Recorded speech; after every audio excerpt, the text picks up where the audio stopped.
Questions to the Secretary of State for International Trade, Diana Johnson.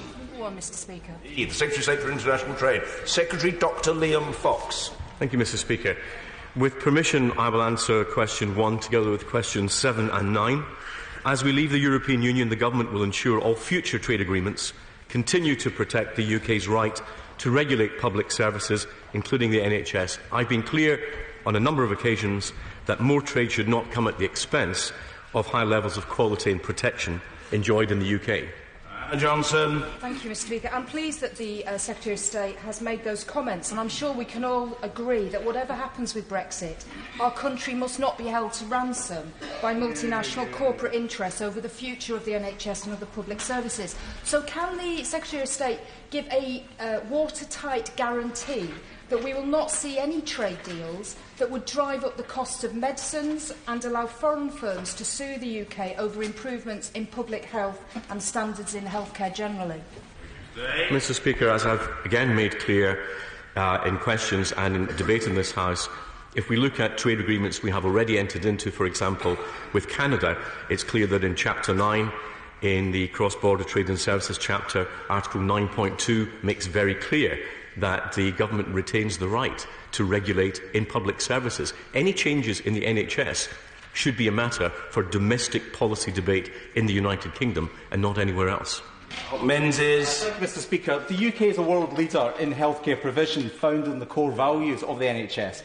But what steps is the Department taking to promote British expertise in the sector and sell those skills abroad? Well, Mr. Speaker, there is not only enormous interest but enormous demand for UK expertise in healthcare, and we're committed to sharing that expertise and knowledge with the rest of the world. Research commissioned by Healthcare UK recently identified £3 to £7 billion of potential contracts for UK health organisations annually over the next 10 years. That's a lot of jobs. Mr. Philip Dunn. Not here. Where is the fella? Well, I hope he's not indisposed.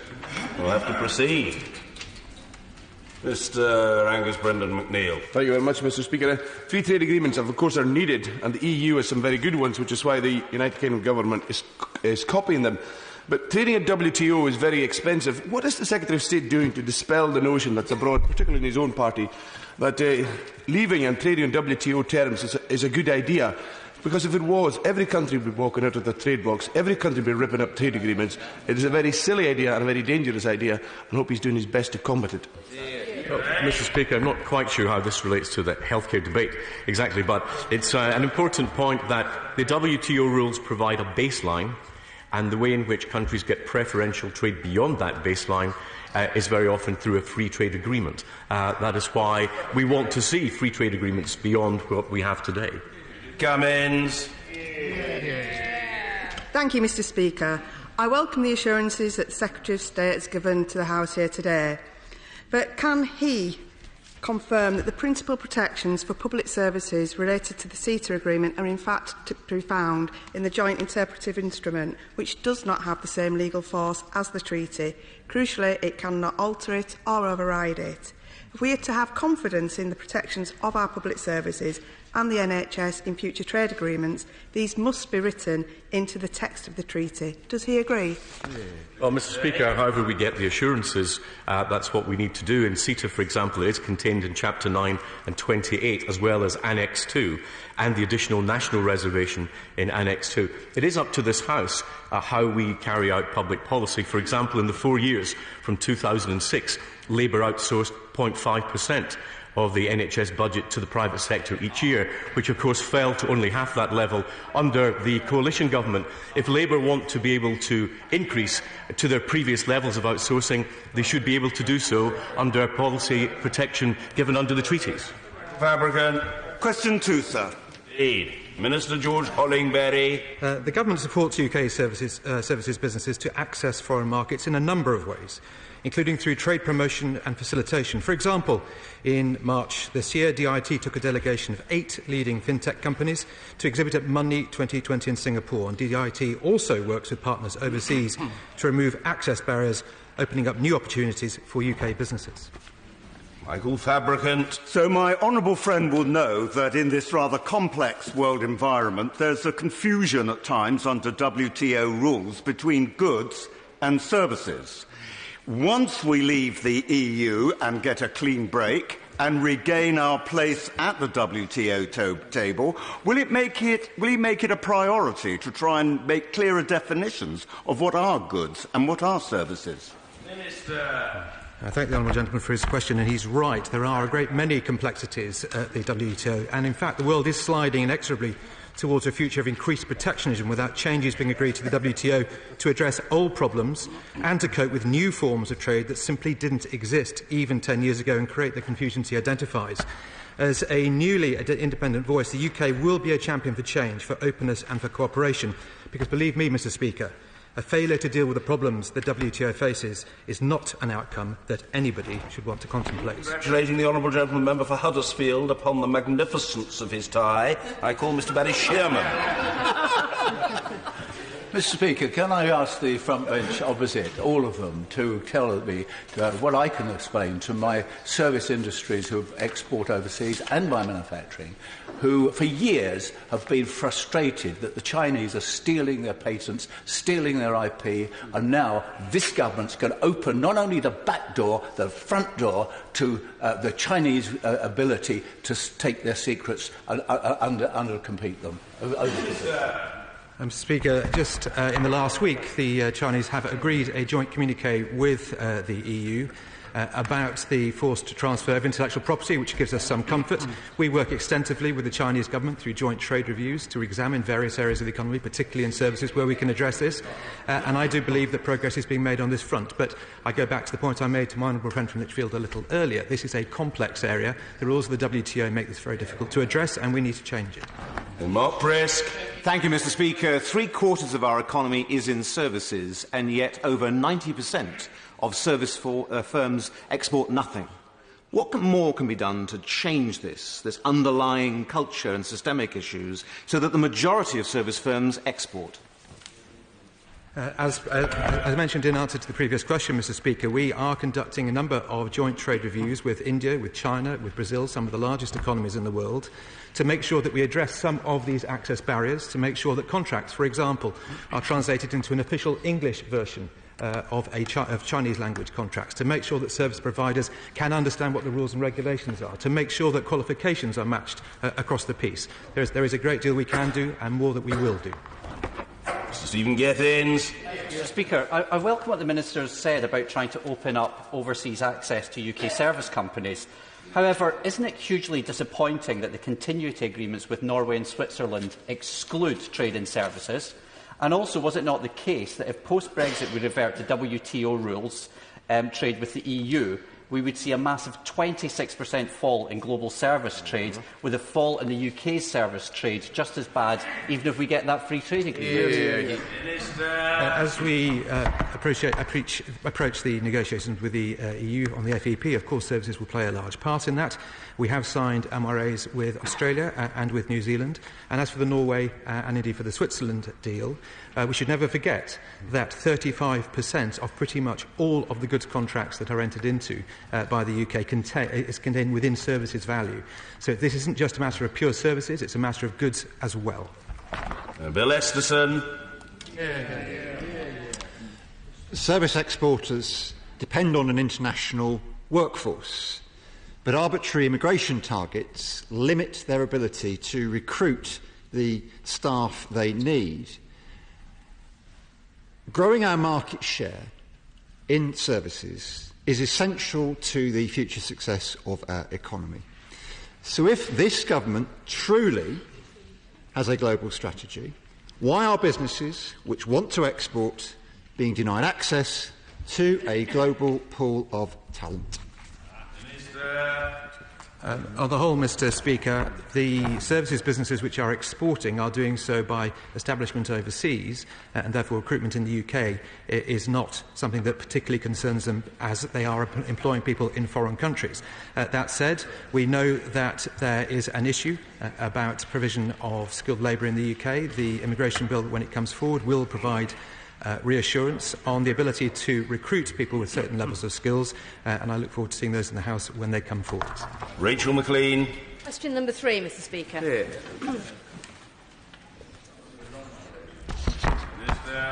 Well, we're committed to ensuring a meaningful role for regions and devolved administrations in the development of our trade policy. DIT has been consulting widely on its approach to potential FTAs with regional representatives from local government and LEPs. I can confirm that we're putting in place a new ministerial forum with the devolved administrations to cover international trade, as well as continuing to discuss wider future working arrangements on trade policy. Rachel McLean. I thank the Minister for that answer, and businesses in Redditch such as Metis Aerospace, B Lighting and Thorlux Lighting are at the heart of global manufacturing and are leading-edge businesses. So can the Minister confirm that he's working closely with representatives of the West Midlands manufacturing industry to ensure that their interests are represented and our local economy can benefit from future trade agreements? And the Mayor. As the honourable member for Redditch will know, the honourable member for Lichfield is very keen on us keeping contact up with the Mayor of the West Midlands Combined Authority, and of course we do so and create contacts with businesses that way. The Strategic Trade Advisory Group, which will be helping us with FTAs, includes representation from regional business. We will always be there to consult with local business, and I urge the honourable lady to contact the local DIT business office in Birmingham for any businesses in Redditch that need their help. Jessica Morden. Thank you, Mr Speaker. Does the Minister accept that devolved administrations must be fully involved in developing both the negotiation mandate and the negotiations themselves when the international trade negotiations will impact on devolved competencies? I have visited the devolved administration several times, and I talk with the ministers on a regular basis, and I absolutely agree with the honourable lady that the devolved administrations have a key part to play as we go forward and negotiate our free trade agreements. We're currently in negotiation with the DAs on putting together what's known as a concordat on how that will be implemented. The progress on that has, to be quite frank with the House, Mr Speaker, been disappointingly slow. From our end, we have not yet reached an agreed policy position, but we will do so shortly, and I am keen that the devolved administrations are properly involved. Grady. Speaker, if all of these trade deals are going to be so glorious and irresistible and beneficial to the economy, why not simply give the devolved administrations the power to express their consent through legislation for each other? The matter of trade policy is a reserve power, Mr Speaker. Four, sir. Mr Speaker, with your permission again, I will answer question 4 together with question 8. The Government's intention, as provided for in the political declaration, is to secure a tariff-free trading relationship with our European partners alongside an ambitious independent trade policy with the rest of the world. A customs union would prevent the UK from varying its tariffs and could leave the UK subject, without representation, to the policy of an entity over which MPs would have no democratic control. If we were to be part of the EU customs union after Brexit, the United Kingdom, as the world's 5th biggest economy, could kiss goodbye to any realistic chance of an independent trade policy. For this very good reason, being a member of the customs union was ruled out in the last Conservative Party manifesto. Were this to become government policy, would not the Secretary of State and his entire ministerial team be honour-bound to resign? Well, Mr Speaker, it's very clear that we don't want to see a customs union being put in place for one of the reasons that my honourable friend has already given. As a third country, the EU would be able to negotiate access to the UK market, the world's 5th biggest market, without any due consideration to the impact on the United Kingdom. We would find ourselves in a totally new trading position in that our access to our market would be traded for us. Martin Vickers. Thank you, Mr Speaker. One of the principal benefits of Brexit is of course, the ability to set our own trade policies, and many businesses in my constituency, which includes Immingham, the largest port in the country, want to take advantage of the freedoms that will be forthcoming. What additional support can the Secretary of State's Department offer those businesses? Well, I know that my honourable friend has taken a very close issue in this issue of free ports. we're close to finalising a report on the potential benefits of this, and my honourable friend will be one of the first with whom I will share that information. Smith. Thank you, Mr. Speaker. 9,000 people work in the Welsh steel industry. So can I ask the Secretary of State to think again and support a permanent customs union and commit to a common external tariff on steel imports to support steel jobs in South Wales? Mr. Speaker, no, I will not commit to that. I've set out the reasons why I believe the application of a common external tariff will be limiting to the UK's ability to carry out an independent trade policy. What I would say is that we already have the Trade Remedies Authority up and running. That is the best way to deal with any disputes over steel through WTO rules.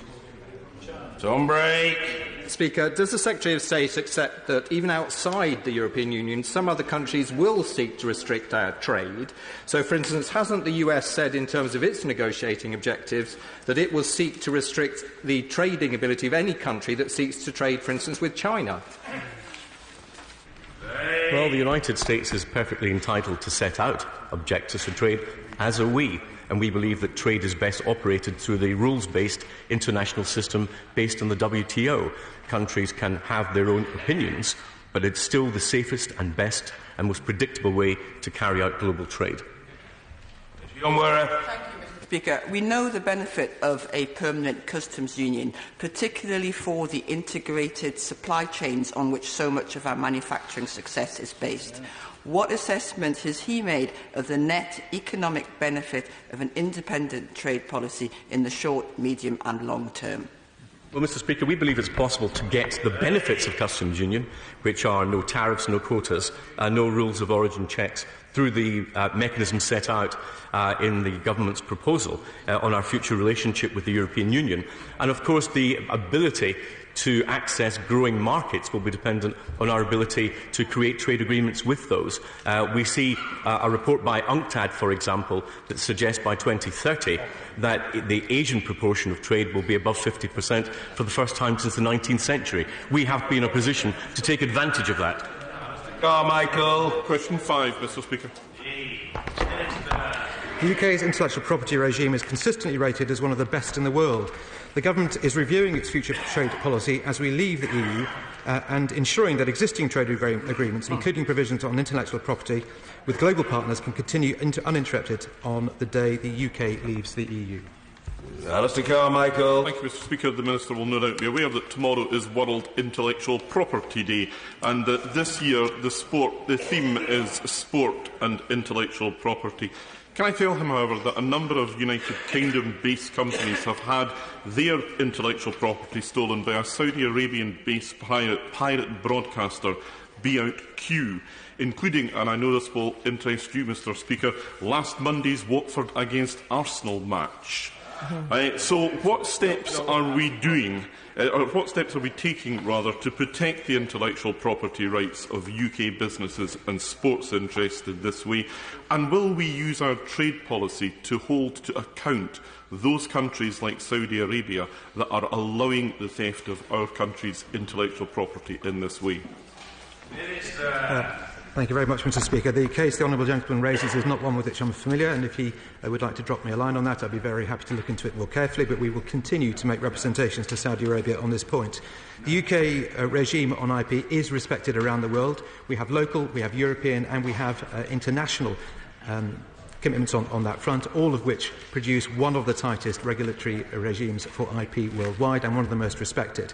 We believe it is the right system. We will insist on others that is honoured, particularly if we are to do trade deals with them. Thank you, Mr. Speaker. The Department and the Ministers are very are right to encourage small and medium-sized businesses to do more trade internationally, but they are the ones that are most vulnerable to the risk of intellectual property theft. Can the Minister explain what assurances and what support he can give companies such as the digital game sector in my constituency to encourage them to do more abroad? I refer the honourable gentleman, in essence, to the answer I gave just a moment ago. We do have one of the most robust regimes internationally and one of the most respected regimes internationally for IP protection.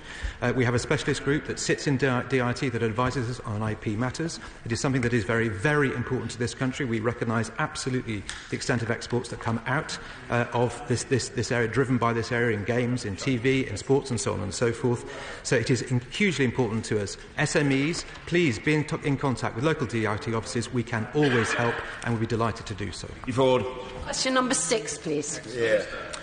Thank you, Mr. Speaker. GREAT is the government's most ambitious ever international marketing campaign.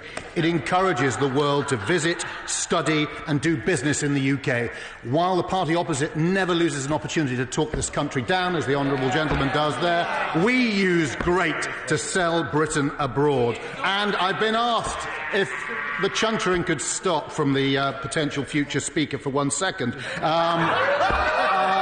I would say that GREAT works across 144 countries, and for trade and investment in 2019-20, its priorities are the USA, Germany, China, Japan, Australia, India, Canada, France, Italy, and, Mr. Speaker, Spain. Ford. Mr. Speaker, Britain's universities are amongst our greatest organisations, and some of them are household names across the world, but some of them, like Anglia Ruskin, which is based in Chelmsford, as well as Cambridge, are less well known. So how is the GREAT campaign supporting our education sector? Speaker, I'm grateful to my honourable friend for that question. I was at the All-Party Universities Group yesterday, meeting with Vice-Chancellors and others, discussing it. Just last month, we launched our new international education strategy, and as part of that, we're encouraging bids into the Great Challenge Fund to showcase in even more countries the fantastic education offer that this country has. Topical questions. Gavin Newlands. Topical number 1, Mr. Speaker. Mr. Speaker, my department is responsible for foreign and outward direct investment, establishing an independent trade policy and export promotion. I can announce to the House that UK Export Finance will support an Airbus Defence and Space UK contract worth nearly $500 million to manufacture and deliver 2 satellites and a ground station for Turksat, Turkey's communications satellite operator. Mr. Speaker, may I also, with your indulgence, just thank 2 of my civil servants who are leaving my department, my Principal Private Secretary, Oliver Christian, who has been an outstanding civil service, and congratulate him on his promotion, and also to thank Amy Tinley, my outgoing Special Advisor, who has been a force of nature in my department and will be widely missed across the whole of the civil service. Thank you. Mr. Gavin Newlands. Thank you very much, Mr. Speaker. Can I congratulate the civil servants for getting out of Dodge while they can as well? Scottish Financial Enterprise told the Scottish Affairs Committee that the success of Scotland's financial industry was based on accessing and servicing all customers in the EU, which they do currently under the free trade non-tariff EU passporting system.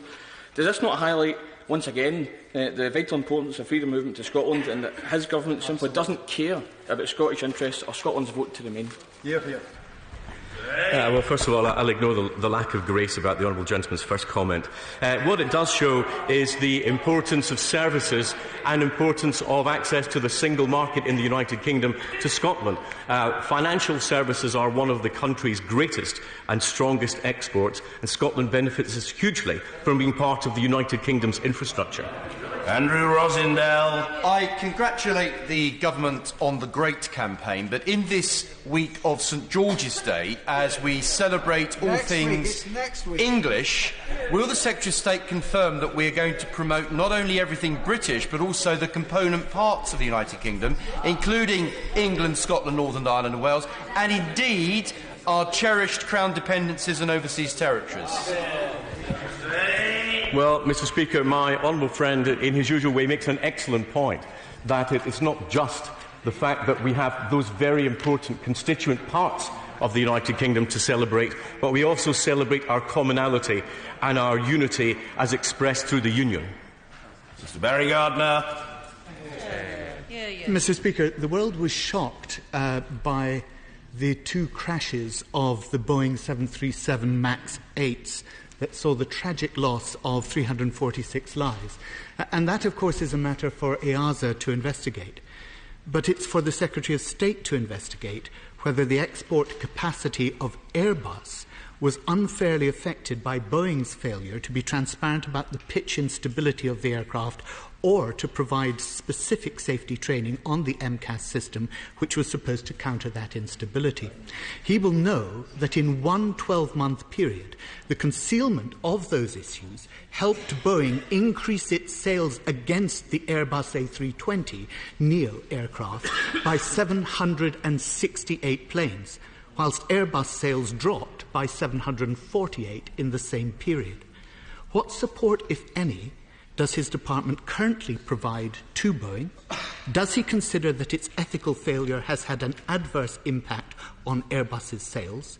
And what discussions has he had about Boeing with DG Comp and DG Trade in the European Union to protect Airbus's export capacity from unfair and potentially illegal practices by its competitors? Well, Mr. Speaker, I immediately associate myself with the sentiments about the loss of life due to the tragic crashes of the 737 MAX aircraft. Safety issues, of course, are the responsibility of the Department of Transport. But in terms of international competition, as the honourable gentleman is well aware, there have been 2 cases recently at WTO relating to Washington State subsidy of Boeing and 2 issues relating to European subsidy of Airbus. As far as I'm concerned, the issues around Airbus have been solved, and I think it is clear that we would all benefit from a very clear set of international rules around aircraft subsidy so that we can be assured that there is a genuine level playing field internationally, not least because of the rise of the Chinese aircraft industry and their entry into the market. Blackman. Mr. Speaker, this afternoon the Confederation of Indian Industry are hosting a major conference to allow the regions of the UK to pitch to the states of India on future international trade. What action is my right honourable friend taking to actually encourage the various different regions of the UK to pitch for business in India? I thank my honourable friend for that question, and he's quite right. That we have seen, as an EY report show, that investment has tended to move out from London, foreign direct investment into other parts of the UK. Manufacturing has seen an increase. We are seeking to explore and expand exports from all parts of the country, not least into India. Delighted to say that exports to India were up nearly 20% in 2018, and only last night I was at the Grant Thornton Tracker event with Mr Banerjee, the Director General of the Confederation of Indian Industry, who's a great friend to this country and to our businesses up and down the land. Thank you. Because of the shambles over Brexit, UK manufacturing currently has the highest levels of stockpiling of any country in the G7 ever. And the latest survey from the North East Chamber of Commerce shows low levels of cash and, as a consequence, a sharp downturn in export activity. Cash is king. It's the lifeblood of business. So will the Secretary of State speak to his colleagues in the Business and Treasury Department and put in place, as a matter of urgency, financial support for UK manufacturers to deal with this Brexit chaos? Mr. Speaker, the entire premise of the question was wrong, because there has not been a depression in export activity. In fact, in the first quarter we saw exports rise by 3.1%, which was an acceleration on the trend of Q4 of 2018. Speaker, Britain is also great at green tech and a leader in areas such as offshore wind technology. What opportunities are being exploited for Britain to export our expertise in clean technology to other parts of the world? Excellent. Well, Mr. Speaker, may I first say that it's important that we take climate issues seriously. Whether or not individuals accept the current scientific consensus on the causes of climate change, it is sensible for everyone to use finite resources in a responsible way. We in the United Kingdom were the first country to establish legally binding emission targets through the Climate Change Act 2008.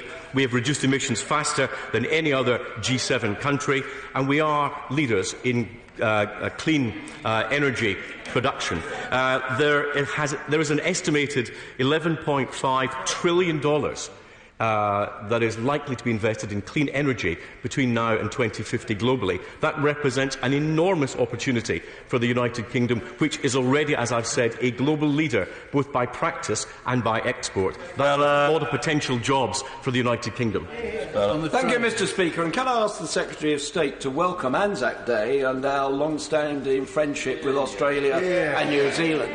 But can I also ask if he recognises that every major economy understands that in order to export, firms need a strong domestic market, including public sector contracts? So rather than believing that we're the only ones in step and lecturing other countries to change their ways, wouldn't it be better to face reality? So will he urge his Cabinet colleagues to put British firms and British workers first, and in public sector contracts to actually put Britain first? It's also the small matter, Mr. Speaker, putting British taxpayers first and making sure that in any contracts that we give, we're getting value for money for our taxpayers. But I entirely echo what he says about Anzac Day. In fact, may I take the opportunity to invite colleagues to join me and others at the wreath-laying ceremony at the Cenotaph at 10:30 this morning, and the service at Westminster Abbey that follows it. Philip Dunn. Thank you, Mr. Speaker. I welcome the comments from our right honourable friend earlier in relation to trade agreements and the NHS. But as a former clinician himself, can you confirm categorically that future trade agreements will not impact adversely on the value, standards or funding model of the NHS? No, Mr. Speaker, as I've said earlier, it's very important that the management of the NHS and policy around the NHS is decided by British political debate and not outside. We've had considerable success in utilising the private sector to augment the NHS. As Andy Burnham said, the last Labour government worked with the private sector to bring down NHS waiting lists, and they came right down. I would hope that any future Labour government had exactly the same freedoms to use those same policies. Mr. Stephen Hepburn. When Donald Trump is an America First US President, does that mean in any future trade deals with the US we will be Britain second to our disadvantage? Obviously not. Tom Persglove. Well, Mr. Speaker, is there any opportunity to further promote UK steel exports through the Great Campaign in the year ahead, not least because it is the best steel in the world? Mr. Speaker, we will take every opportunity to support steel exports and, of course, exports in general. That's why we produced the export strategy last year, and with the help of honourable members such as himself, we'll champion local business and make sure that message goes right round the world. The Canadian model offers a useful example of how devolved administration should be involved in trade policy formulation. But would the Secretary of State agree that a substantive role in the Strategic Trade Advisory Group is essential for the meaningful involvement of the Welsh Government in UK trade policy? Mr. Speaker, the Strategic Trade Advisory Group is there to provide a broad societal view of what should be achieved from free trade agreements. We are, of course, talking deeply to the Welsh Government about their views on trade policy, what we ought not to be doing, and the industries we should be championing and how. I don't think the Strategic Trade Advisory Group is the right place, but there is, of course, a Welsh business represented on the group. Jeremy Lefroy. It's vital for us to encourage low-income countries to participate fairly in world trade, and for that they need inward investment. Could the Secretary of State or one of the ministers kindly advise what the UK is doing to promote investment into low-income countries so that they can participate fairly and reasonably in world trade with world-class goods and services? Thank you, Mr. Speaker. I'd like to thank my honourable friend for championing lower-income countries around the world. We have made outward direct investment a priority. We're working with DFID to help developing countries attract FDI. The Prime Minister has tasked us to make the UK Africa's biggest G7 investor by 2022, and through our own investment promotion programme, DFID's Invest Africa programme, and the Africa Investment Summit, which I'm organising with DFID and FCO, we aim to drive mutual prosperity in Africa and beyond. Order. Questions to the Minister for Women and Equalities. Chris Law. Number one, Mr. Speaker. Minister Guy Opperman. Thank you, Mr. Speaker. And with your permission, Mr. Speaker, I will answer questions numbers 1, 5 and 9 together. We believe that most couples can and want to manage their finances jointly without state intervention. We recognise that there are circumstances, however, in which split payments are appropriate, and will always put one in place when requested. Chris Law. Thank you, Mr. Speaker. We understand, obviously, that you're carrying out a formal impact assessment on the options forwarded by the Scottish Government on delivering those split payments. But has the Minister made representations to DWP outlining how split payments could help protect victims of domestic violence? Well, Mr. Speaker, we are working closely with the Scottish Government to establish the practicalities and the nuts and bolts of their proposed pilot, and we recognise very much that domestic abuse, including economic abuse, is a horrific crime that can affect anybody, and we are working very cross-party and cross-government to ensure that that is being addressed. Gavin Newlands. Mr. Speaker, does the Minister agree that the options put forward by the Cabinet Secretary for Social Security and Older People in the Scottish Government are sensible and deliverable with the DWP's assistance? And will he congratulate the Scottish Government for taking forward this fantastic work to make universal credit fairer? Well, it is not my specific portfolio, so I can't comment on the individuals, but I do know, bear with me, I do know that there is an engagement between policy officials in the Scottish Government and policy officials in the Department of Work and Pensions on an ongoing basis to address and identify what the proposals put forward by the Scottish Government are on split payments and how workable they are, and that the decisions will be worked on an ongoing basis. Patrick Grady. If two people in the same household work for the same employer, they don't receive one wage. They both receive a separate salary at the end of every month. Exactly. So if the point of universal credit is to mimic wages and help people get back into work, why on earth does the government insist on not taking forward the idea of split payments for households? Well, this government believes, and every other government preceding it has believed, that most couples can and want to manage their finances jointly without state intervention, and it is not the government's policy to make split payments by default. However, we are looking at the Scottish proposed pilot, and at the same stage, all job centres will have domestic abuse specialists to support work coaches and raise awareness by the end of the summer. Mr. Philip Hollowburn. Which are impacted more by the introduction of universal credit, women or men? Both women and men have benefited equally from the improvements that universal credit has brought in, and there is unquestionable improvements in terms of the outlook for women on a I do apologise, Mr. Speaker, on a long-term basis by reason of the introduction of universal credit.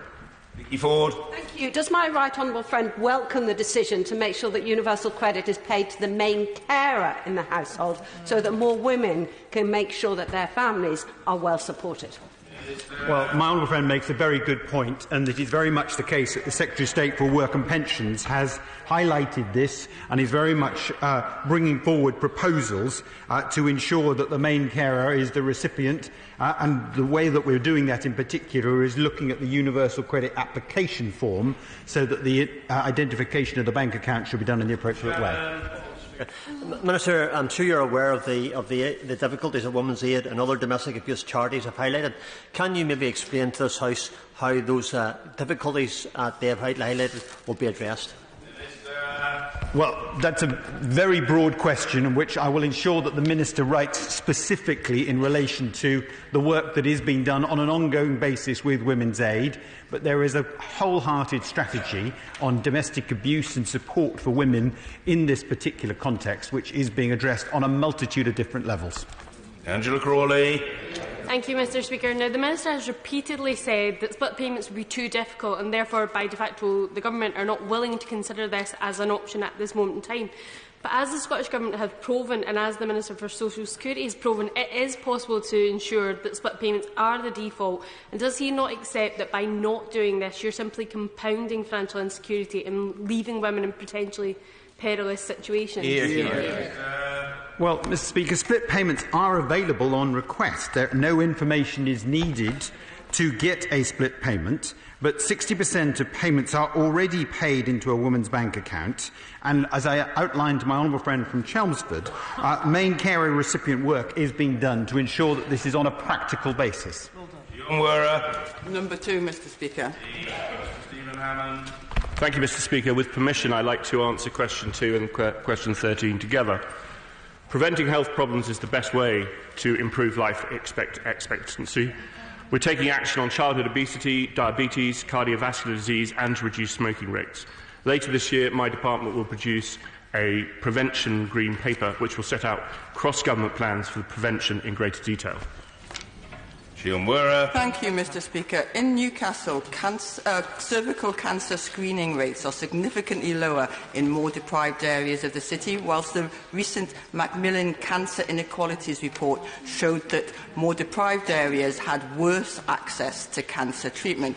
This is because people on lower incomes are more likely to be in zero-hour contracts, juggling childcare and other caring responsibilities with work, and less able to access fixed-time appointments in places outside their own local community. So what is he doing to make sure that the healthcare system reflects the lives of the poorest of us and raise incomes so that we have fewer cancer and health inequalities? The Honourable Lady raises an important point. We know that we need to make it easier to book and more convenient for women to attend appointments, and that's why Sir Mike Richards is undertaking a comprehensive review of screening programmes. That will look at how we can improve the uptake, set out clear recommendations on how we can make those screening programmes more accessible. Johnson. ONS figures published in March 2019 show that the life expectancy of women in the poorest UK regions fell by 98 days in the 5 years between 2012 and 2017. So given this is the first time in peacetime since the Victorian era, what does the Minister say about the conclusions he draws from the fact this has only happened since 2010?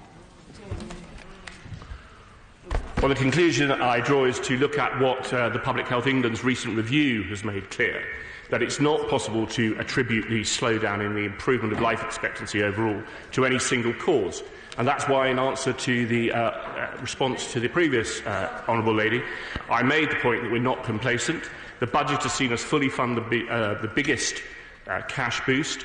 There will be a prevention vision, a prevention green paper. There is a prevention vision, and all of this will contribute to ensure that the expectancy, which has been not as good as one would like, will be improving in the future. Bob Blackman. Mr. Speaker, smoking rates amongst pregnant women, particularly in poorer regions, remain stubbornly high. So what action is my honourable friend taking to actually reduce these smoking rates to make pregnancy and childbirth a lot easier for young people? Well, as I said in response to the answer to the Honourable Lady, the government has already put in place prevention programmes to ensure that there is a reduction in smoking rates. We will, in the prevention vision and the prevention green paper, set out the means by which the smoking can be reduced further and support people pregnant and otherwise. Stephanie Peacock. Thank you, Mr. Speaker. It is the case that life expectancy has fallen for the poorest women in the last 9 years. What is his analysis of why this has happened? Well, I've answered that question just a moment ago, and as I say, the Public Health England's recent review made clear it's not possible to attribute any one cause to the slowdown. Therefore, it is important that we tackle all the causes of deterioration in life expectancy, which is why the government will be producing a prevention green paper later this year. Foxcroft. Mr. Speaker.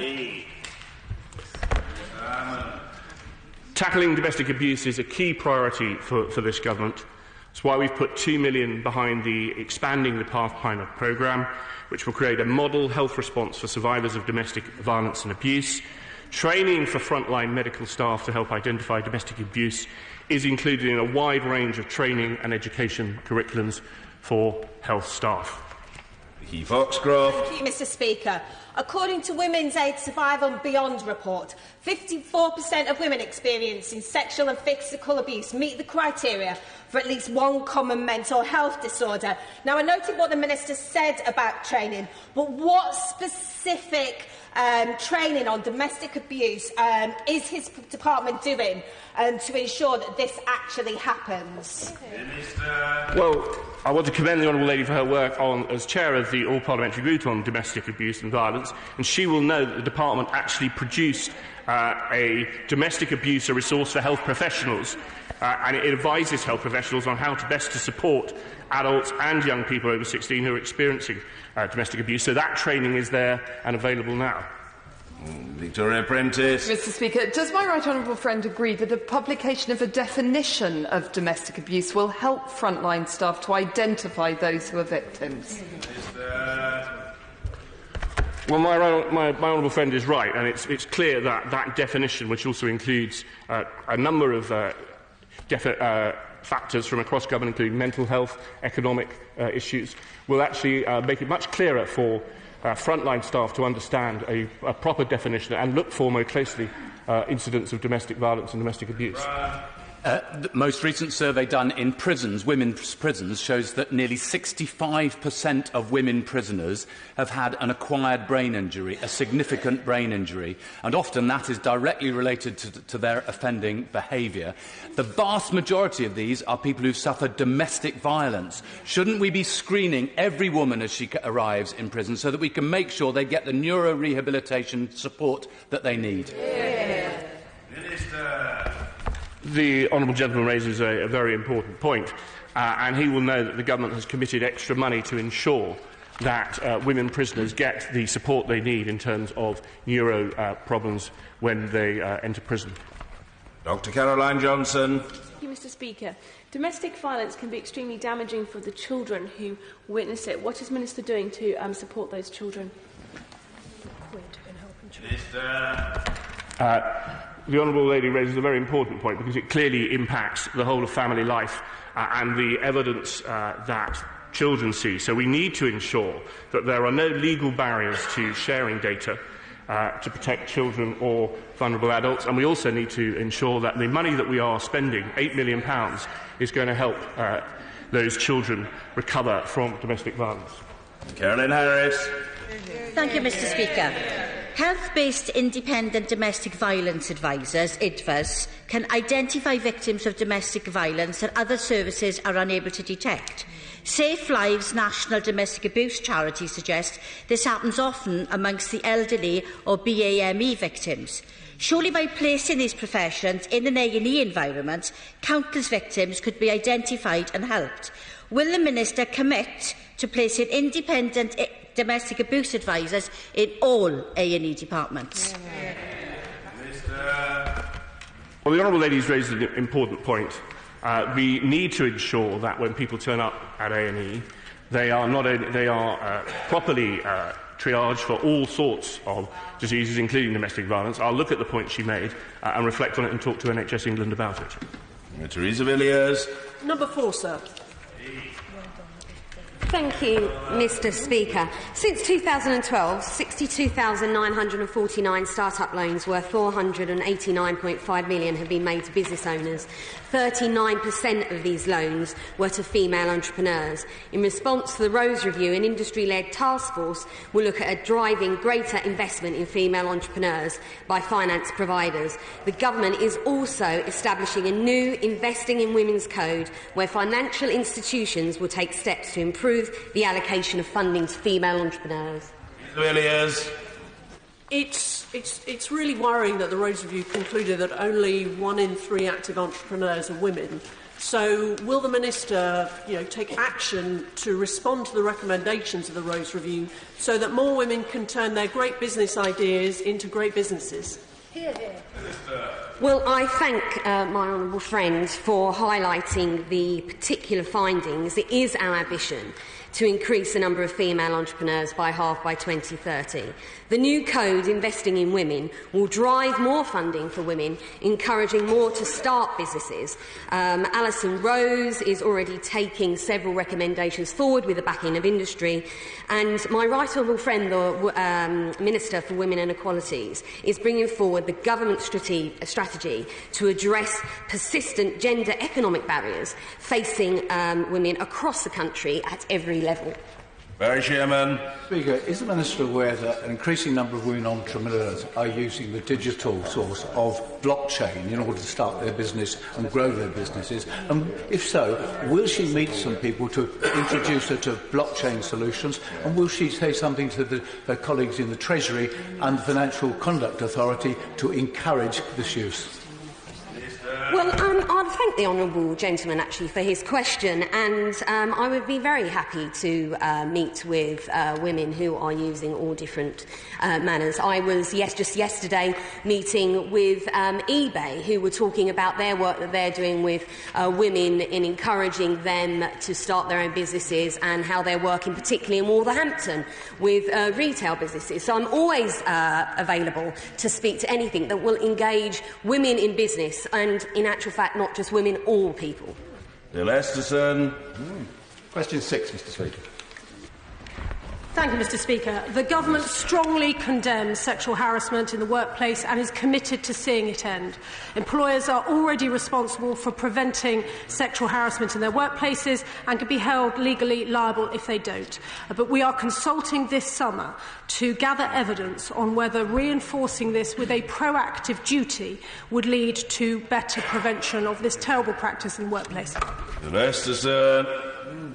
Women in the UK who work in the retail and hospitality sectors have little protection when they face workplace harassment, something which happens far too often. As last year's President's Club scandal showed, employers have no duty to protect their staff. So can I encourage the Minister, when she carries out the review she just referred to give serious consideration to reinstating Article 40 of the Equality Act to give women the protection at work they have every right to deserve.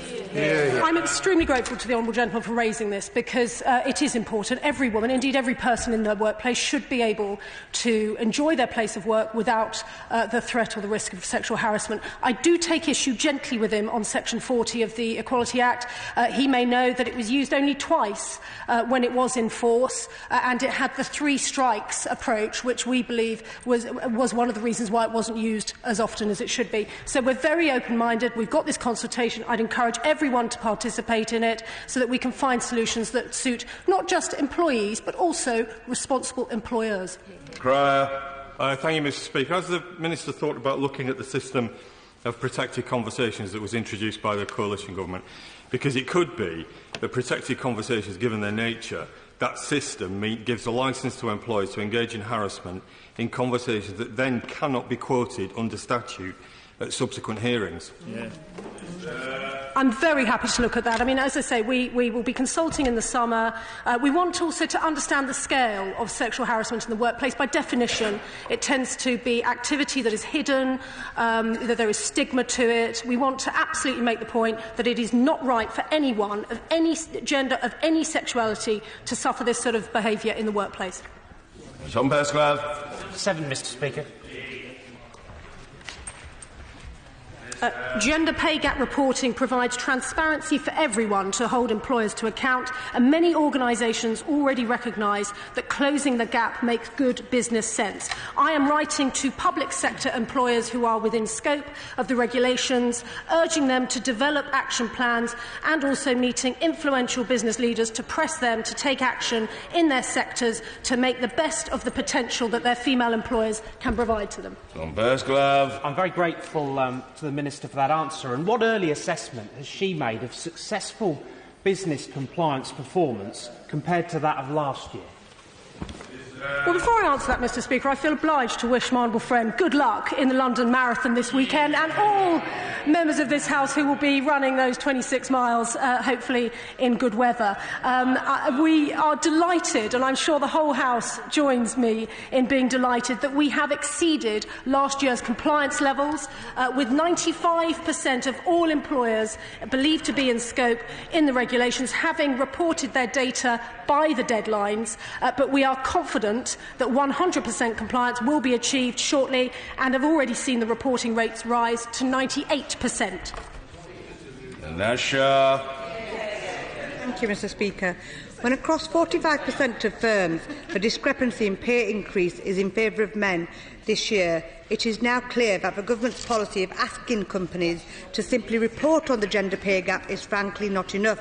I welcome the Minister's response to the question about encouraging people, but will the Minister now heed our advice and make it mandatory for companies to also produce action plans on how they will defeat this inequality against women? Well, I thank the Honourable Lady for her question. I know she shares my enthusiasm and determination on this point.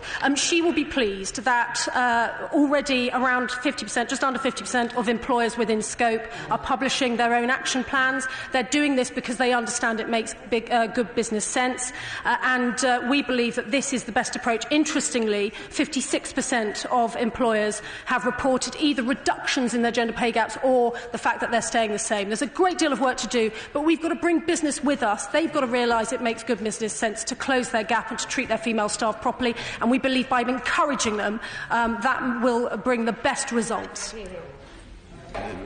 Mr Wood, no, was he standing?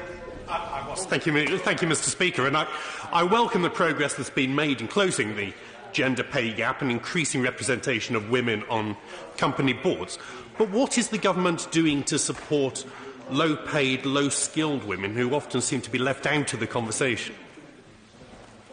Well, my honourable friend has distilled into his question the really important point that the gender pay gap isn't just about the heads of companies, directors and so on, important though that is. It's also about helping women who are at the very lowest ends of the pay scales, who we want to encourage to seek better jobs, to have better incomes. And this is precisely why my right honourable friend, the Secretary of State for Women and Equalities, is setting a very strong strategy on economic empowerment for women, so that women are treated fairly in the workplace at whichever pay level they are paid at, and ensuring that employers realise that if they're going to get the best out of their workforce, they need to pay their female staff properly.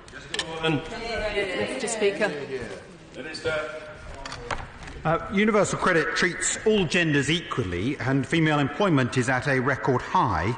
And with changes to the tax threshold, the national living wage, and specifically the increases to the universal credit work allowance, they will specifically assist women more on an ongoing basis. Yes, good morning. Thank you, Mr Speaker. On behalf of the Go Girls, who are a group of young parents in Newport, can I raise with the Minister one of the unfairnesses of the universal credit system, where under 25-year-old loan parents get paid a lower rate than they would have done under tax credits. This is causing great hardship to young parents and children. Will the Minister help me lobby the DWP on this? I note the point that I discussed at an earlier point with the Honourable Lady. I'm very happy for the Minister with responsibility for this specific matter to sit down with her and her particular constituents to ensure that that is addressed. But I would make the point that this April we brought in the UC work allowance increase of £1,000, which should make a difference in the interim before such a conversation takes place. Topical questions. Mary Glindon. Go on, Mr Speaker. Thank you, Mr Speaker. Providing support and a route back to work for people who have taken time out to care for others is incredibly important, and we want to find out the most effective way of doing so. Today, I'm announcing that as part of our Returners programme, we are awarding grants to Greater Manchester Centre for Voluntary Organisations, One Arc in Liverpool, the Chartered Institute for Personnel and Development for projects in Yorkshire and Humber, and Carers Support Wiltshire. These grants will be used on a number of initiatives to make it easier for people to return to the labour market and discover how best to keep people economically active. Mr Speaker, Housing Association Habitat recently launched a new advisory group for disabled people. The group has highlighted the impact not having an accessible home has on employment, health and well-being. Will the Minister agree to meet with representatives of the group to discuss their real concerns? Well, I think there is no excuse, especially for new build homes, that they are not accessible. The Global Disability Hub set a challenge and has demonstrated that you can build accessible homes for no greater footprint and no greater cost. So there is no excuse for local authorities not doing so. I would be very happy to meet with the individual. I also will suggest that to the Minister for Disabled People as well. Theresa Villiers. The Government's embarked on a very significant programme of improvements to our transport system. Will it use its position in the public procurement process to support efforts to get more women working in construction, engineering and the railways? My right honourable friend raises an important point, and the Government takes these issues very seriously. Our Apprenticeship Diversity Champions Network, for example, is working in partnership with employers to help overcome gender stereotypes in industries such as STEM and construction. There has, my right honourable friend will be pleased to know, been a 26% increase in girls' entries to STEM A-levels in England since 2010, and since 2010 the number of women accepted onto full-time STEM undergraduate courses has also increased by 28% in the United Kingdom. Mr. Speaker, the 22nd of April marks the very first National Stephen Lawrence Day. It's been 26 years since his tragic racist murder. Sadly, as the Prime Minister acknowledged, racism and racial discrimination is still very prevalent in our society. In 2018, the UN Special Rapporteur on contemporary forms of racism, racial discrimination, xenophobia and related intolerance stated that any measure which directly and indirectly targets and undermines the rights of marginalised groups must be understood as breaking international human rights law. This government has presided over an immigration enforcement system where people are being unfairly racially profiled, refused to allow people to bring forward discrimination on more than one aspect of identity, also introduced voter ID, which will disenfranchise marginalised communities, and failed to act on the results of its own racial disparity audit, and has introduced hostile environment policies. So, as well as breaking the UN's human rights law, will the Minister inform the House whether her government is institutionally racist or just doesn't care? Well, the honourable lady raises some very important issues. I'm sorry at the tone of her question, because I do not recognise the attitude that she implies amongst my colleagues, including the Prime Minister, who has done some groundbreaking work in this area. What I would say to her and other honourable members of this House who are rightly concerned about these issues is that part of the motivation for moving the Government Equalities Office into the Cabinet Office so it can sit alongside the race disparity team is that we look at these things in the round. As well as the issues she has identified, individuals in this country face multiple discrimination. For example, an enormous number of the people on the streets in London, sleeping on the streets in London, are young, gay, black men. And it's only by working together across and looking at the disaggregated data that we will really understand how we can improve lives for everyone in this country. Mark Menzies. Mr. Speaker, being part of the LGBT community is not a lifestyle choice, and learning about LGBT issues is not what makes someone gay, lesbian or trans. What is being done by the Government to make sure that these outdated views have got no part in our future society? Well, I welcome the question from my honourable friend. We have been clear in introducing relationships education and relationships and sex education, which are designed to foster respect for others and for difference, and to educate pupils about the different types of healthy relationships. Teaching about the diverse society that we live in can be delivered, of course, in a way that respects everyone's views. Aaron Lee. Mr. Speaker, because of the huge regional variations in maternity pay, according to the FBU Women's Committee, most firefighters would be better off breaking a leg than having a baby. I'd like to ask the Minister if this Government would consider an increased and properly enforced flat rate of maternity pay to tackle gender and regional inequalities present in our fire service. I'm grateful to the honourable lady for her FBU question. I would suggest that the FBU, and I've said this before because it does concern me that there are no women on the FBU Executive Council. And so if the fire brigades, if the fire brigade workforce are to be looked after as we want them to, and we had the HMIC report recently that looked at facilities of female firefighters across the country, and they were very concerned to see two services that have no designated shower facilities, for example, for female firefighters. But I would say that these changes must be made from the very top of our fire brigade community, making sure that women's voices are heard, because they're absolutely essential as part of our firefighting workforce. Miller. The Department for Health in Northern Ireland guidance says that Northern Ireland doctors referring women to GEO-funded free abortions in England could be breaking the criminal law. Will the Minister publish her legal advice to enable the Department for Health to change this guidance, which surely is erroneous? And will she update the House on what she's doing to help women in Northern Ireland, like Sarah Ewart and others, who are being required by law to continue pregnancies where doctors have already told them that their babies will die before they're born or shortly after?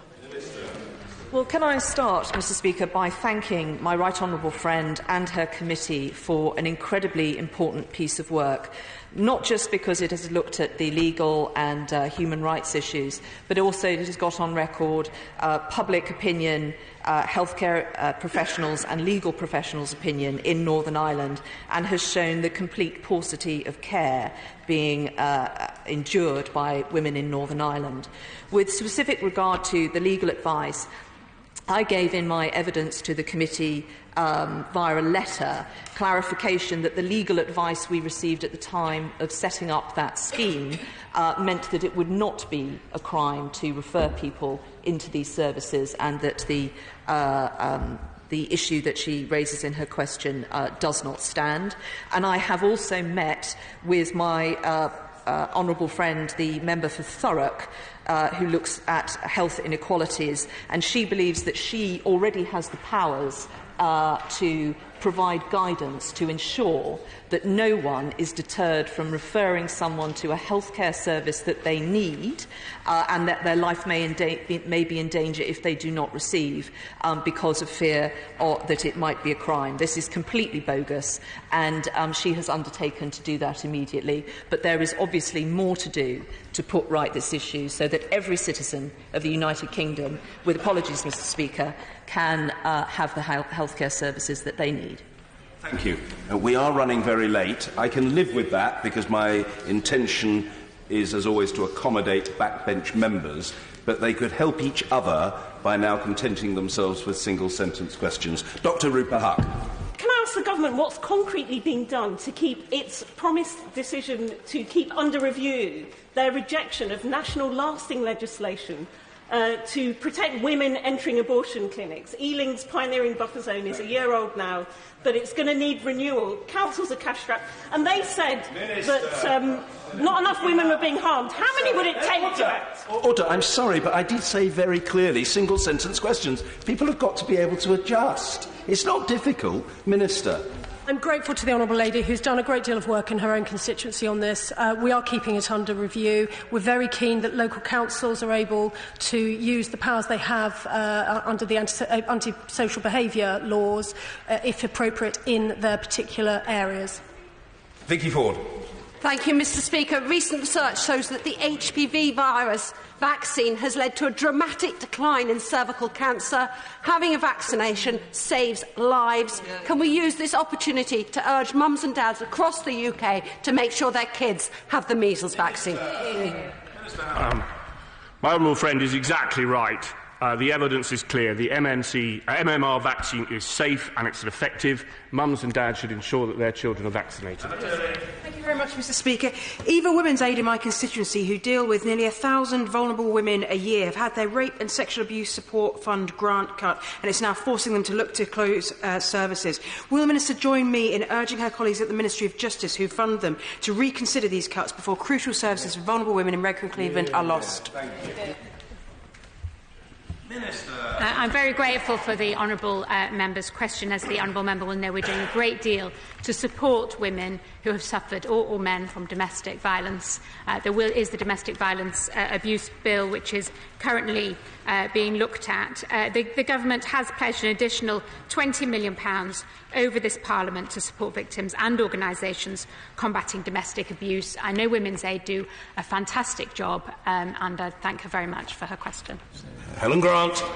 In the light of recent objection to Philip Davis's bill on the discrimination of daughters on inheritance, when does the Government intend to end the practice of male primogeniture? Well, I thank my honourable friend for that question. The Daughters' Rights campaign was started after one new mum was told that her new arrival, being a girl, must have been a disappointment to her. I think that these are obviously complex issues of courtesy titles as well, but we do, in a modern age, need to look at them, and that is one piece of work that my department is doing, and I certainly welcome the Daughters' Rights campaign. Diana Johnson. The Secretary of State just said that there was more to do in relation to abortion services in Northern Ireland. Can she just set out how, with the absence of the Northern Ireland Executive, she will work across government to make sure there's a clear framework and timeline for how the breaches of women's human rights in Northern Ireland will be stopped and we will be compliant with CEDAW? Certainly. It is obviously the Northern Ireland office which has the lead on this, and they are clearly waiting on potentially a declaration of incompatibility, in which case there's never been a case of that declaration being put and government not taking action. What I am focusing on, as I alluded to in my earlier answer, is what we can do currently with the powers that we have to ensure that within the restrictions that we have currently, that every woman who needs particular healthcare services has access to them. Wheatley. Shared parental leave is a good option for families, but take-up remains low. Will my right honourable friend join me in urging the Business Secretary to introduce a standalone period of parental leave just for partners to give families more choices and help women balance work and family?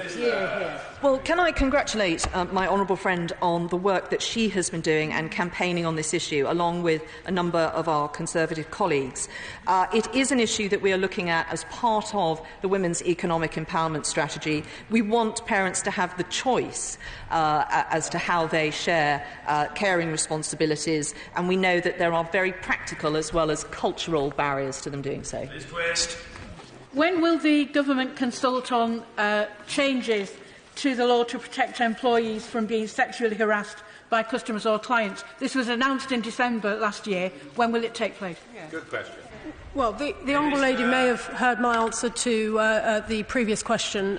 We are consulting in the summer on sexual harassment in the workplace, and I would encourage her and all colleagues across the House to contribute to that consultation. The background of the highest ever level of employment in our country's history, which employment rate is growing faster, male or female? Minister Opperman. Both are growing, but female in particular. Janet Davey. Speaker. Can the Minister detail what the terms of reference will be for the Period Poverty Task Force and confirm how many members will be chosen to ensure diverse representation? Well, I would refer the Honourable Lady to a written ministerial statement I tabled this week, which will give her an update on that. The first meeting of the task force is going to be in June, and we will be making announcements about who will be on it, and also we are going to have 3 co-chairs, one from government, one from the private sector, and one from the charity and social sector. Liz McInnes. Thank you, Mr. Speaker. In response to the consultation on the Gender Recognition Act, what consideration is being given to the approach of the International Association of Athletics Federation and their use of testosterone levels to determine whether a trans athlete competes in a women's or a men's race? Well, the Honourable Lady raises an important issue, slightly separate from the very narrow remit of the Gender Recognition Act. But what we have also done, because these are every government department is facing all sorts of issues in relation to trans people. And we have brought together a team of ministers and officials across government to make sure that policy is actually in the place it needs to be.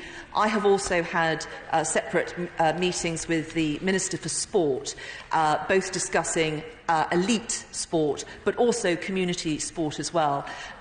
For much of these decisions, particularly at the elite level, these are decisions that sporting bodies must lead on, but there are safety issues as well. But I can assure her that this will be an ongoing meeting across all government departments, and we're going to make sure that every government department is providing services, support, and has the right policies in place for modern times. Finally, Louise Hay. Will the Minister confirm what the Government's position is on whether the automatic parental right of men who have fathered children through rape should be removed? Well, I know that the Honourable Lady feels very passionate about this and very pleased that she's taken up this very, very important campaign. The position of the Ministry of Justice is that it is looking very closely at this issue. I've mentioned in the past that the Rules Procedure are looking at the particular issues she's raised in the past about the applications to court. They have a further meeting at the beginning of May, and I'll be very happy to update her on that particular issue when that meeting's taken place. Thank you. Not now, no. We've got 3 urgent questions and a business statement. There'll be points of order in due course. Urgent question, Joe Platt. To ask the Secretary of State for Digital Culture, Media and Sport to make a statement on the future role of Huawei in UK telecoms infrastructure. Thank you. The Secretary of State for Digital Culture, Media and Sport, Secretary Jeremy Wright. Mr. Speaker, the security and resilience of the United Kingdom's telecom networks is of paramount importance. The UK has one of the world's largest and most dynamic economies, and we welcome open trade and inward investment in our digital sectors. But at the same time, the UK's economy can only prosper when we and our international partners are assured that our critical national infrastructure remains safe and secure. As part of our plans to provide world-class digital connectivity, including 5G, my department has been carrying out a cross-Whitehall, evidence-based review of the supply chain to ensure a diverse and secure supply base. The review aims to ensure stronger cybersecurity across the entire telecommunications sector, greater resilience in telecommunications networks, and diversity across the entire 5G supply chain. It has considered the full UK market position, including economic prosperity, corporate and consumer effects, and the quality, resilience and security of equipment. Mr. Speaker, despite the inevitable focus on Huawei, this review is not solely about one company or even one country. We have to strike a difficult balance between security and prosperity and recognise the reality of globalised networks and supply chains, although I will make it clear that our security interests are preeminent, and that has been the focus of this review. That is the way to ensure that the UK fully realises the potential of 5G through its safe and secure deployment. Mr. Speaker, as you would expect, given the importance of this subject, it is a thorough review into a complex area, which has made use of the best available expert advice and evidence, including from the National Cyber Security Centre. It will report with its conclusions once ministerial decisions have been taken. This review is an important step in strengthening the UK's security framework for telecoms and ensuring the secure rollout of 5G and full fibre networks. I'm sure the House will understand that National Security Council discussions should be confidential and will understand why this must be the case. However, I know that members on all sides of this House feel strongly on this issue, and I will make a statement to the House to communicate final decisions at the appropriate time. Joe Platt. Thank you, Mr. Speaker, and thank you for granting this urgent question today. So what a mess we're in. The only reason we know of the decision to greenlight Huawei is from an apparent ministerial leak of a meeting of the National Security Council, which has only served to raise public concern whilst undermining the integrity of our security agencies. So let me be clear, from this side of the House, if a minister did leak the information, they are not fit to serve in the Cabinet and are certainly not fit to be Prime Minister. Indeed, if the leak was for an advantage in a Tory leadership race, that would be truly shocking. Critical issues of national security should be handled with utmost care, not used as political ammunition in a Tory party civil war. A full leak inquiry should be undertaken and, if identified, the individual should immediately resign or be removed from their position. So, turning to the substance of this question, the decision to allow Huawei's involvement in building our 5G network raises some extremely serious questions that must be answered if we are to provide the public with concrete assurances over the integrity and safety of the network. Huawei is a company known for multiple public reports from our security services to manufacture sub-optimal equipment, often at a lower than average cost. So can the Minister clarify if the equipment described just 2 weeks ago by the Technical Director of the NCSC as very, very shoddy will be the same equipment greenlit for deployment in our networks? We heard last month in a report from the Huawei Oversight Board, chaired by the head of the NCSC, that they still have only limited assurance that the long-term security risks presented by Huawei can be managed, and they are still identifying significant issues. For the benefit of the House, can the Minister confirm that this is still the opinion of the security services when the Prime Minister decided to allow them access into our 5G networks for decades to come? And don't just listen to the security services, listen to Huawei themselves. In a letter to the chair of the Science and Technology Committee in February, they said that it will take 3 to 5 years to see tangible results from their reform programme. So why is it that just weeks after these warnings, this company has been given the go-ahead to help build our critical national infrastructure? And why are we in this situation today? Ultimately, the chronic lack of investment by this government has meant that we are without thriving digital or manufacturing industries capable of producing this equipment, leaving us reliant on foreign suppliers. To that end, this government must be called out for their negligence. The only way we are going to keep Britain safe and secure in the 21st century is by investing in our industries, rebuilding Britain and always placing security ahead of cost. That is exactly what a Labour government would do.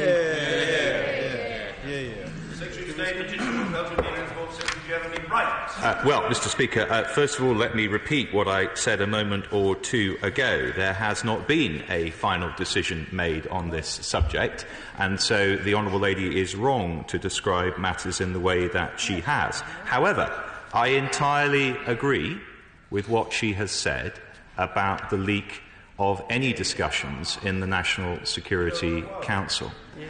As she says, there is good reason for these discussions to be confidential, and I hope the House will understand that I don't intend to discuss here or anywhere else other than in the National Security Council the matters that should be discussed there. And the reason why we don't is that officials, including the security intelligence agencies referred to in her remarks, which I'll come back to, need to feel that they can give advice to ministers which ministers will treat seriously and keep private. And if they do not feel that, they will not give us that advice, and government will be worse as a result. That is why this is serious, and that is why the government intends to treat it seriously, as she and the whole House would expect. Now, in relation to the other points that she raises, she made reference quite properly to the work of the Oversight Board. And, of course, the Oversight Board is evidence of the fact that we have arrangements in place for the management of Huawei technology that does not exist for the management of equipment supplied by others, and there is reason for that. The Oversight Board's concerns are, as she says, about the technical deficiencies of the equipment that Huawei are supplying. They are serious concerns. They need to be addressed. They are not, as she will recognise, concerns about the manipulation of that equipment by foreign powers. But they are nonetheless serious, and they will be addressed. The objective of this review is to ensure that the security of the supply network, regardless of who the equipment supplier is improved. That's our objective, and it would be wrong to focus entirely on Huawei or even, as I said, on Chinese equipment. However, it is worth recognising that Chinese equipment, and indeed Huawei equipment, is prevalent across the world, not just in the United Kingdom. There is a good deal of Huawei equipment already in the UK networks, so we are not talking about beginning from a standing start, but it reinforces, in my view, Mr. Speaker, the need to ensure that this review of the supply chain is broadly based, as it is, to ensure that we address the security of the network, regardless of where the equipment comes from. And finally, on the issue of the security and intelligence agencies, as she would expect, we take full account of what the security and intelligence agencies have advised us on this subject, and she has my reassurance, as does the House, that we will continue to take seriously what they tell us, because it is a key component of the review that's being conducted, which is being conducted, as I've indicated, with the full input of the National Cyber Security Centre.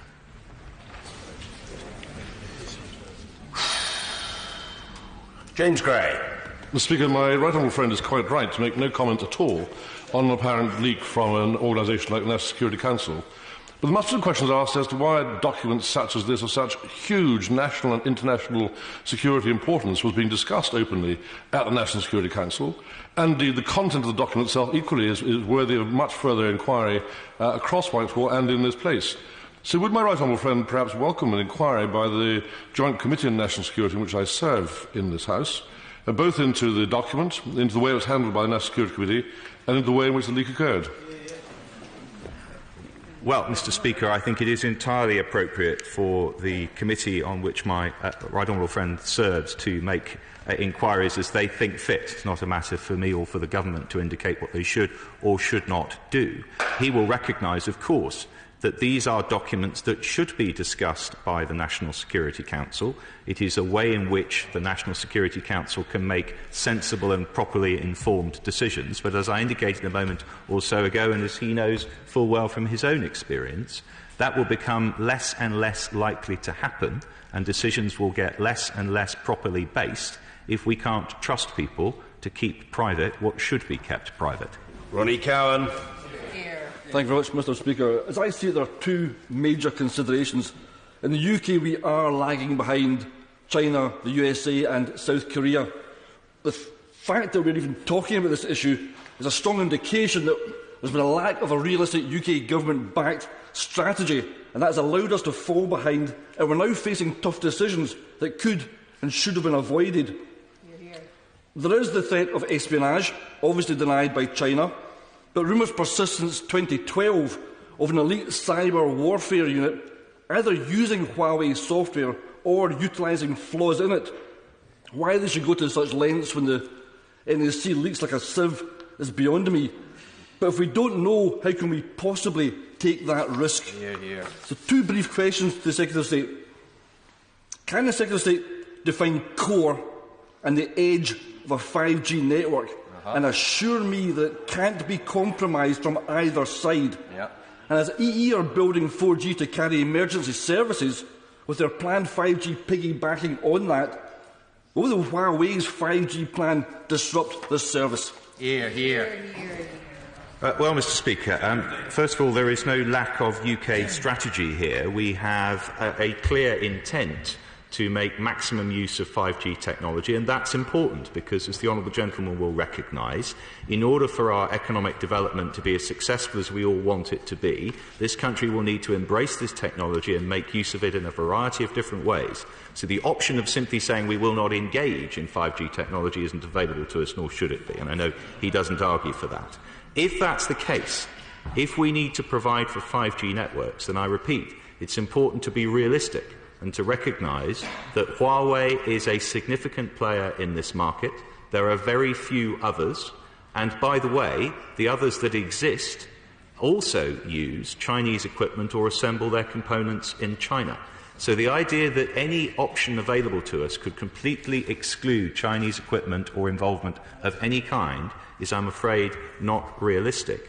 It's also, though, worth saying, for the honourable gentleman's reassurance and I hope for others, that we already take action to, for example, exclude Huawei from sensitive networks. There is no Huawei equipment in defence or intelligence networks, for example. And the division between core and access networks, which, as he says, is technically complex, is something we will need to address in the review. But I would much prefer that we are able to discuss that review in the round, present it properly, and discuss it when it's been properly developed, rather than attempt to do it piecemeal on the back of incomplete leaks. Bob Seeley. Mr. Speaker, the Secretary of State talks about a final decision, coming to the House with a final decision. Isn't this an opportunity to actually have a wide-ranging debate about this issue, because there are many technical and political and security considerations?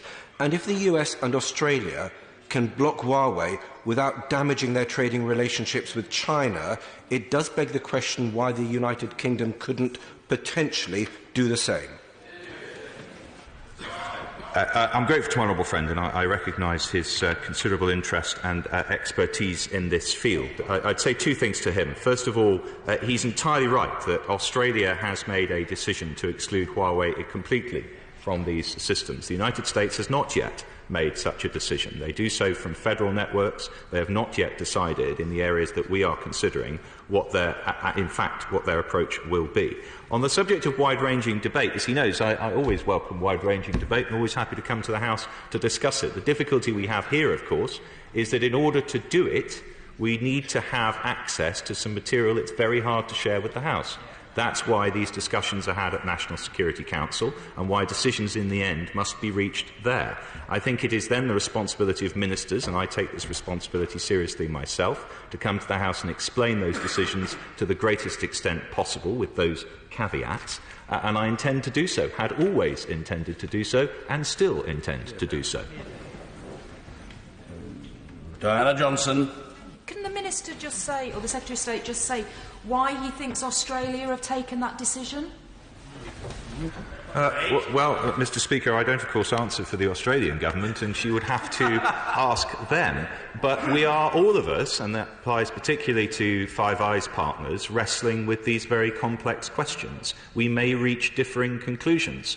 Where I do think there is good sense is in having those conversations as extensively and as often as we can, and in fact the government will be doing so very shortly with security and intelligence partners. This is a subject I've no doubt will be high on the agenda. Tom Tugendhat. Mr. Speaker, would my right honourable friend agree that partners, in fact our close intelligence partners, have been very clear about their views on this decision, and indeed the Australian Signals Directorate made a very clear statement only a number of months ago in which they said there is no such division between core and non-core, because the nature of 5G includes the whole gamut of the technology in one, and therefore the distinction that was possible in 3 and 4G is no longer feasible. Would he not also agree that this is not simply a technical issue, arguing as to whether or not we'd be vulnerable to espionage in a broad sense, or whether Huawei would be able to hoover up the digital exhaust that is in fact the goldmine to so many businesses today, but actually is also a diplomatic one, undermining the trust that has built the 70-year relationship that we know as the Five Eyes community, that keeps threats away from our shores and ensures the security of our citizens around the world. And would he not therefore see that this is a fundamentally diplomatic and political question, just as much as a technical one, and respecting our Five Eyes partners is an essential part of the decision? On my honourable friend's last point, I entirely agree, and it is important that we don't just discuss these matters with our partners, but we have rather more complex and detailed technical discussions about the precise restrictions we may all seek to impose, and there is no lack of respect for what they say in this. Of course, many of our Five Eyes partners are operating under some difficulty, as members of this House are, in that they don't know all of the decision-making because some of it is not yet complete. But it is worth, I think, recognising that my honourable friend is right, that in terms of the concerns that they've expressed, those are legitimate concerns. We listen very carefully to what our partners say. We listen very carefully, too, to what our own security and intelligence agencies say, and for reasons he will appreciate perhaps better than almost anyone else in this House, I don't intend to go to any detail about that, but I repeat my reassurance that we will act in full consideration of what they say, because it's an important and fundamental part of this review. Pat McFadden. Mr. Speaker, this leak is not only embarrassing, but I'm afraid symptomatic of a wider breakdown of discipline and collective responsibility in the government. This decision should be taking into account both our national security needs and our technological requirements for the future. And those should be the only two things under consideration by Minister, not their own political share price or anything else. So can I ask the Secretary of State, can he assure the House that in our altered post-Brexit geopolitical position, there is no question of future trade requirements or the urgency for a trade deal with China influencing national security judgments? I agree with what the Right Honourable Gentleman has said about the importance of this decision and the considerations that legitimately play a part. This is a decision that will be taken by the government as a whole, but the recommendations of this review have been produced by my department in collaboration with the intelligence agencies, particularly, as I've said, the National Cyber Security Centre. And we have done that with the country's security considerations preeminent among the issues that are discussed and will be put forward in that review. That will remain the case for as long as I lead this department and have anything to say about it. Mrs Anne Main. Thank you very much, Mr. Speaker. We're only here today because there has been a leak, and that is incredibly regrettable for the whole of the House, and I can hear opinions from both sides, and national security couldn't be a more important topic for all of us to be discussing. I am a little concerned that it may be trivialised that the leak is as a result of someone's leadership campaign. I am more concerned it may be as a result of whistleblowing, because of the process as being something that is so concerning to someone that they felt the need to break this bond of trust that's existed for so long. So I accept the review is going on at the moment under great secrecy, but can now, since this has been brought out in the open, can my right honourable friend assure the House that absolutely every consideration will be given to all the concerns that have been raised by honourable members here today, both about our relationship with countries such as Australia, our cyber security, our national security, and importantly make sure that we're not having some future concept of deals with China colouring what we now must have as absolutely the forefront of our mind, the safety of the British public? Yes, I can give my honourable friend that assurance. That will indeed be the focus of this review, as she's just heard me say. I do not think that the motivation for this leak matters in the slightest. This was unacceptable, and it is corrosive to the ability to deliver good government. Yes. And that is something that we must all take responsibility for. And I'm afraid the truth is that in discussions of this kind, people are entitled to express whatever views they wish, and they do, but collective responsibility requires that when you've had the discussion, you do not repeat your views publicly, and you certainly do not discuss matters that have a security implication of this kind. I think that's clear, Mr. Speaker. I think the majority of members of this House will agree with it. But in terms of the substance, we will return to it when I have the opportunity to speak rather more freely than I can at the moment. And then, of course, I will give the House as much detail as I can. Norman Lamb. Protecting this country's national security must be non-negotiable. But there have also been reports, including in the Daily Telegraph, that Chinese technology companies have been complicit in the internal repression of ethnic Muslims in Western China. This involves the internment of hundreds of thousands of people in re-education camps and the creation of a surveillance state. It's possible that this includes Huawei. Is the Secretary of State aware as to whether there are allegations specifically involving Huawei? And if so, should we be doing business with a company that engages in that sort of activity? Well, of course, as the right honourable gentleman says, the concerns that we have about Huawei are at least in part due to the potential interlocking nature of what they do and what the Chinese state does. That's at the heart of our concerns, hence the oversight mechanisms with which he's familiar. And of course, we will take full account of not just what he has said, but all the other information that we have in making the judgments that we make. And he will understand, and I make the point again, that the involvement of the intelligence and security agencies in this process is fundamental, it's integral, it means that we can get a good sense of the sort of information that he's describing. Victoria Prentice. Mr. Speaker, does my right honourable friend agree that, while of course not encouraging him to comment on the substance of the leak, it is very important that while this might possibly become the subject of a criminal investigation, that we all, both within this House and outside, choose our words very carefully when talking about what clearly happened yesterday? Well, I do agree with my honourable friend, as she would expect me to, and she speaks with the experience on this. We cannot exclude the possibility of a criminal investigation here, and everybody will want to take seriously that suggestion. But I think we are all entitled to say what I think many of us have already said about the undesirability of this kind of leak, and it's perfectly proper for the House to express its concern in the way it has. Mr. Barry-Shearman. Speaker, the Secretary of State being very open and reasonable this morning, but would he agree with me that at bottom this is all about trust? I was one of the first parliamentary jobs I did as a delegation when I was a very young MP was to go to Hong Kong as part of a parliamentary delegation to assess the agreement that this country reached with China on the future of Hong Kong.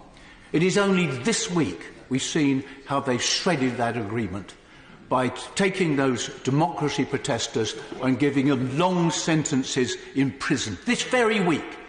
And I have to say to the Secretary of State, he says we want a broad-ranging inquiry. I have Syngenta in my constituency, taken over by ChemChina. That's not on the stock exchange. It's the Chinese government buying into our economy. Yeah. We've got to look at this, and we've got to look at it seriously, and it is a question of trust. I understand the honourable gentleman's concerns, and as I've set out and as he knows, the approach that we take to Huawei is different in nature to the approach that we take already to other suppliers of similar equipment. But he will recognise that this is not a problem specific to the United Kingdom, nor is it a problem that is easy to resolve by simply saying we'll have nothing to do with the Chinese. As I've set out, there is a considerable amount of Chinese equipment already in the system, both here and elsewhere, and there's a considerable amount of Chinese components in the supply that we get from anywhere, in reality. So this is not straightforward, hence the need to engage in the type of review that we have engaged in, to discuss it sensibly and to reach considered conclusions. He knows me well enough to know that that is my preferred approach, and that is what I intend to do. Nigel Huddleston. Speaker, does my right honourable friend agree that the UK relies on many international tech companies for its digital infrastructure and telecoms infrastructure, all with different levels of risk, but all of which have contributed to enabling the UK to have the largest digital economy as a percentage of GDP in the G20? But can he assure me that the British government would not take undue and unnecessary risk with citizens' data on national security, whether our partners be Chinese, US, international or domestic? Yes, I'm grateful to my honourable friend. He makes a good point. And as I said, the purpose of this review process is not simply to answer questions about Huawei or even to answer questions about China. It's to ensure that our telecom supply chain is secure for the future, regardless of where the equipment comes from. That's our objective, and that, I think, is the sensible way to approach this. Bambos Charalambos. Thank you, Mr. Speaker. Since it was leaked that the Prime Minister has given the green light to Huawei's involvement in 5G, what representations has the Minister had from Huawei's competitors? Well, Mr. Speaker, again, I think that the way in which the honourable gentleman has phrased what's happened is incorrect, and I've made clear what the position is. Of course, we will listen to those in the sector as we listen to others, but in the end, the judgment that the UK government has to make is how we ensure that our telecom system is secure, it is safe, and it provides the kind of 5G network will be the foundation of our economic success in the future. That's the objective here, and that's what we'll pursue. John Lamont. Mr Speaker, I wonder if the Minister could set out what steps the Government is taking to ensure the UK remains at the forefront of the development of these new technologies like 5G. In particular, what the Government is doing to ensure that rural areas like those of my own constituency in the Scottish Borders are not left behind as the 5G network is rolled out. Yes, my friend is right. It is important that we recognise the need to ensure this technology serves our whole population and its potential is properly developed. And as he will know, what the Government is doing in conjunction with others is attempting to develop this technology in test beds, particularly, as he will know, in rural applications, which I hope will be of benefit to him and to his constituents, and I believe can transform the way in which our citizens can be connected to the essential services we now all use. Thank you, Mr Speaker. And I should declare an interest, having spent 20 years building out mobile and fixed networks around the world, working with a variety of vendors, including Huawei and latterly for the regulator Ofcom. So mobile networks have been an increasingly critical part of our critical national infrastructure, but the regulatory framework has not kept pace since 2010. It has not, for example, matched the resilience and security requirements of fixed networks. 5G makes mobile networks part of the everyday infrastructure of our lives, but it will be built out and using existing components and network parts where Huawei is already present in many cases. It's based on 4G, for example. So does the Secretary of State agree with me that what we need is a transparent, principles-based and standards-based resilience and security regulatory framework? Will he comment on why Ofcom has not provided this under the duties of 105 of the Communications Act? And will he ensure that in the future Ofcom has the resources and the powers to ensure that it does? Well, I'm grateful to the Honourable Lady. She's right that the importance of this review is that it deals with the need to ensure that security is in place for the mobile network as it is elsewhere, and that becomes increasingly important as we move towards extensive applications of 5G. That's the logic for this review. That's why it's important. That's why it's happening now. Ofcom will have their part to play in this process. She will again understand why I don't talk now about the conclusions of this review. But when those conclusions are available, I will come and I will discuss them. And I have no doubt she will wish to participate in that conversation. Fiona Bruce.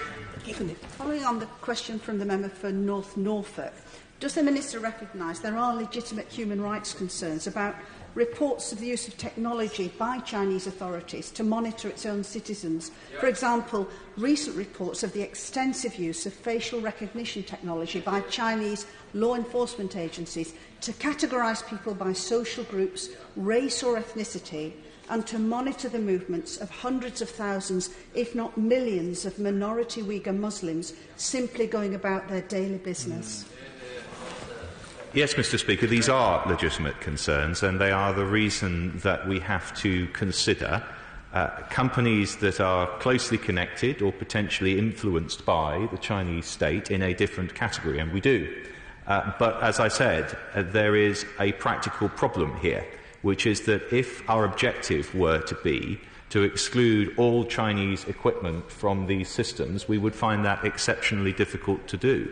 So there is a balance to be struck. The purpose of this exercise is to ensure that we do not expose our systems and our citizens to risks that we can sensibly and prudently avoid. That's what this review is designed to do, and I believe it will succeed. Chris Bryant.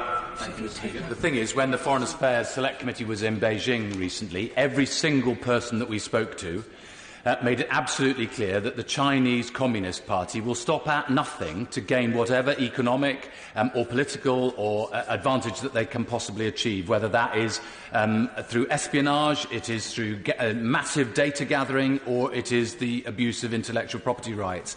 So from the people that we met, there will be enormous scepticism about engaging directly with Huawei, a company that operates directly under Chinese law, and is likely at any one moment suddenly to be seized hold of by the Chinese state to perform its duties under Chinese law rather than the law of this country?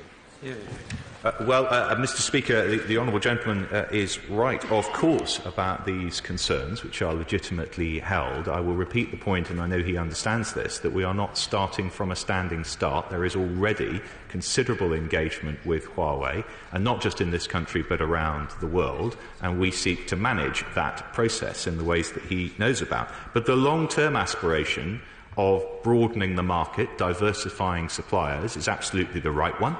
And I hope very much that this review will address those issues too. But that in itself will not be a quick fix. We will seek to do so, but it will take some time to broaden the market out beyond what is essentially now 3 suppliers in this space and 3 only. Mr. Philip Hollowbone. If the National Security Council isn't secure, what is the point of it? Well, Mr. Speaker, the point of the National Security Council is to enable us to discuss matters of national security, and we will continue to need to do that. And I suspect my honourable friend will have detected in what I've said my view of the importance that those conversations remain confidential. Matt Weston. Thank you, Mr. Speaker. In today's Financial Times, they quote Rob Joyce, the senior cyber security advisor to the US National Security Agency, as saying, "We are not going to give them the loaded gun."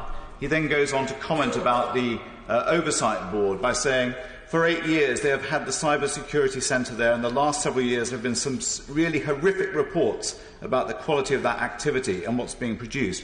How seriously should we be taking those comments? Well, Mr. Speaker, of course we take seriously comments of that kind, but it's important that when people reach a judgment on these matters, they're in possession of all the facts, all the evidence, and all of the advice that we receive from many sources, including, of course, the security and intelligence agencies. And it's difficult for anyone who doesn't sit around the National Security Council table to have access to all of those different materials. But, as I've said, what's important here is that we produce a secure system, one that will deliver 5G from which all of our constituents will benefit, including those importantly in Warwickshire, where we can deliver those benefits securely and safely. That's what we seek to do. That's what the review is for. Bob Blackman. Thank you, Mr. Speaker. I must declare my interest that I spent 31 years in the telecoms and high-tech industry before coming to this place. My right honourable friend has indicated that Huawei's technology, whilst niche, is not actually unique, and there are alternatives to using Huawei. And also the lessons from 3G and 4G procurement was that technological solutions came along quite quickly during the process of that. So can my right honourable friend confirm that whatever decision is made, this will be subject to open competition for companies to compete for our business? Yes, I'm grateful to my honourable friend, and his experience is valuable in this discussion. He's right that we must consider the competition aspects of this too, not just from economic points of view, but from a security point of view. It is obviously better to have a number of different suppliers in the system, not just because that helps with the economics of this, but because it makes the network, by definition, more secure. But the difficulty, as he will recognise, is that there are essentially only 3 suppliers in this space, of which Huawei is one, Nokia and Ericsson are the other 2. And there are difficulties, I think, on a number of levels, with us assuming that were we to exclude Huawei and rely entirely on the other 2, we would have, as a result, a safe network. I think that's not a right assumption to make, and that's why this review is a more complex process than it might initially appear. Dr. David Drew. Mr. Speaker, as well as the current controversy over safety and security, there is another aspect to this, and that's safety regarding human health. Will the Secretary of State assure me that whoever he chooses as the main contractor, that they take full account of the impact on human health, and they make sure that any infrastructure minimises any possible danger to people's health? Yes, Mr. Speaker, of course that's important, and he will know that colleagues in the Department for Health and Social Care are doing work on this at the moment. And it is important that whatever use we make of this technology, whoever supplies it to us, that human health considerations are important and taken into account. Carol Monaghan. Mr. Speaker. We've heard over the last couple of years many serious questions been raised over Huawei. So the decision even to involve them or to consider them for a 5G network seems reckless. And the Secretary said earlier that Huawei are not operating in sensitive or defence areas. But as we become ever more reliant on the Internet of Things, the ability to shut down a network is a serious threat to our national security. Yeah. But what I'd like to ask the Secretary of State is, if he is so confident about the integrity of Huawei, why are they not operating in sensitive areas? I missed the last sentence. Why? Like I said, if he is so confident about the integrity of Huawei, why are they not operating in sensitive areas? I apologise, Honourable Lady, I didn't hear the first time round. The answer to that is, of course, we recognise that there is a material distinction between Huawei and other suppliers, and that is their potential interconnection with the Chinese state. And therefore it is sensible for the UK to ensure that when we're dealing with particularly sensitive networks, that Huawei are not involved. That is a process that's well understood by both sides. And of course the Chinese would apply a very similar principle to non-Chinese companies in China. But that isn't what we are talking about in terms of the entire telecommunications network. Where she's entirely right is that we must be certain that we have the greatest possible security on our 5G systems, because if someone were able to influence those systems at a fundamental level, as we do more and more with those 5G systems, the consequences become more and more severe. That is exactly the reason for the need for this review. Paul Sweeney. Thank you, Mr. Speaker. In the 1980s, Britain had a world-leading position in the development of fibre-optic broadband, but because of the privatisation and fragmentation of British Telecom and also GEC Marconi, the nation has lost that capability. Now we're reliant, as the Minister has said, on Ericsson, Nokia and Huawei. Is it not clear that the opportunity now for the development of the Internet of Things, a huge industrial potential, is for Britain to build a national champion in this space in its own right, working perhaps with Five Eyes and other close allies to develop that internationally competitive capability in its own right? Well, Mr. Speaker, I don't think, tempting as I know it is on the other side of the aisle to blame everything on privatisation, that's fair in this context. But the point around a potential alternative contender, whether it be a national champion or something developed in concert with others, is something that we should, of course, consider. But as he will recognise, it is not something that will happen overnight, even if we and others are determined to achieve it. So there is a more instant problem for us to address, which is if we need to get our 5G systems up and running, and I would suggest that we do, in order not to fall behind in all of these important economic areas, then we need a system in place that enables us to develop those networks with the existing technology coming from existing suppliers. And I repeat the point, we have a very limited choice available to us. But the purpose of this review is to find a way in which we can navigate that marketplace without sacrificing our security. Nick Smith. Thank you, Mr. Speaker. Our security services say that this is the first ever leak from the National Security Council. So can I press the Secretary of State? Will this be a criminal investigation? Well, Mr. Speaker, as the honourable gentleman will recognise, that's not a matter for me.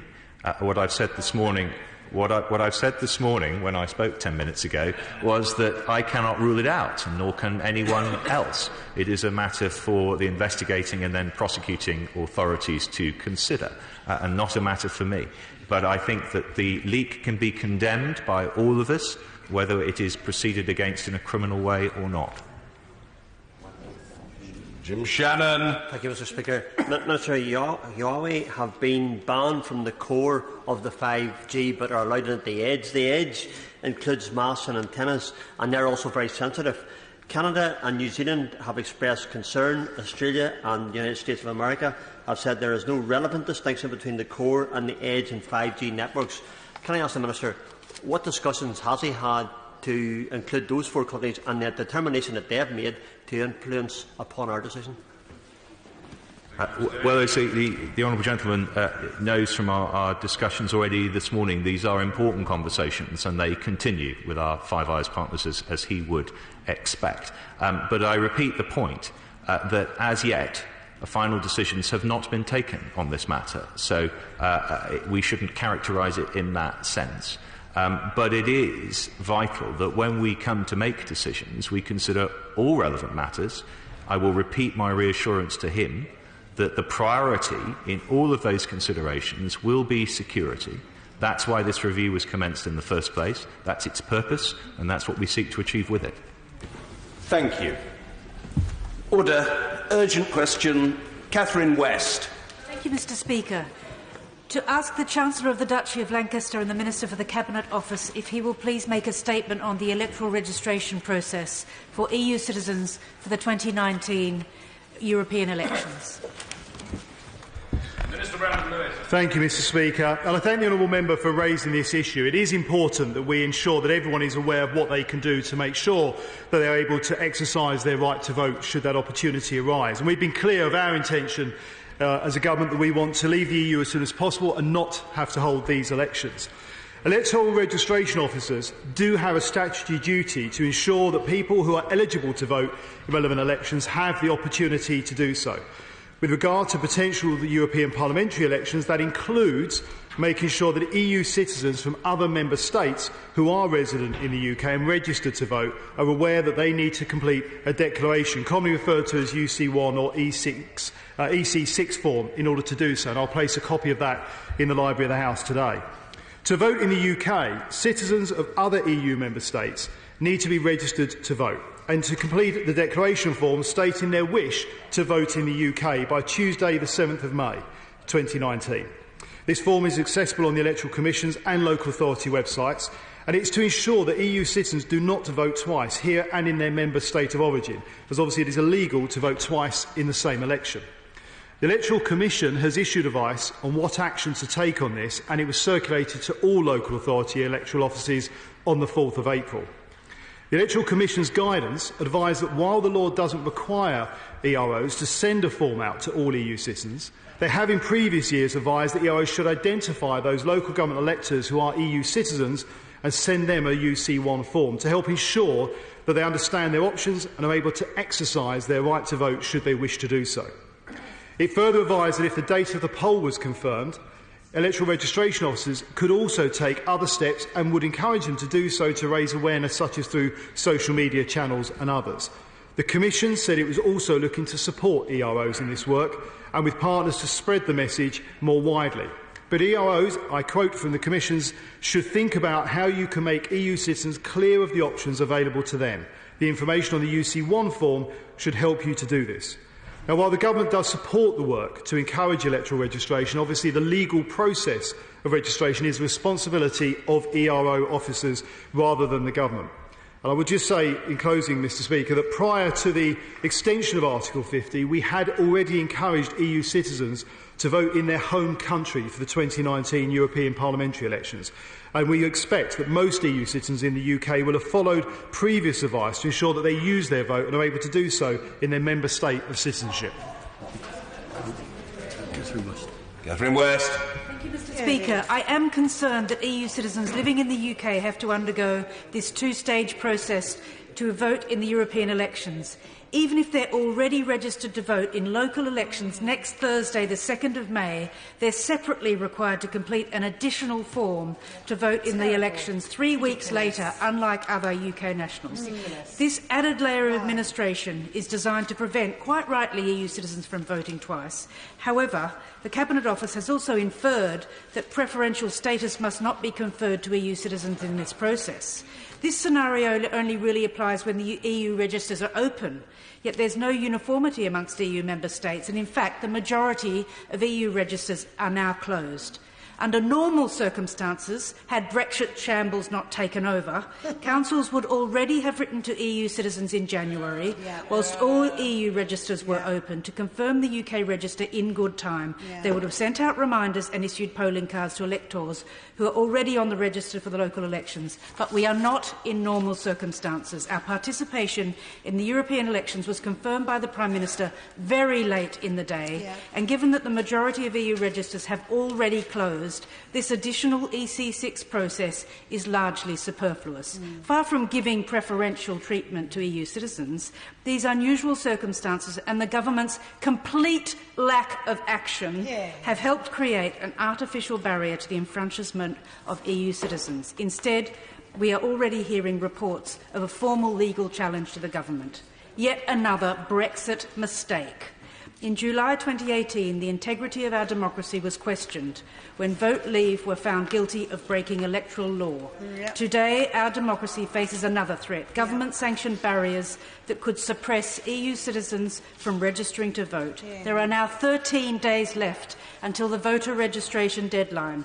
Given the shortness of time and the late hour at which local authorities were informed about this major U-turn in government policy towards participation in the European elections, will the Minister answer one clear question? Can he confirm that local authorities will be permitted to automatically register those EU citizens who are already registered to vote in next week's local elections on the 2nd of May so that they can participate in European elections a mere 21 days later? Thank you, Mr. Speaker. Minister Brandon Lewis. Thank you, Mr. Speaker.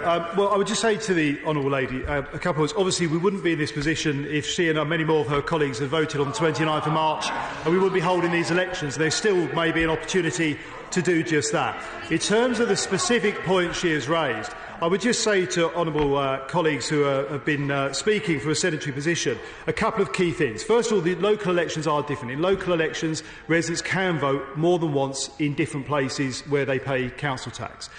So there is a very different structure. Secondly, for European elections, in a local election, I can see the honourable ladies, I'll just say to you, local elections, people can vote more than once. They can vote in different parts of the country if they have homes there, as often members of Parliament themselves will do. I would just say in European elections it's different, and it is absolutely right we ensure and do what we can to make sure that people only vote once, as is the legal requirement. And this process, a UC1 form, I would say, if colleagues look at it, which is why I'm laying a copy on the library today for colleagues who haven't had a chance to look at it, is a form that probably takes about 30 seconds to a minute to complete.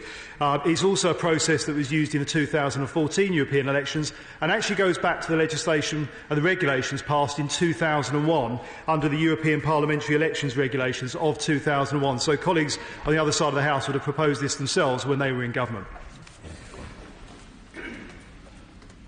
Bob Blackman. Thank you, Mr. Speaker. Given that nomination day, I think, is today for the European elections, and that many local authorities across the country will be considering sending out postal votes very early in this process, can my right honourable friend confirm what guidance has been given to electoral registration officers on the issue of postal votes, particularly for EU citizens that are choosing to vote in these elections? I can say to my honourable friend, the advice from the Commission goes out to the electoral registration officers to follow the same processes. Everything will be exactly the same as it was in 2014. There is no difference around how the postal vote notices go out. This issue is around making sure that the European residents who wish to vote here, who have not already registered to vote in their member state, which of course we have been advising them and recommending they do over the last year, are able to register should they wish to do so. Joe Platt. Thank you, Mr. Speaker, and thank you for granting this urgent question. And thank you to my honourable friend for bringing this important question into the House. It has never been the desire of the Labour Party to take part in the upcoming European parliamentary elections. However, this is now becoming a reality following the government's failure to reach a satisfactory Brexit deal. The uncertainty caused by the government's shambolic Brexit negotiations is causing havoc on this country, particularly for electoral administrators who are now tasked with delivering a national poll under extremely short circumstances. This includes 2 million EU citizens who are already registered to vote in this country and have until 7th of May to complete and return a declaration form in order to take part in European elections.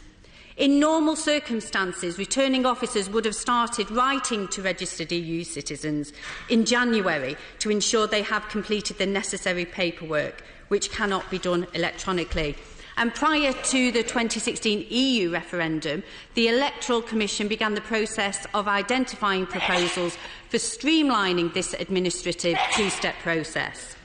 However, because this government repeatedly stated that European elections would not take place, the Electoral Commission decided not to continue working out this area of reform. And because this government maintained this position about EU elections at the 11th hour, even when it was clear that the government's botched Brexit deal would not pass, returning officers have only just started the process of contacting registered European citizens.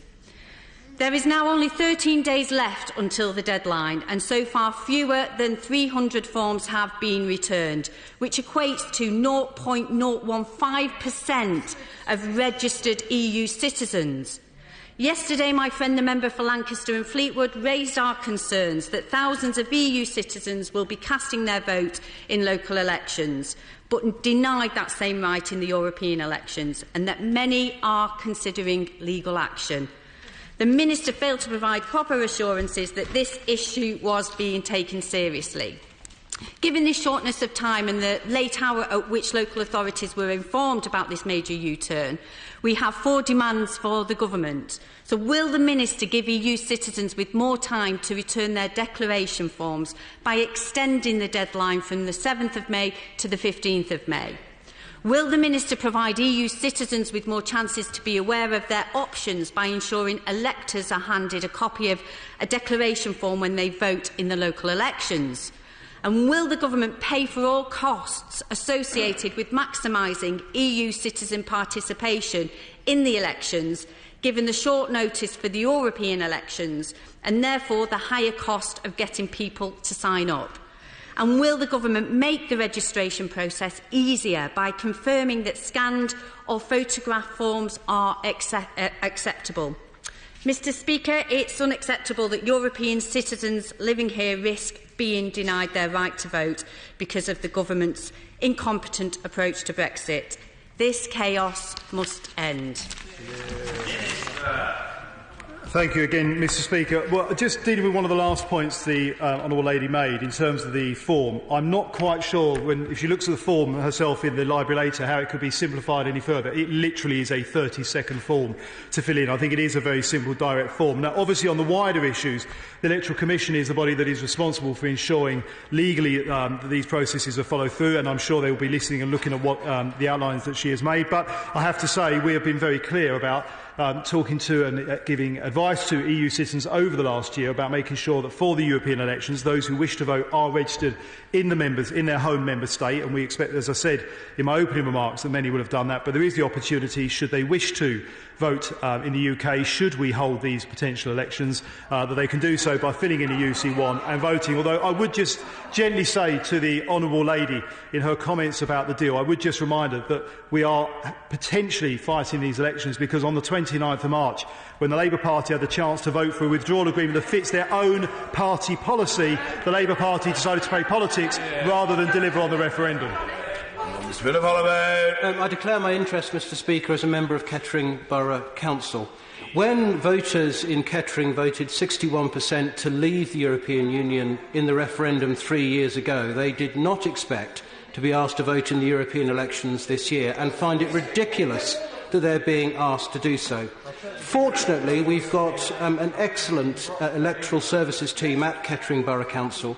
Can the Minister confirm that all the extra costs that councils will bear in arranging these elections will be reimbursed by the government? Minister.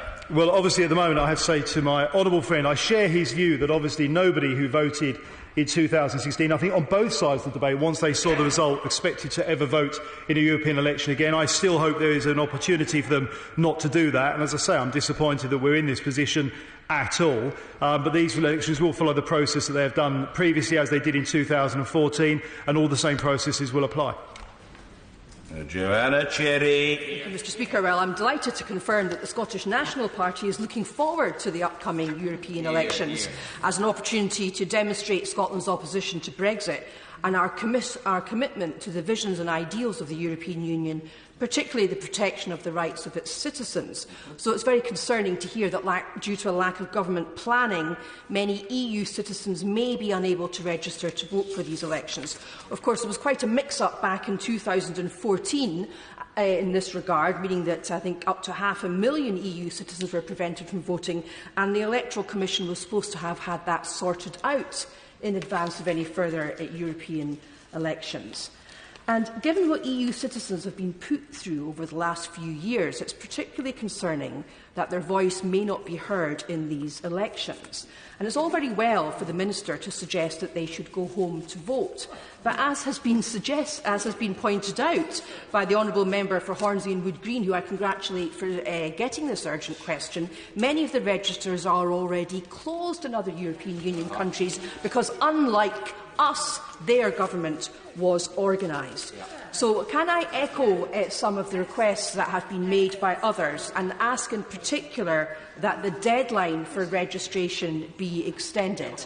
And can I also ask the Minister not to shuffle off responsibility onto the Electoral Commission, but to take government responsibility for what has happened here and make sure that the Electoral Commission are indeed writing out to all local electoral registration officers and monitoring their compliance with the reminder to send out these forms. And finally, given that we are in this mess because of the way that the government have handled the Brexit process, can the Minister take some government responsibility for an information campaign to EU citizens to make sure that they are registered to vote? Or is the government afraid of what these people will vote for if they are registered? Well, I would just say to the Honourable lady that I'm afraid I don't accept the premise of some of her points. In fact, I think they're based on an entirely false premise. Firstly, on the basis of what she said I said is not what I said. Answering her final point, which links to that, is what the government has been doing over the last year is giving, and the Commission itself as well, advising EU residents to register in their member state. That is not the same thing as go home and vote, but it is also fulfilling the last request she's got, which is we have actually been advising people from EU citizens, understandably, as we did not expect to be fighting these elections, that if they wish to exercise their vote, they should register in their home member state, because that's where there would be a European election. And of course, if she looks back in Hansard later, she'll see that in my opening remarks I outlined the Electoral Commission are in contact and have been in consistent contact with electoral registration officers around the processes to make sure things are in place. Tom Pasclave. Thank you, Mr. Speaker. There is, of course, a really easy solution to all this, isn't there, Minister? Let's just stop mucking about and call the whole thing off. Yes. As my honourable friend knows well, I often agree with and enjoy his very direct, cutting-through remarks, as he's just proven again on the floor of this House, getting to the core point in such a simple way that I can say I entirely agree, and I hope that we have a chance in this House to express the will it should have done on March the 29th, which is to approve the withdrawal agreement, leave the EU and deliver on the referendum result. Mr. Hilary Benn. Thank you very much indeed, Mr. Speaker. The Government has a responsibility to encourage the widest possible participation in the European Parliament elections. But the impression it is giving to EU citizens, please don't vote here, vote back home, is doing the opposite and is frankly insulting to many of them who regard the UK as their home. Now, the Minister will be aware that some EROs have sent out reminder letters and UC1 forms to EU citizens. Is it the Government's policy that all EROs should do so and should do so immediately? Let me just correct something the right honourable gentleman made, and I have huge respect for him and his role, and I would just say that the point I've been making about EU citizens voting in their home member states is that the government's advice, because we were not looking to be fighting European elections as we wanted to leave the EU, over the last year has been to register if they wish to use their vote in their home state, because that's the only place there would be a European election. Obviously now there is the potential we will be fighting European elections, and that's why, as I outlined in my opening remarks, the Commission has advised the electoral returning officers to do exactly that, to identify and notify all EU citizens who have the right to vote that they can vote in this country, that if they complete a UC1 they will be able to register to vote and to vote in those European elections should we hold them, which obviously as a government we would rather not do in the first place. Nigel Huddleston. Thank you, Mr. Speaker. I'm fortunate to represent a constituency with at least 7,000 EU citizens, so this is particularly important for me. I think we should continue to communicate the process. But can my right honourable friend confirm that the process to register is exactly the same as it was last time, and to suggest that there's been some kind of change is more likely to cause confusion than clarity? My honourable friend is absolutely right, and I give credit, and I'm absolutely sure that the opposition members are not trying to purposely confuse people, but these processes are exactly the same as 2014, as I say, go back to the 2001 regulations. Anna Soubry. Mr. Speaker, I am bound to place on record, having congratulated the Honourable Lady for securing this urgent question, I have profound concerns about these elections, which I hope do take place, and I suspect strongly that there will be many legal challenges. I gently say to the Minister the reason that we're holding them because of the failure of this government to deliver on the referendum result, and remind him it's a good job the Honourable Member for South Leicestershire isn't here, because he might want to remind the Minister that his elderly parents who were born in Italy have lived and contributed like many hundreds of thousands of EU citizens. This is their home, and the idea that to exercise their democratic right they should go back to Italy is absolutely outrageous. I'm worried about the rights of European citizens to vote, but I'm also worried about their rights to stand. Mr. Speaker, I was going to raise it as a point of order. Yesterday I discovered, on the day that the nominations close in the southwestern Gibraltar, for the rest of the United Kingdom it's at 4 o'clock today, the Electoral Commission had failed to supply to the returning officers the necessary information to provide to an EU citizen who wishes to stand, as they lawfully can, as a candidate in the elections. I am very grateful to the returning officers in Kettering who were so helpful, the Spanish, the Romanian ambassadors who directly intervened, the Secretary of State who directly intervened to provide the material, the guidance and the advice to the returning officers directly from the Cabinet Office, because the Electoral Commission has failed to do it. As I stand today, I cannot say whether two Change UK candidates, one Spanish-born, one Romanian-born, will be able to stand in these elections through no fault of their own. Can the Minister please assure this House that any EU citizen who wishes to stand, who satisfies the legal requirements, will not and has not been prevented from standing in these elections? Minister. Thank you, Mr. Speaker. In terms of dealing with a couple of the points the Right Honourable Lady has raised, again, I'll just reiterate. I do personally believe in democracy. I think everybody who is in this country at any election, be it local elections, European or parliamentary, should look to exercise their right to vote. Many people have given a great deal over decades to have that right to vote, and that is why I think it is important that we are clear with people that should they complete that UC1, they can vote exactly the same as in 2014 and previous European elections. My point around people voting in their member state is that is what many EU citizens would have already arranged to do on the understanding there were not going to be elections in this country. And where I do disagree with the Right Honourable Lady quite dramatically is I think this House should be supporting the decision of the 2016 referendum, voting for the withdrawal agreement and not holding these elections. But in terms of I'm answering her question. She asked several and I've just covered some of them.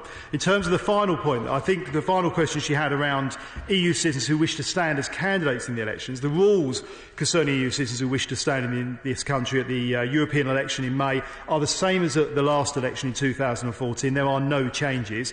The Commission, the Electoral Commission, have provided guidance on this matter for candidates. What my understanding from the Electoral Commission is that they have. I hear the Honourable Lady saying they haven't. I will look into that straight after this and make sure somebody in the Cabinet Office or myself directly comes back to her during the course of today. Marshal de Cordova. Thank you, Mr. Speaker. My constituency is home to thousands of EU citizens, and they deserve the right to vote here, and every effort should be made to ensure they are able to do so. So, given the government's Brexit shambles, will the Minister now commit to doing one of several things? Firstly, extending the deadline, but also ensuring photocopied or scanned documentation will be accepted when they go forward to register. Well, as I said to you, said this dispatch a few times already, I agree that we should have as many people everybody who is entitled to vote should be encouraged to vote and actually exercise their vote. It's a treasured and valued thing that we should have. I've put a copy of the UC1 form in the library today, as I've outlined, so people see it is a very short and simple form to fill in. People have plenty of time to do just that, and I'm sure the Electoral Commission will be looking at the options she's outlined. Vera Hobhouse. Thank you, Mr. Speaker. May I say that the answers that the Minister has given this morning can hardly be seen as reassurance that the government values EU citizens living in this country or respects their rights. So I believe the government should do its utmost to make sure good on its promises that it respects EU citizens' rights. So could the Minister please confirm that for every EU citizen registered to vote in the UK local elections, the obligation to send out the additional form for EU election rests with the government, because this mess clearly is at the government's door and not at the door of local government officials. Well, as I said earlier on at this dispatch box, the UC1 form is there for anybody to be able to complete and send in. If it's them to send in, it is on the website. It will take about 30 seconds to complete, maybe a minute, if your handwriting is as slow as mine. And I hope that as many EU citizens who are able to vote in this country do take advantage of that and use their vote, if we have the elections. Thank you, Mr. Speaker. European Union citizens make a huge contribution to our public services, to our economy, to our communities, to our country and to my city of Newcastle. I hope the Minister recognises that and that they have suffered immensely through the Brexit process, not able to vote in the first place, facing a rise in hate crime and continued uncertainty about their status and that of loved ones. So does he not think he should be going the extra mile to facilitate their voting, and that not to do so adds insult to injury, but also it's that lack of flexibility and responsiveness which is the reason why we're in this mess in the first place? Actually, I would say to you, the reason we're in this position is because on the 29th of March, too many members of Parliament didn't vote to leave the European Union. But I would say I do agree with her that EU citizens play a hugely important part in our economy, in our culture, in our society. I think that's why it was important, and it has been important. The government has been clear from the very beginning, and the Prime Minister has been clear we want to protect and secure the rights of EU citizens in the UK. They are a hugely important part of our economy, and I hope that as many of them as possible who wish to do so take the advantage to vote in the elections should we hold them. But I still hold to the point that my main aim, I have to say, is to ensure we don't have these elections in the first place and we honour the referendum result. Paul Sweeney. Mr. Speaker, it's deeply depressing to have to reassure EU nationals to come to my surgeries that they are welcome here and that we want to keep them here. It shouldn't be my job to do that. It's actually really depressing that we are in that situation where people feel so unwelcome, having lived here and worked here and contributed so much for years. You know, the rhetoric sounds reassuring, but actually, when you're imposing these sorts, when the minister is imposing these sorts of bureaucratic restrictions upon EU nationals, then it paints a very different picture. So why don't we just dispense with that trifling and inconvenience and just reassure people that they can vote in the normal process that other British citizens can do as well?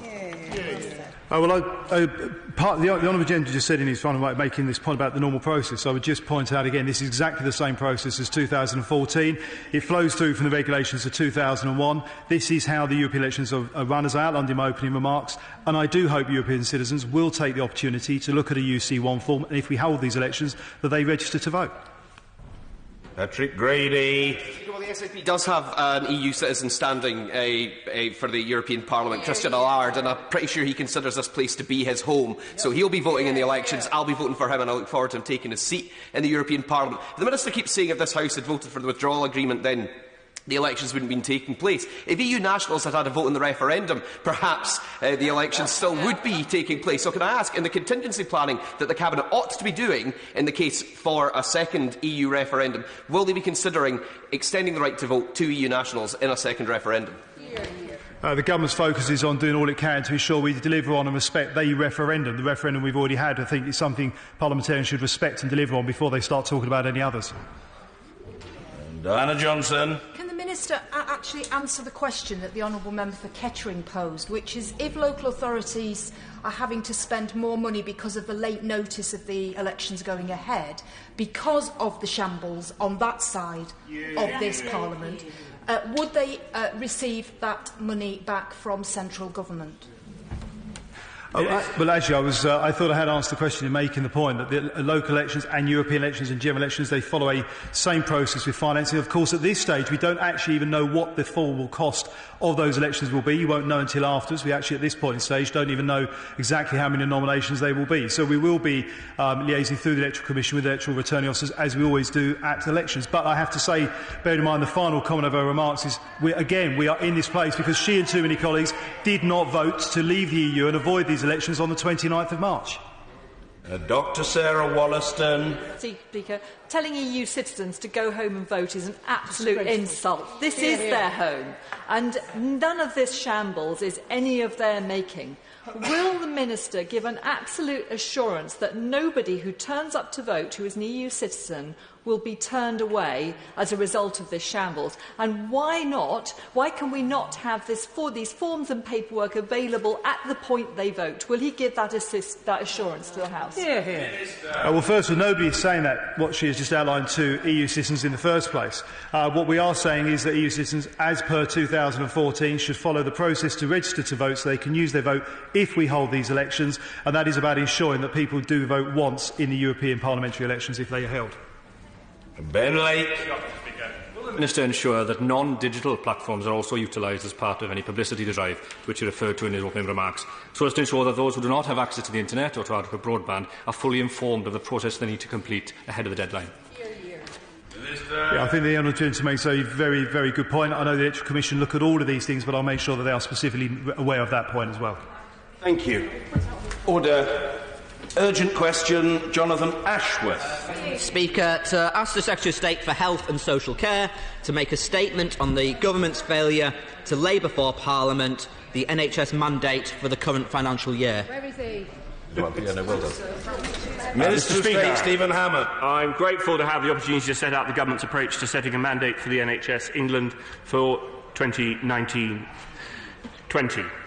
The Government's annual mandate to the NHS England for 2019-20 will for the first time be a joint document with the annual NHS Improvement Remit Letter called an Accountability Framework, signalling the importance of these two arm's-length bodies working increasingly closely to maximise their collective impact. It will set a one-year transitional objectives to allow NHS the time to implement the long-term plan, and it has been developed to meet the needs of patients, families and staff. Committed to the NHS and are funding its long-term plan to ensure it is fit for the future of patients, their families and NHS staff.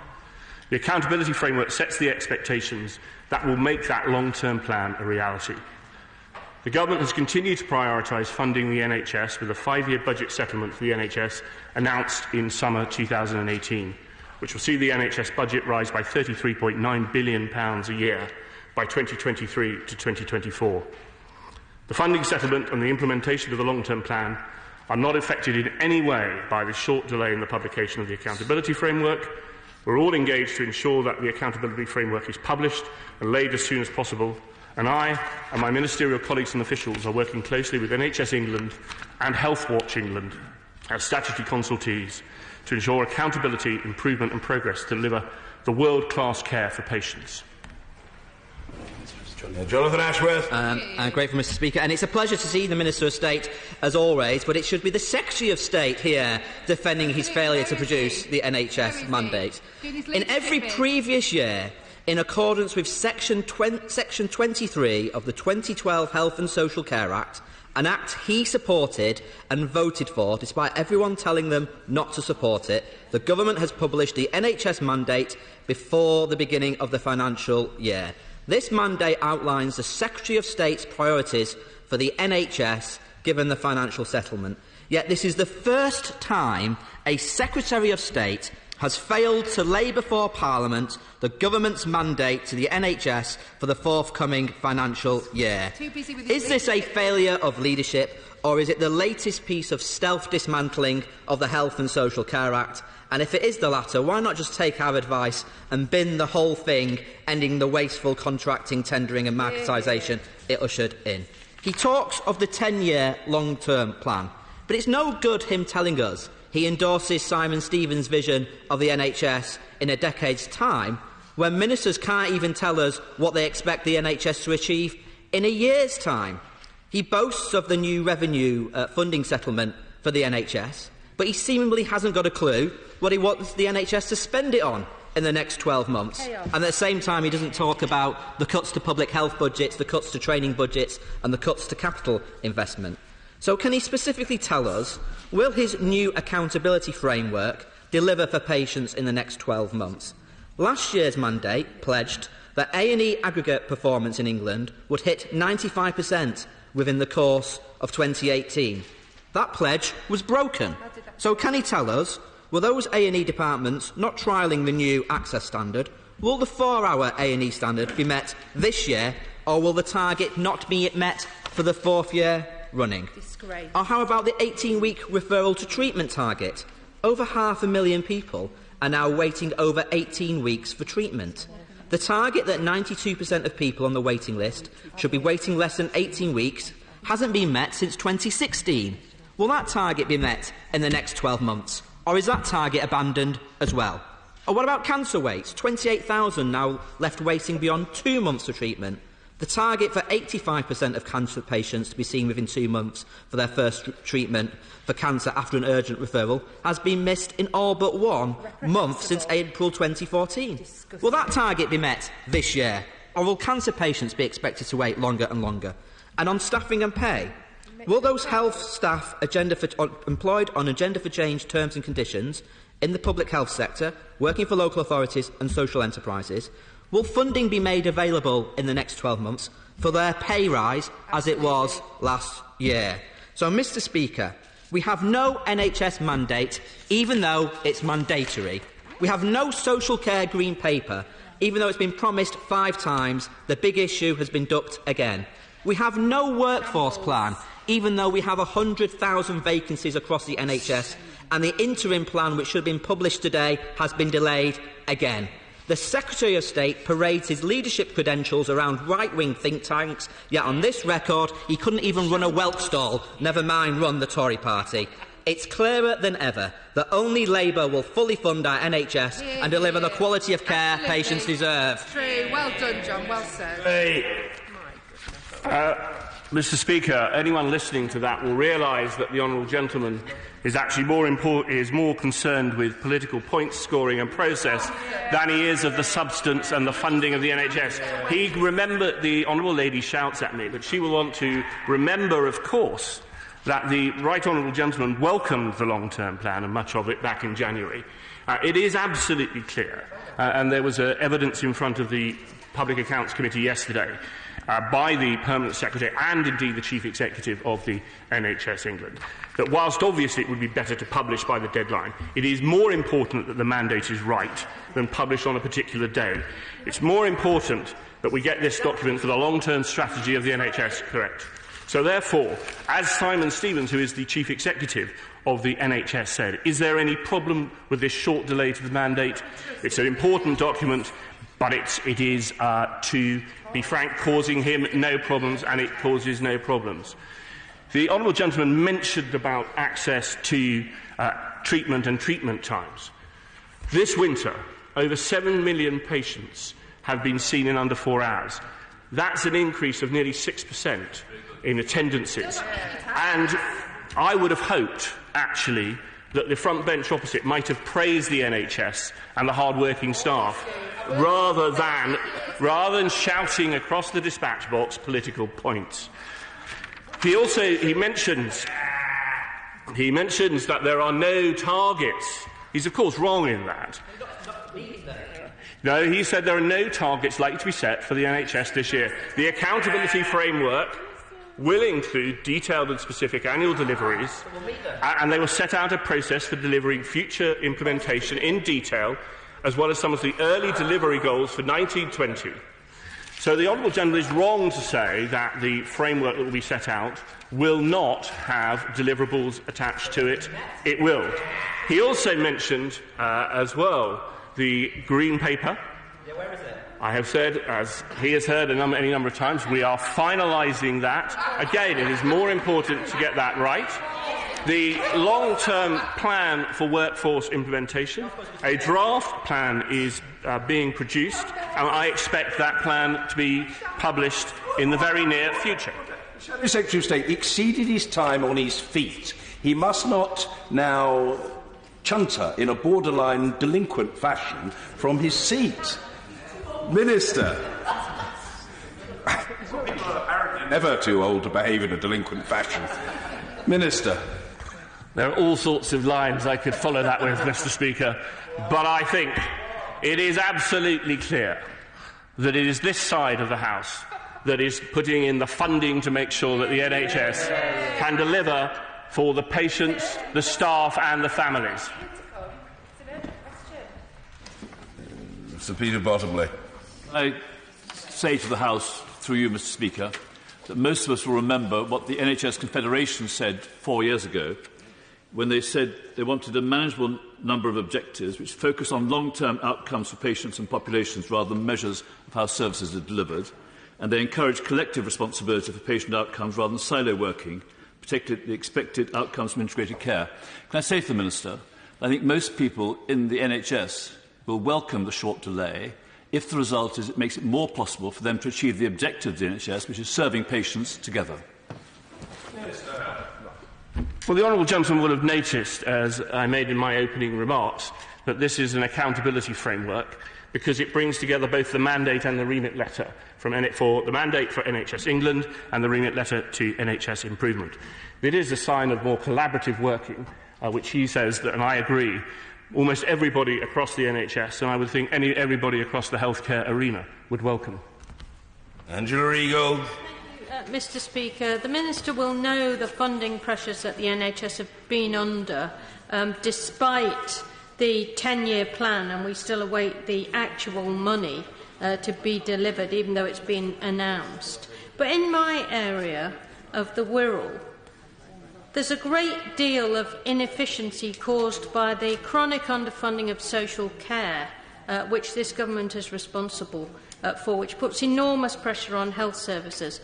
Will, when it finally arrives, this plan for the next year offer some proper relief in that area? Minister. Well, the honourable lady will know that the government has committed £33.9 billion out to 23-24, and the first element of that has arrived this year. There will be, as I have said earlier, publication of a green paper on social care, and combined with the comprehensive spending review, that will ensure that the government will provide for the social care funding that is necessary. John Howell. Will the Minister recognise that the commitment under the long-term plan to ambulatory care, which is supported by the Royal College of Physicians, is helping patients receive the best form of care service in their own homes? My honourable friend is completely right, and he will know at the heart of the long-term plan is the emphasis on primary care and prevention. Providing care for people in their own homes undoubtedly provides better outcomes for patients, and he's right to welcome it. And Dr. Paul Williams. Thank you, Mr. Speaker. The Minister will know that NHS England is currently consulting on proposals to change the law to remove mandatory competition. Yet there are currently billions of pounds worth of NHS services that are out to tender. Has he considered, as part of the mandate, issuing some clear guidance to CCGs that while this consultation is taking place, they don't need to put many services out to the market? Or is he happy for this privatisation to continue on his watch? Well, the honourable gentleman is right to point out that there is a consultation being undertaken about various aspects of the long-term plan and the legal framework that needs to be put in place. It is entirely up to local CCGs to make their decision on their procurement policy. Philip Holloway. A record investment is going into Kettering General Hospital and a record number of patients are being treated. But may I say to the Minister that the best way he can deliver the NHS mandate and long-term plan for the people of Kettering is A, by providing the funding for a new urgent care hub, the site of which he himself has visited at Kettering General Hospital, and B, by working with the Department for Local Government to take advantage of local government reorganisation in Northamptonshire to create a health and social care pilot. Will he commit to both? Minister. Well, my honourable friend and I have sometimes disagreed on certain things, Mr. Speaker, but one thing we do agree on is his advocacy for his constituents in Kettering, and he is right that I have been to see for myself the issues at Kettering in terms of the current configuration of the Accident Emergency Department. He's right to press for that urgent care centre, and he knows that it is, he has impressed the case upon my mind. I think everybody in Kettering must be aware of the honourable gentleman. It is beyond my vivid imagination to suppose that there is any resident of the area who is not aware of the honourable gentleman. Dr. Sarah Wollaston. Mr. Speaker, the truth is it's very difficult for the NHS to make plans without knowing what the government's plans are for social care. We know, following a response that was made to a question in yesterday's debate, that the Green Paper's actually been written. There is simply no excuse for the continued delay in its publication to allow both this House to scrutinise it, but also for the NHS to be able to provide a truly integrated approach to health and social care. And just saying that it will be published soon is no longer acceptable. And what I'd like the Minister to set out is when we can expect to see this vital document, so that we can properly, in this place, scrutinise the government's plans. Well, the Honourable Lady knows that this House, and indeed her committee, will have the fullest opportunity to scrutinise that document as and when it's published. She also knows that there is a commitment to publish that soon. She also knows that it is and will deliver, as she rightly points out, on the need to ensure that health and social care are integrated. Mr. Speaker, for most of my professional life I was an NHS planner, and can I assure the Minister that the great expectation and anticipation amongst NHS planners for planning guidance and indeed the mandate is very real, because they are public servants who expect to be held accountable and to do what the government is asking them to do. It is completely unacceptable to leave them in the dark. It's completely unacceptable and a total insult to patients, taxpayers who pay for services, who expect to know what they can receive locally. That delay is inexcusable. He says he's got a plan. The government says they've got the money, so why can't they publish it? What are they trying to hide? Well, the government is not trying to hide anything. And I refer... and she's right that this is an important document, and it's an important document, therefore we get it absolutely correct.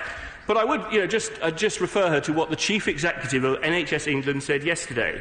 We have an agreed direction in the long-term plan, we have the budget set for the next year, and we have the NHS annual planning process wrapped up. 1920 is a transition year, stepping into a new 5-year long-term plan. So the Chief Executive of the NHS thinks that the process is working acceptably. Anna Johnson. I am really not following the Minister in why this mandate has not been published. And I wondered whether it's because of the paralysis in government because of the Brexit shambles, or whether it's because of what the HSJ are reporting, that the Health Secretary is focused on an anticipated leadership race, and obviously his thoughts are elsewhere. Outrageous. Minister. The Honourable Lady does a great injustice to my right honourable friend. He is today... The Honourable Lady says, writing a speech for the leadership. In her fantasy world, that may be true, but what my right honourable friend today is addressing a conference in Manchester, talking about the gender pay gap and how we are going to... This side is going to close it in the NHS. I would have thought the Honourable Lady would have liked to welcome that rather than shout at me. So...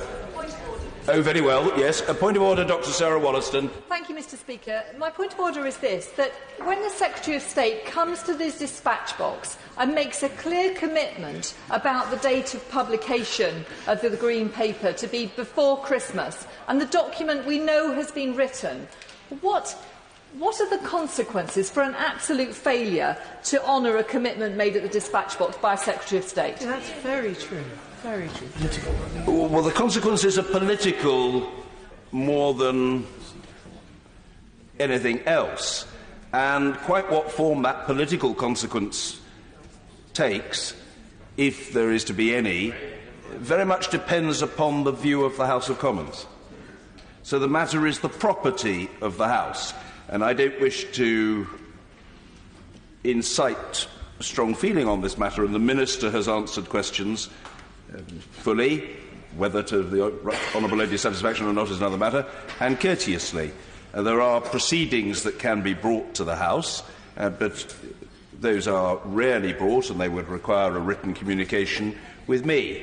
If, for example, a member thought that the behaviour were contemptuous of the House, it's perfectly proper to bring that to my attention, and I would have to consider it very carefully. But my instinctive reaction is that the consequence is a political consequence in terms of what might be considered a negative opinion of the failure to honour an earlier commitment. We shall leave it there for now. Thank you. Order.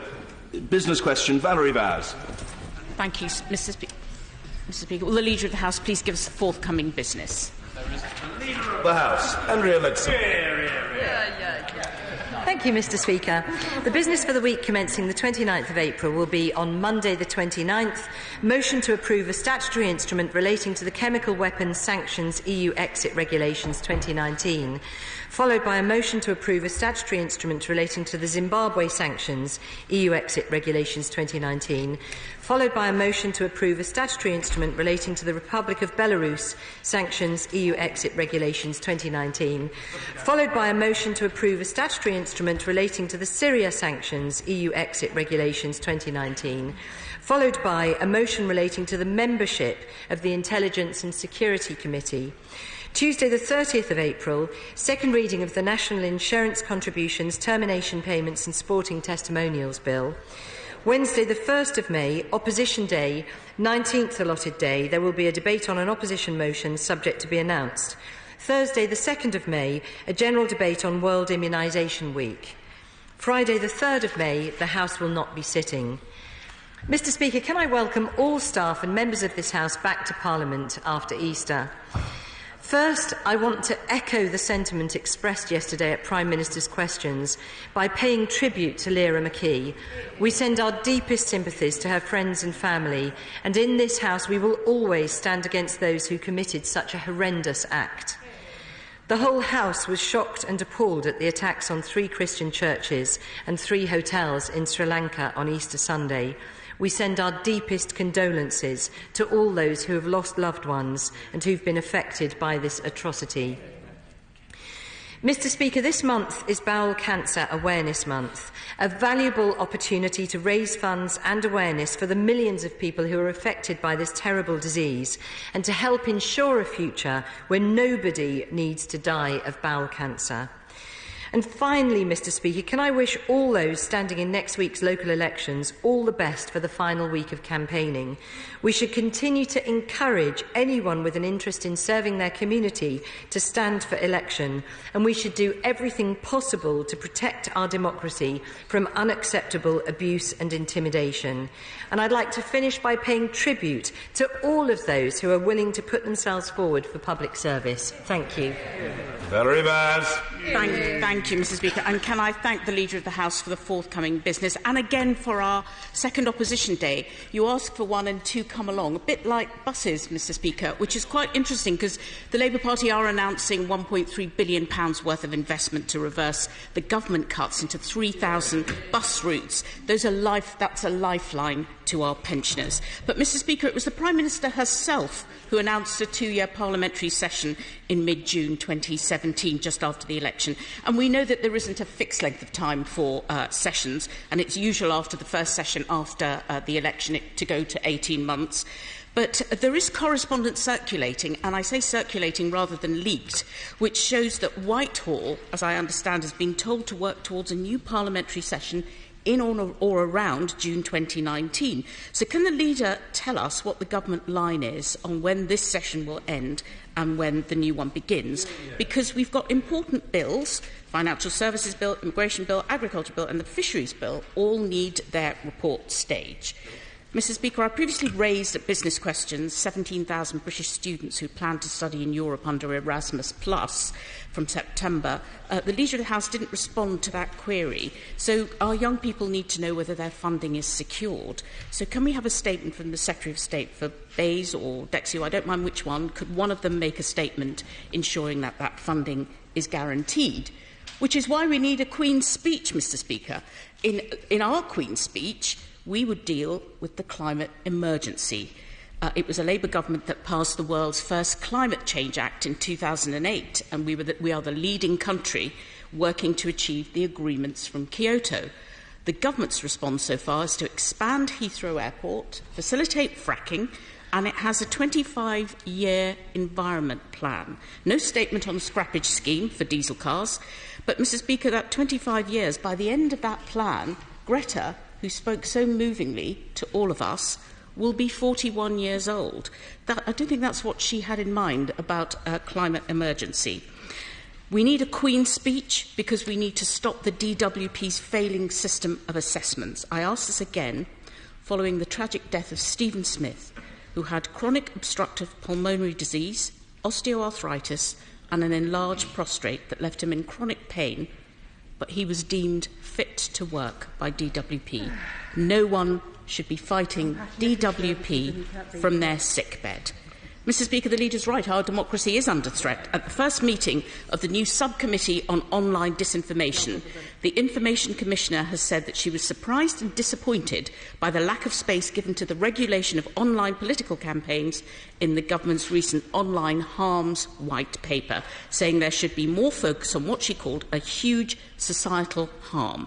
The Information Commissioner said 1 million people clicked on Facebook adverts paid for by mainstream network, with an unknown number going on to email their MPs to urge them to reject the Prime Minister's plans for a Brexit deal. And the emails of over 1 million people who responded to that campaign for a hard Brexit may have been collected.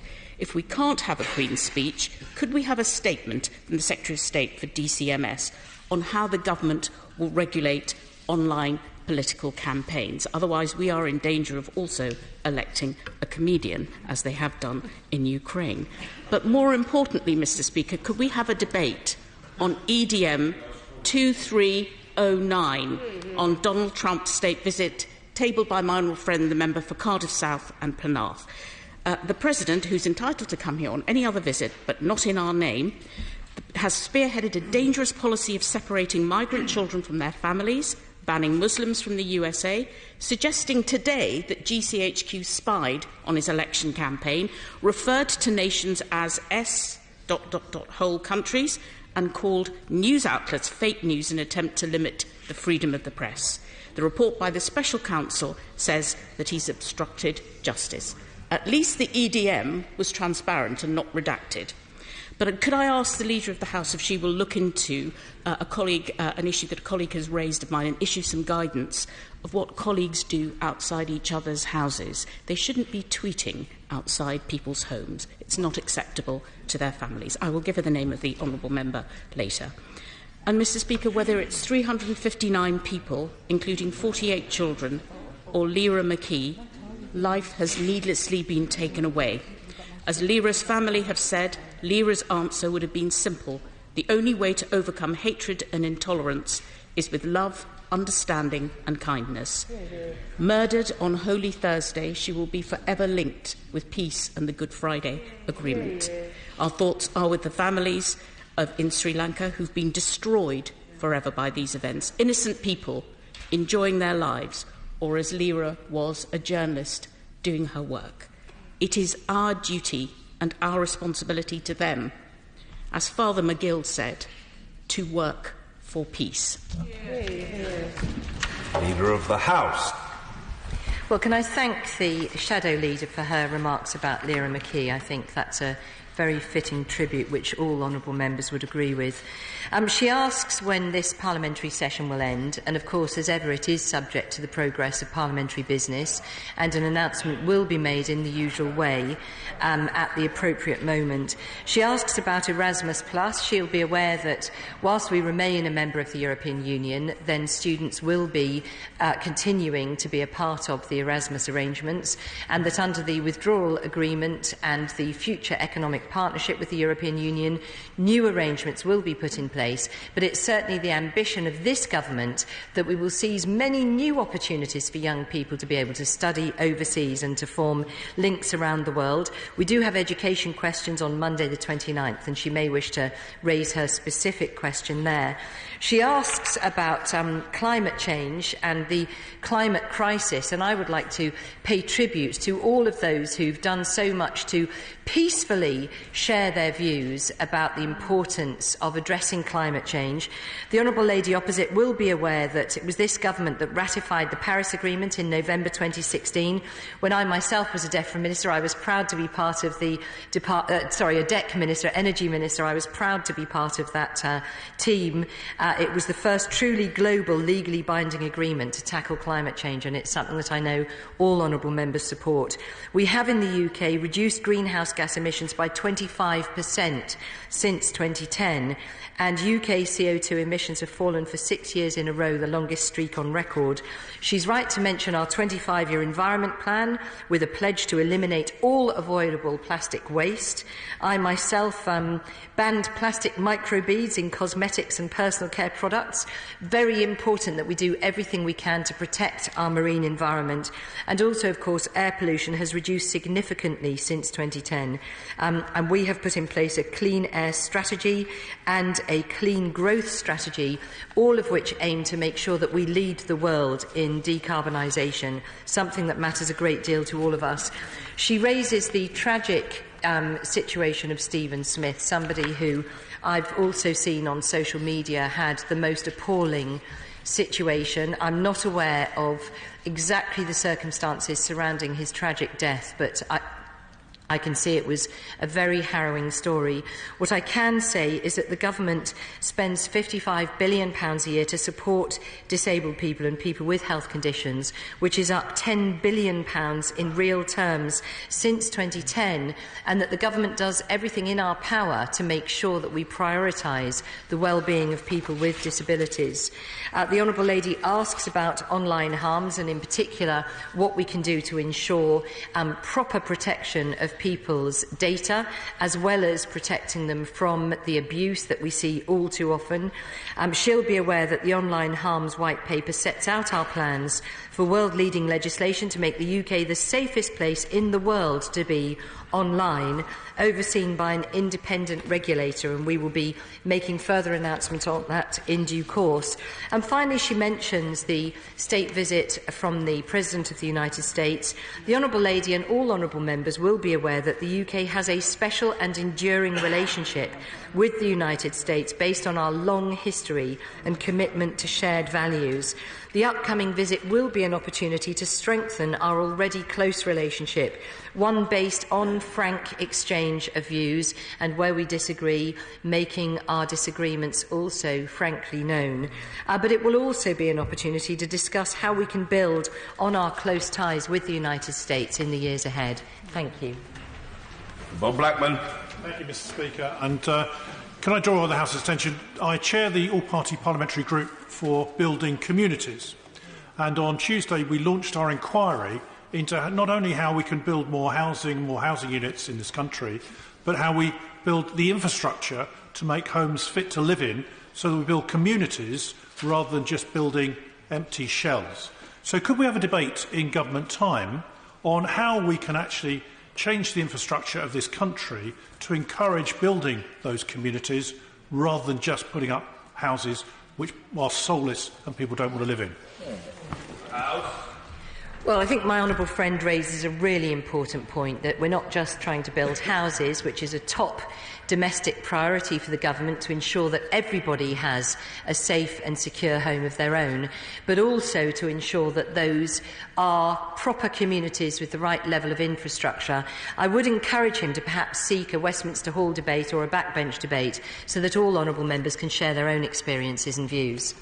Pete Wishart. Thank you very much, Mr. Speaker. Can I thank the Leader of the House for announcing the business for next week, and can I also join in the tributes to Laura McKee and the victims of the appalling slaughter in Sri Lanka. And it's good to be back, and it almost feels like we've not been away at all. We've still not left the EU. Surprise with that one.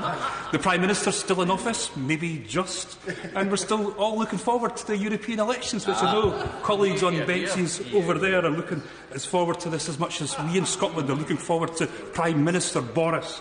Can we therefore have a debate on why the good citizens of the United Kingdom should get out there and exercise their vote in these crucial and critical elections? Because there's such a variety of choice. You could choose, like, the 40% of Conservative councillors to vote for the Farage Vanity Party or the Kippers. You could vote for Leave Labour, or you could vote for Remain Labour, or some sort of combination of the two. And then, of course, there's the Change Tiggers, because the wonderful thing about them is, thankfully, they're the only ones. So, can you have a debate about all of this and get some excitement into these European elections? Because we know, Mr Speaker, that the only item of business that this government wants to bring back is another shot at their thrice-defeated withdrawal agreement. And who knows, according to our friends in the press, that might be actually happening as close as next week. Apparently the talks with Labour are both going disastrously and really well, according to who you're speaking to and at what time of the day that is. So perhaps the Leader of the House could furnish us with what her thinking is about the withdrawal agreement, when we might expect to see it back, and whether it meets the strictures that's laid down by you, Mr Speaker. And lastly, Mr Speaker, we on these benches might not be sticking around here for that much longer.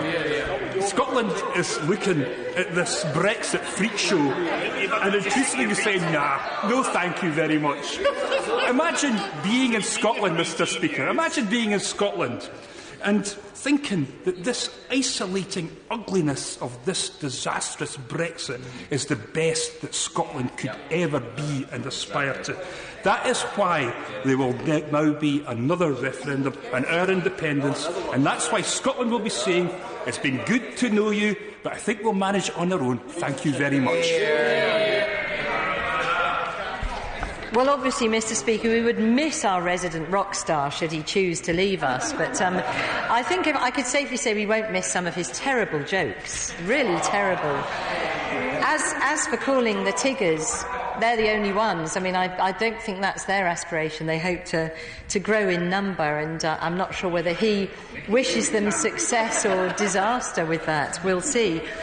He asks about the European elections, and of course, he will be aware that it is the consequence of the Commons' rejection of the withdrawal agreement on the 29th of March, which is the reason why we are now faced with European elections.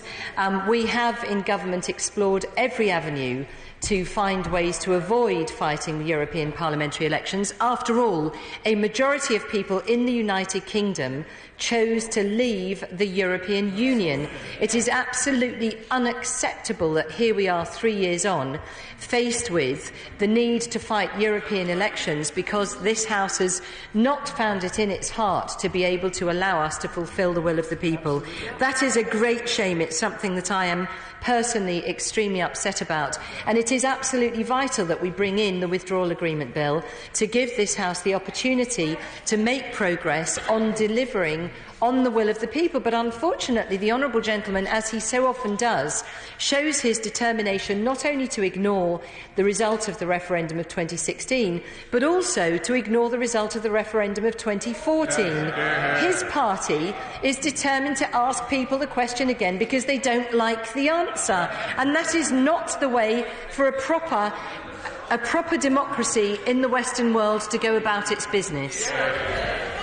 Order. A further 33 honourable and right honourable members are seeking to catch my eye, and as colleagues know, it's my usual practice to seek to accommodate everybody. However, I have a responsibility to protect the backbench business committee debates as well, and I must advise the House that the first of those two debates on school funding has no fewer than 23 would-be contributors. So I can't guarantee everybody will be called, and there's a premium upon extreme brevity from now on. Sir David Amess. Will my right honourable friend find time for a debate on clinical commissioning groups restricting access to treatment formerly approved by the National Institute for Clinical Excellence, NHS England and other health authorities? Because I was shocked to learn that Southend Clinical Commissioning Group is restricting operations such as cataracts, hernias, knee and hip replacement operations by putting them on a list of procedures of limited proven value. Well, I'm very sorry to hear of this situation, but as my honourable friend will know, blanket restrictions on effective treatments are unacceptable. NHS England should take action if there's evidence of rationing of care and if the CCG is breaching its statutory responsibility to provide services to the local population. He might like to seek an adjournment debate so he can raise this matter directly with health ministers. Judith Cummins. Thank you, Mr. Speaker. Will the Leader of the House join with me in thanking the brave firefighters and emergency workers who have been dealing with the fires on Ilkley Moor and other moors nearby? They are overstretched, working hard in extremely difficult conditions to bring these damaging and dangerous fires under control. So can we have a debate on properly funding our fire services and, crucially, the importance of informing the public about fire prevention? Certainly join with the Honourable Lady in thanking and paying tribute to all those firefighters working so hard to put out fires, wildfires that are a problem right across the UK. She's right, we should do everything possible to ensure the public are aware of the risk of these wildfires, and I would encourage her perhaps to seek an adjournment debate. Sir William Cash. Thank you, Mr. Speaker. On April the 11th, the statutory instrument extending the period of time for us to leave the European Union was tabled to the 31st of October, was rushed through this House in the afternoon following that Council meeting, which was attended by the Prime Minister. 80 members of Parliament have signed by prayer for the annulment of that order and statutory instrument, which we regard as ultra vires and void. Will my right honourable friend ensure that very soon there is a debate on that statutory instrument and naturally on the issues at stake, and we believe that it should be on the floor of the House? Well, my honourable friend will be aware that rejecting this SI would not change exit day as set out in international law, but instead it would create legal chaos as our domestic statute book would not reflect our current status with the EU. Nevertheless, my honourable friend has made representations for a debate on this subject, and I'm pleased to be able to tell him that I will be able to grant a debate on this statutory instrument in due course. Alistair Carmichael. Thank you, Mr. Speaker. Can I also welcome the return of opposition days to the order paper? It would be even more welcome if the Government would start to pay some heed to what the House says on these occasions. But can I say to the Leader of the House, there is a multiplicity of voices now on the opposition benches. We have a Member of Parliament elected to represent the interests of the Green Party. We have a number of non-aligned Members of Parliament, and of course the Independent Group are now constituted formally as a political party. So can I say to the Leader that I think in the interests of all voices being heard, the Independent Group in particular should be entitled to time, and I would very much look forward to pursuing matters of common interest between my party and theirs if they were to get it. Well, I think the right honourable gentleman makes a very important point, which I will take away and consider carefully, and I'm grateful to him for raising this point. It does, however, give me an opportunity to raise one other issue which he alluded to, which is the issue of whether the government chooses to vote on an opposition day. And honourable members will be aware that that is on a case-by-case basis, and they will also be aware that standing orders are very clear that there is no requirement on any Member of Parliament to vote on any particular motion. But what I can inform the House, which may be of help to the House, is that in response to PACAC's recent report on resolutions of the House of Commons, I had set out a motion where, if an opposition party motion was approved by the House, that the relevant minister would respond to that resolution of the House by making a statement no more than 12 weeks after the debate. I've now shortened that to 8 weeks after the debate, which I hope will give the other members of the House the opportunity to have a faster statement by the government on what action it plans to take, while still allowing proper time for consideration of that resolution that was passed by the House. Sir John Hayes. When the French potentate Napoleon described our kingdom as a nation of shopkeepers, doubtless he had in mind the panoply of family grocers, butchers and bakers which populated almost every part of our isles, now sadly too often replaced by monolithic superstores or identikit high streets dominated by a handful of soulless supermarkets. Given the CMA have today ruled out the amalgamation of two of these greedy giants, will the Leader of the House arrange for a debate in this House on how the government can stand for those independent, family-run small businesses which our constituents enjoy, and against the cold-hearted, capricious corporate conglomerates that crush competition and curtail the quality of life of our constituents? Fantastic.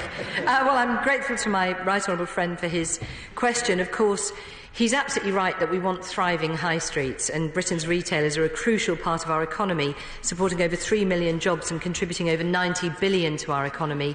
The Competition Commission is independent. It's made its assessment. People will have different views on that. But my right honourable friend makes a good case for a debate on what more we can do to support our high streets, and I would recommend that he goes to the Backbench Business Committee to seek such a debate. Jessica Morden. Yeah. Please can we have a debate on the government's EU settlement scheme? I know constituents were struggling with the online process. People who've been here for many years are finding it difficult to supply the documents, and we still have no news from the government on when there might be funding for support services in the community. The government need to get this right quickly. Well, the Honourable Lady raises a very important point. In fact, the EU settlement scheme is being well used, and there have been, as I understand it, several 100,000 settlement arrangements already agreed.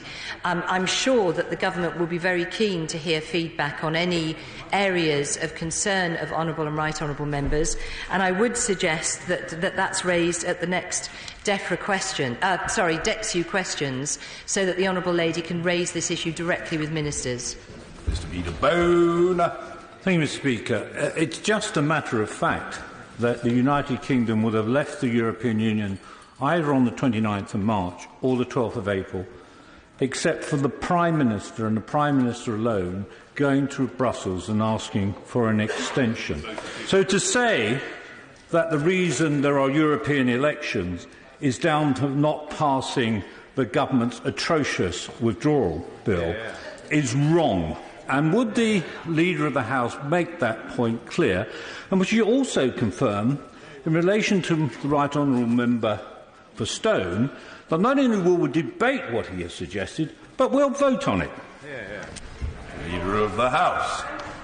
Well, my honourable friend is very well aware that it's the government's policy to leave the European Union in an orderly way, and that means leaving with a deal.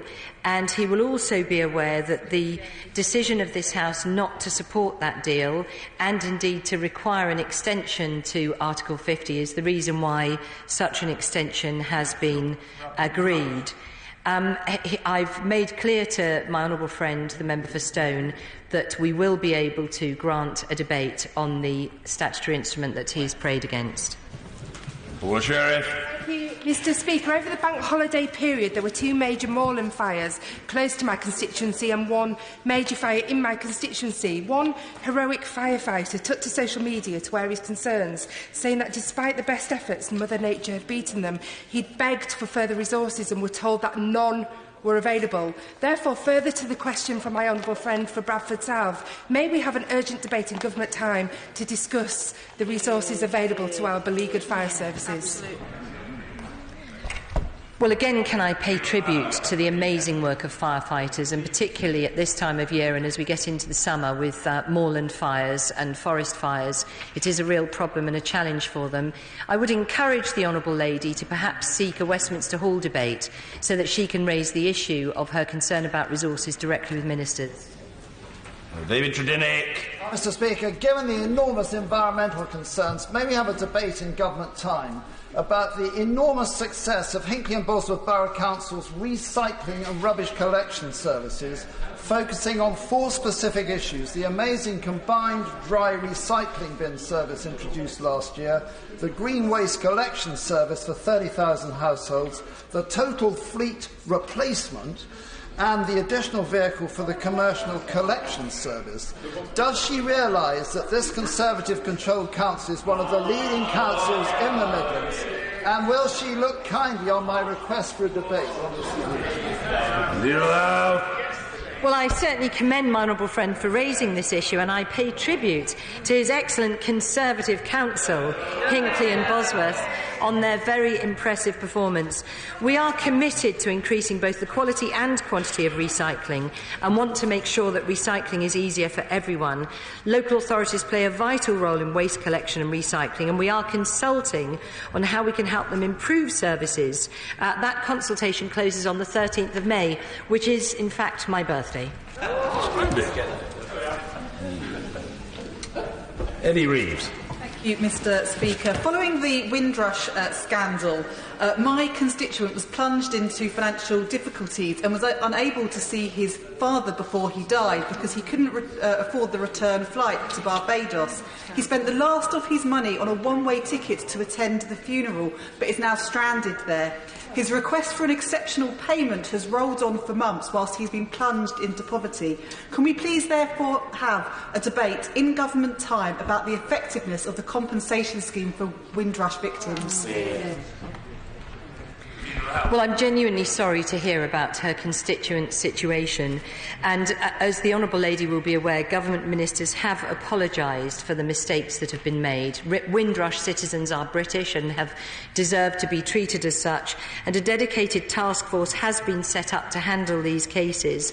It's helped over 2,400 people get documentation that they need so far, and she will also be aware that there is a compensation scheme. If she wants to write to me following business questions, I can take up her particular issue directly with ministers. Douglas Ross. Mr. Speaker, can we have a debate on equipping young people for the world of work? This evening I'll be joining Murray Career Ready graduates and supporters to celebrate their achievements over the last year, including having a national winner in Lee Scott from Keith Grammar School, who was the Engineering Student of the Year. So will my right honourable friend join me in congratulating everyone involved with the Murray Career Ready programme because of what it does, not just for the young people, but also the businesses involved? Here, here. Well, I'm delighted to join my honourable friend in congratulating Lee and all those involved in the Murray Career Ready programme. Preparing students for adult life is one of the government's top priorities. The Careers and Enterprise Company, which has provided funding to Career Ready, links employers with schools and colleges to improve opportunities for young people to learn about the world of work. I do congratulate everyone involved and wish them a very enjoyable evening celebrating their achievements. Chris Elmore. Thank you, Mr. Speaker. Can I ask the Leader to find time for a debate in relation to food banks? Today, the Trussell Trust announced that Wales has received over 100,000 referrals over the last year, 43% rise in food parcels in the last 5 years. A third of all referrals have been down to benefit payments coming in late, and 51% of all referrals are made due to a delay in benefits being paid linked to universal credit. The most concerning thing of this is that DWP spokesperson said that it's a challenge and not correct to link food bank rise to the rollout of universal credit. But the Secretary of State for the DWP stood at the dispatch box and said there is a link. So could we have a statement or a debate, and can we get some clarification from the DWP of what the cause is? Because clearly spokespeople don't agree with the Secretary of State. Well, first, can I just say food banks represent an impressive response by civil society and faith groups to supporting vulnerable people, and we should thank them for all that they do. The Honourable Gentleman is making a very serious point about that report by the Trussell Trust, and it is the case, of course, that since 2010, whilst the previous government didn't allow job centres to point people towards food banks, what this government has done is to encourage people, signpost them so that they can seek help. To his point about universal credit, he'll be aware that universal credit is a far simpler measure to provide people with support to get into work, and that some of the work of this Trussell Trust report predates changes that have been made to universal credit to ensure that anybody can get a whole month of their payments up front so that they don't need to wait. And there are also measures to introduce a 2-week overlap of housing benefit payments to ensure that people don't have to wait for money. So I genuinely believe that the situation that he talks about has been significantly improved by the measures that have already been taken to tighten up the payments for universal credit. John Lamont. Thank you very much, Mr Speaker. Despite Scotland's NHS failing, despite Scotland's schools failing, despite Scotland's transport system failing, the First Minister of Scotland, Nicola Sturgeon, announced yesterday she's going to be pushing ahead with a second referendum to break up the United Kingdom. So could we have a debate, perhaps, to discuss the need to respect referendum results? And will the Leader of the House join me in reminding the Leader of the SNP in Scotland that Scotland voted to remain part of the United Kingdom? They do not want another divisive referendum, and Nicola Sturgeon should get on with her day job. Hear, hear. Well, I completely agree with my honourable friend. It is extraordinary that only in 2014 there was a referendum with an overwhelming majority to remain a part of the United Kingdom, and yet the Scottish Nationalists, rather than focusing on improving Scotland's economy and schools, are determined instead to ask people again because they didn't get the result they wanted. So I totally agree with my honourable friend. We would urge the Scottish Nationalists to focus on delivering for the people of Scotland. And whilst on the subject, can I wish my honourable friend the best of success in, I believe, running the London Marathon this weekend? Thank you. Dr. Paul William, another very fit fellow. Dr. Mr. Speaker, also running the London Marathon this weekend. Twice. Mr. Speaker, residents and businesses in Thornaby, in my constituency, are becoming increasingly concerned about rising levels of antisocial behaviour. They can see people on the street acting with impunity because the police simply don't have the resources to adequately police the area. Now, I know that tackling ASB involves more than just police, but the community that I represent just don't feel safe, and they need to see some serious government action. Can the Leader of the House help me to get that? Yeah. Well, can I likewise wish him every success in running the London Marathon? I think there are 16 members who are actually tackling this. Good luck to all of them. Perhaps they could carry me, Mr. Speaker, and I could join in. I certainly couldn't run it, but wish you great success. The honourable gentleman's raising an incredibly important point about antisocial behaviour and the appalling impact it has on communities. I would encourage him to perhaps seek an adjournment debate so that he can discuss directly with ministers what more can be done to address the concerns in his community. John Howell. Thank you. Neighbourhood plans have been around a long time, actually since I helped invent them in 2011. Can we have a debate to share what they have been able to achieve for communities? Leader of the House. Well, I'm glad that my honourable friend reminds us that he was instrumental in writing those local plans, and certainly in my own constituency they've been very much welcomed, the opportunity for local people to determine what happens in their communities by way of where and how new development takes place, which is so crucial if we're to meet our ambition of ensuring everybody has a safe and secure home of their own. I would encourage him to perhaps seek a backbench debate so that all honourable members can share their views and their experiences. Thank you. Vicky Foxcroft. Thank you, Mr. Speaker. Mr. Speaker, I thought I might start by posing my question today that was posed to me on Twitter by @Bravespace. Where is Edward Timpson's review on school exclusions, which was supposed to be released last autumn? It could help @Sajid Javid understand that a hashtag public health approach to violence is about more than blaming overworked professionals. @Vicky Foxcroft, do you know when it's published? Well, I've asked 8 times at Bravespace, but I'm really hoping that the Leader of the House can update us today. Leader of the House. So, as I said to the Honourable Lady last week, my honourable friend, the Minister of State for School Standards, would be delighted to meet with her to discuss this. I hope that she's taken him up on this offer of a meeting.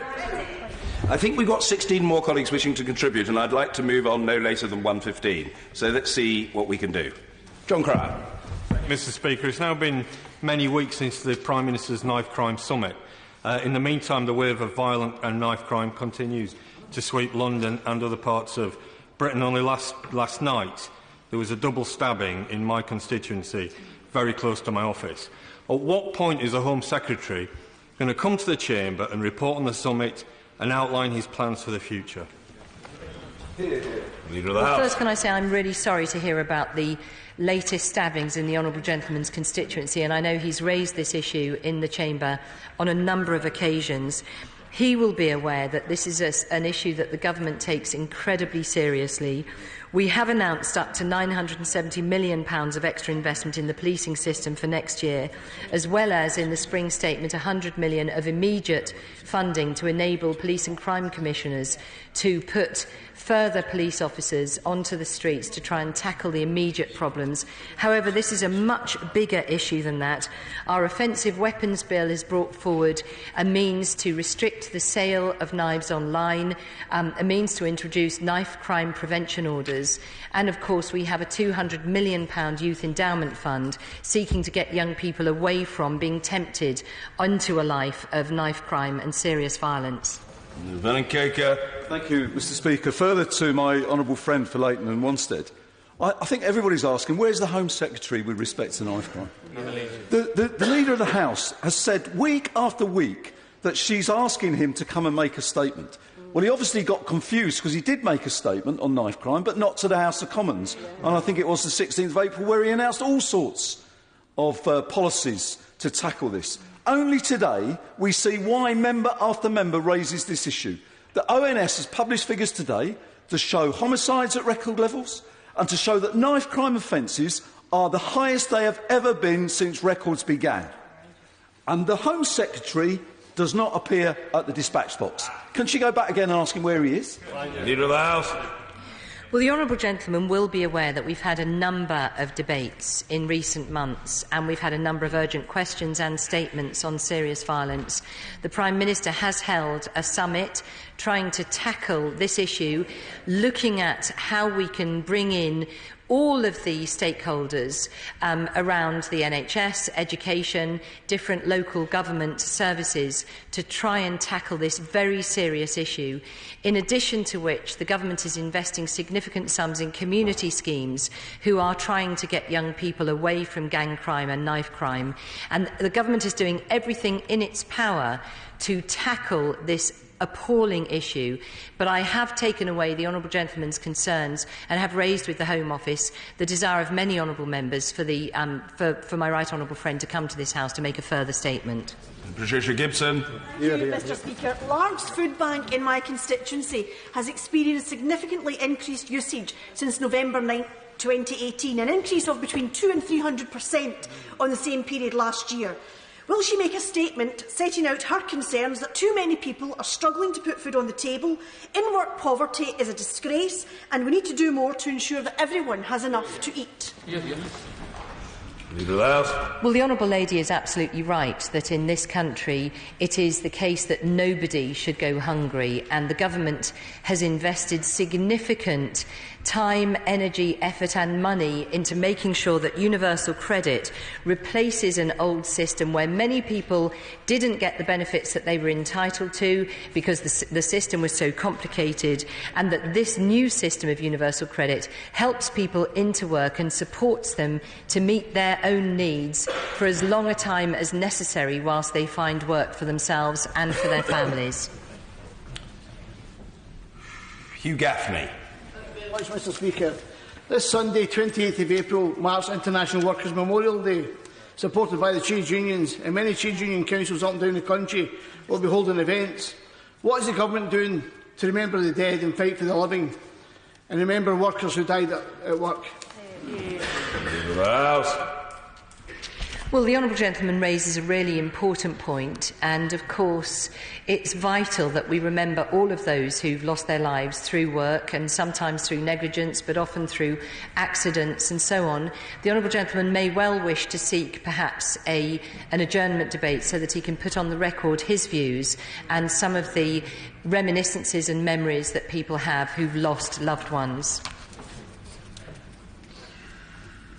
Patrick Grady. Thank you, Mr Speaker. Can I echo the calls for a debate on the EU settlement scheme? I have a Spanish constituent who's made her home here for 46 years, but it seems that because she registered in the 1970s for indefinite leave, is now being told she has to apply for a biometric permit rather than the settlement scheme. So this is costing her time and money and unnecessary stress. So when can a minister come to the House and explain why EU citizens still seem to be experiencing a hostile environment? Well, the honourable gentleman will be aware that the EU settlement scheme is being well used. It's been well established, and the feedback seems to be generally positive about it. I'm very happy, as always, to take up a specific issue on his behalf if he wants to write to me after business questions, or if it's a more general concern that he wants to raise, perhaps he could bring it up with DEXU ministers at the next oral questions.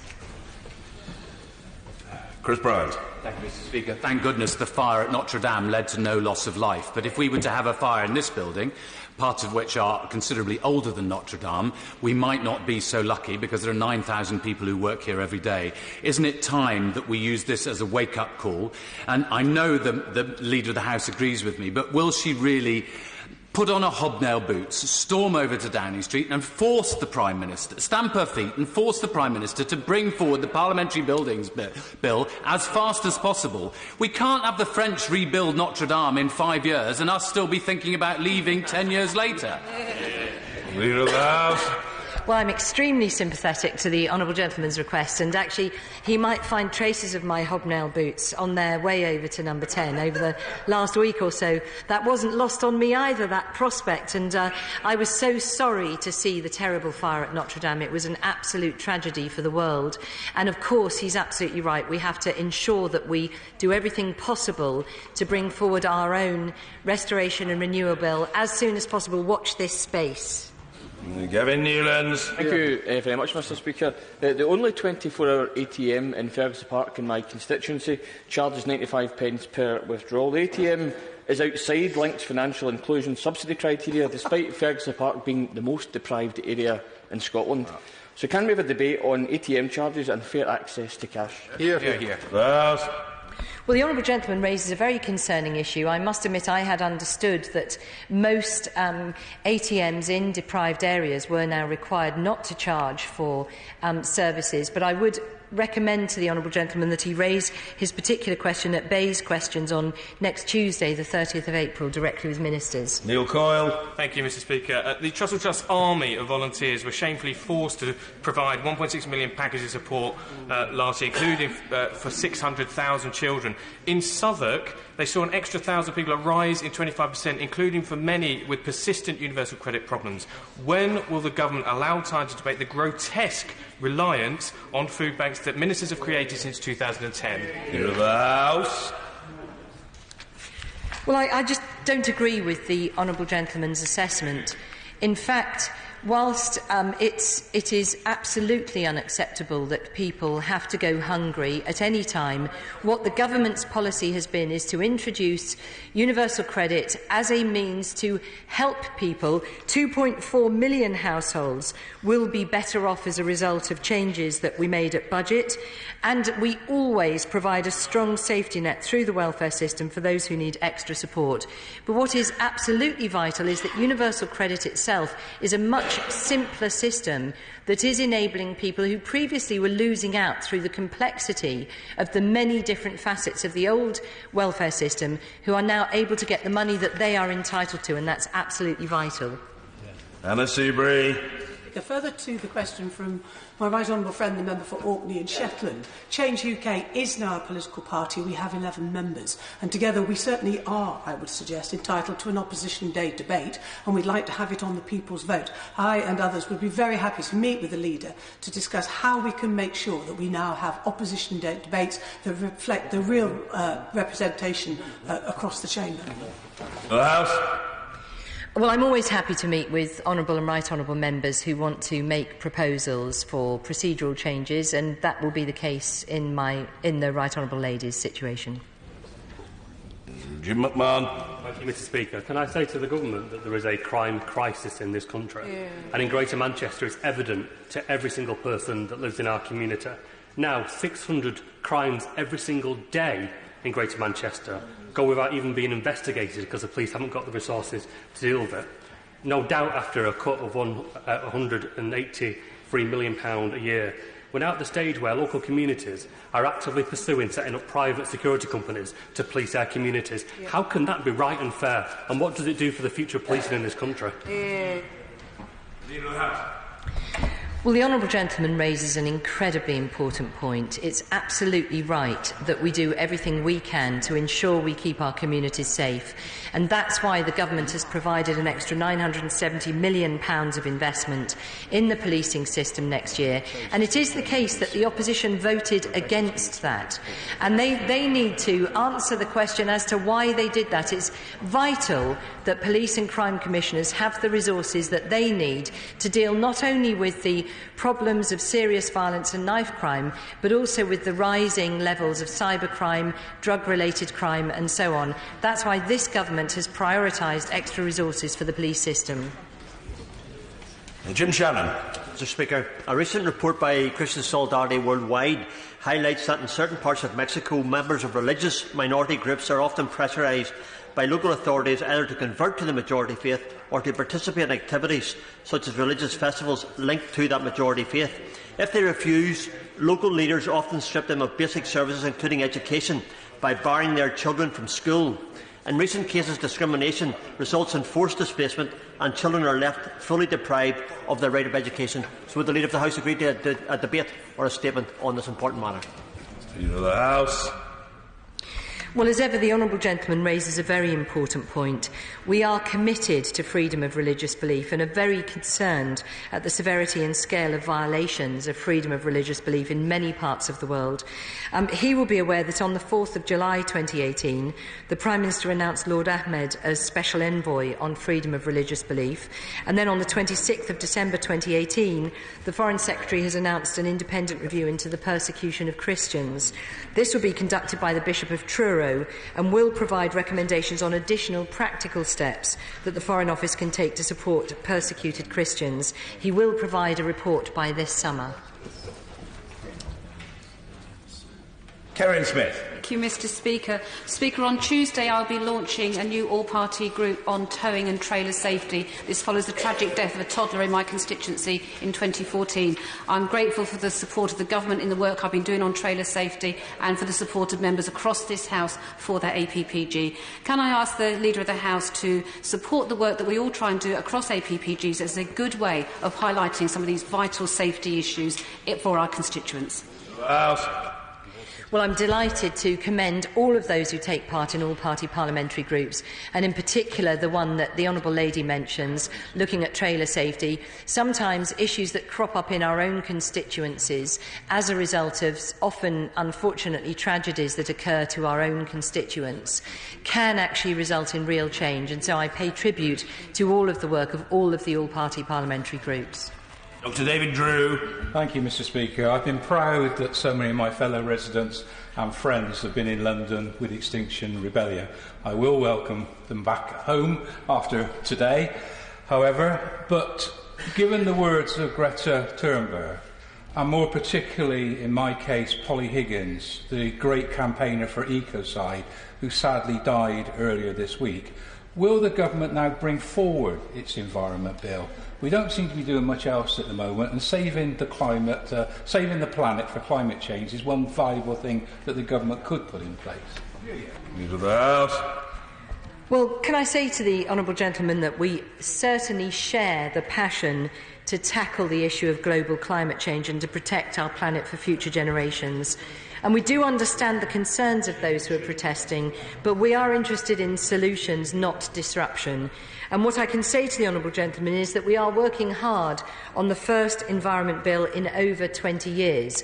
But that's certainly not the only thing that we're doing to improve our contribution to reducing global emissions.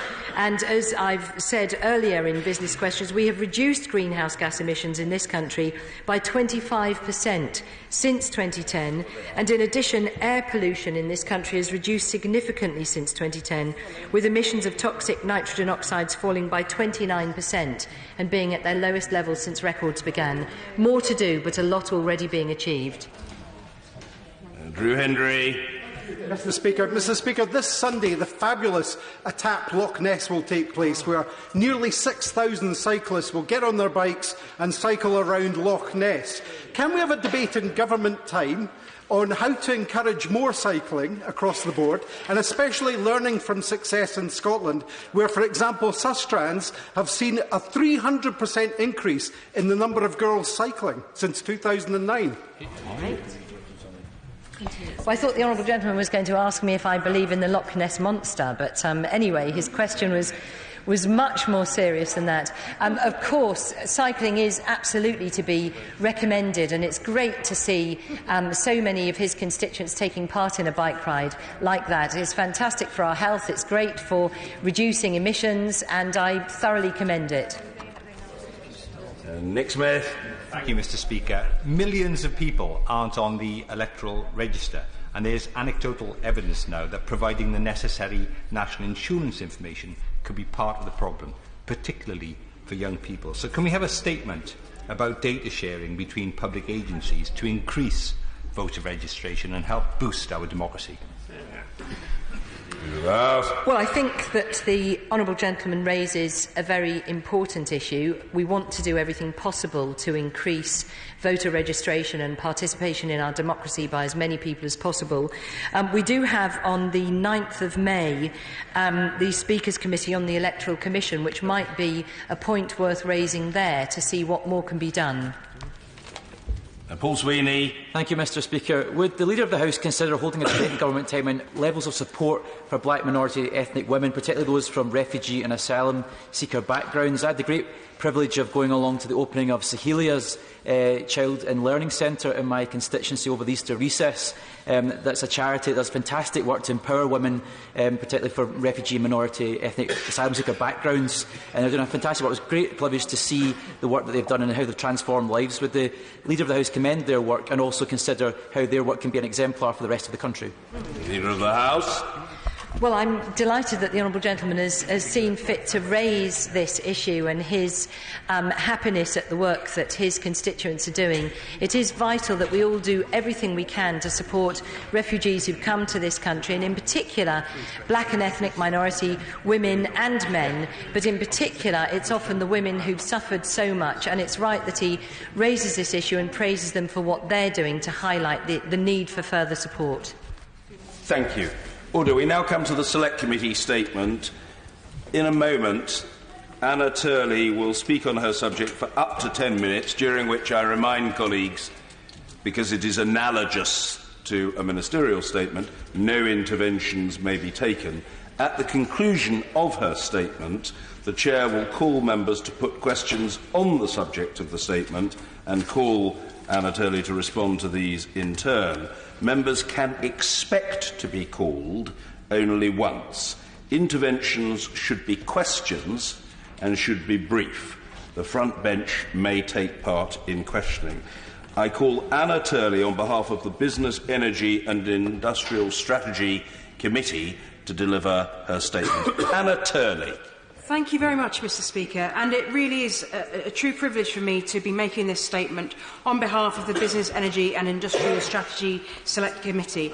I do this in the absence of the Chair, my honourable friend, the member for Leeds West, and I want to place on record my gratitude to the Backbench Business Committee for providing us this time to introduce our report on carbon capture, usage and storage, which we published this morning.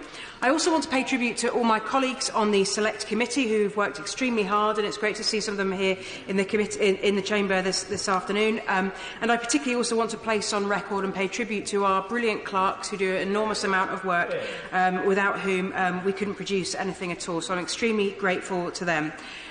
Mr. Speaker, the climate change protests that we've seen this week and the words in this place of Greta Thunberg show that there are hugely important national, local and international political decisions to be made on climate change. How we drastically cut carbon emissions and achieve clean growth is an issue that we must devote huge energy to answering. Experts agree that carbon capture, usage and storage, or CCUS, will be necessary to meet the UK's existing climate change targets at the lowest cost. To put it simply, without CCUS, the costs of meeting our targets will double. Scientists further agree that it would not be credible for the UK to adopt a more ambitious net zero target, a question on which the Committee on Climate Change will provide its advice next week, if we fail to deploy CCUS at scale. Our report, Mr. Speaker, sets out that the UK is very lucky to have one of the most favourable environments globally for this technology. However, CCUS has suffered from turbulent policy support now for 15 years. Most significantly, we have seen two major competitions worth £1 billion to demonstrate the technology being cancelled, one in 2011 and one in 2016, after hundreds of millions of pounds of investment by both industry and government. That the technology works is not in question. There are 18 large-scale operational facilities worldwide, but there are no commercial-scale CCUS plants yet built in the UK. The government's clean growth strategy sets a new ambition to, and I quote, have the option to deploy CCUS at scale during the 2030s, subject to costs coming down sufficiently. In our report, the committee welcomes this intention, but we are concerned that it does not demonstrate a sufficiently strong commitment, limiting our climate change ambitions, the future for our heavy industries, and the potential for investment into CCUS. CCUS is already the cheapest and in some cases the only option to decarbonise many of our energy-intensive industries. Witnesses were optimistic about the potential for cost reductions, but told us these will come through deploying the technology, not by waiting for further research and development. The Minister for Energy and Climate Change, who I pay tribute to for her support, she has explained that she has no target for CCUS to developers to meet in order to access funding, and this is something that needs to be rectified. We recommend that the Government prioritise the development of clear ambitions that will bolster its renewed efforts to kickstart CCUS. Rather than seeking unspecified cost reductions, the Government should set out plans to ensure that projects are brought forward at least cost.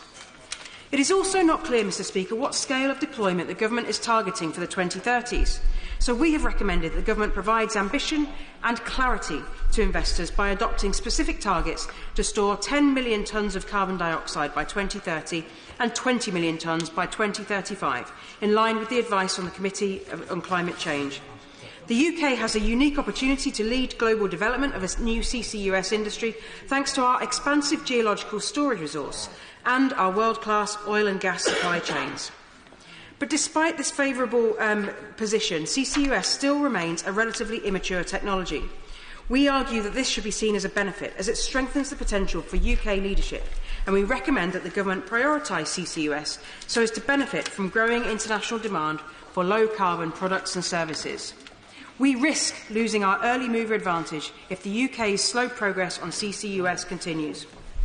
CCUS can impose significant costs on industrial processes, but a failure to develop CCUS could force many heavy industries to close in the coming decades. Witnesses were frustrated that policy decisions have historically focused on the costs rather than the benefits of this technology. The creation of a CCUS network on the East Coast alone could create 225,000 jobs and boost the economy by over £160 billion by 2050. But the benefits of CCUS appear to be poorly understood across government departments, not least by the Treasury.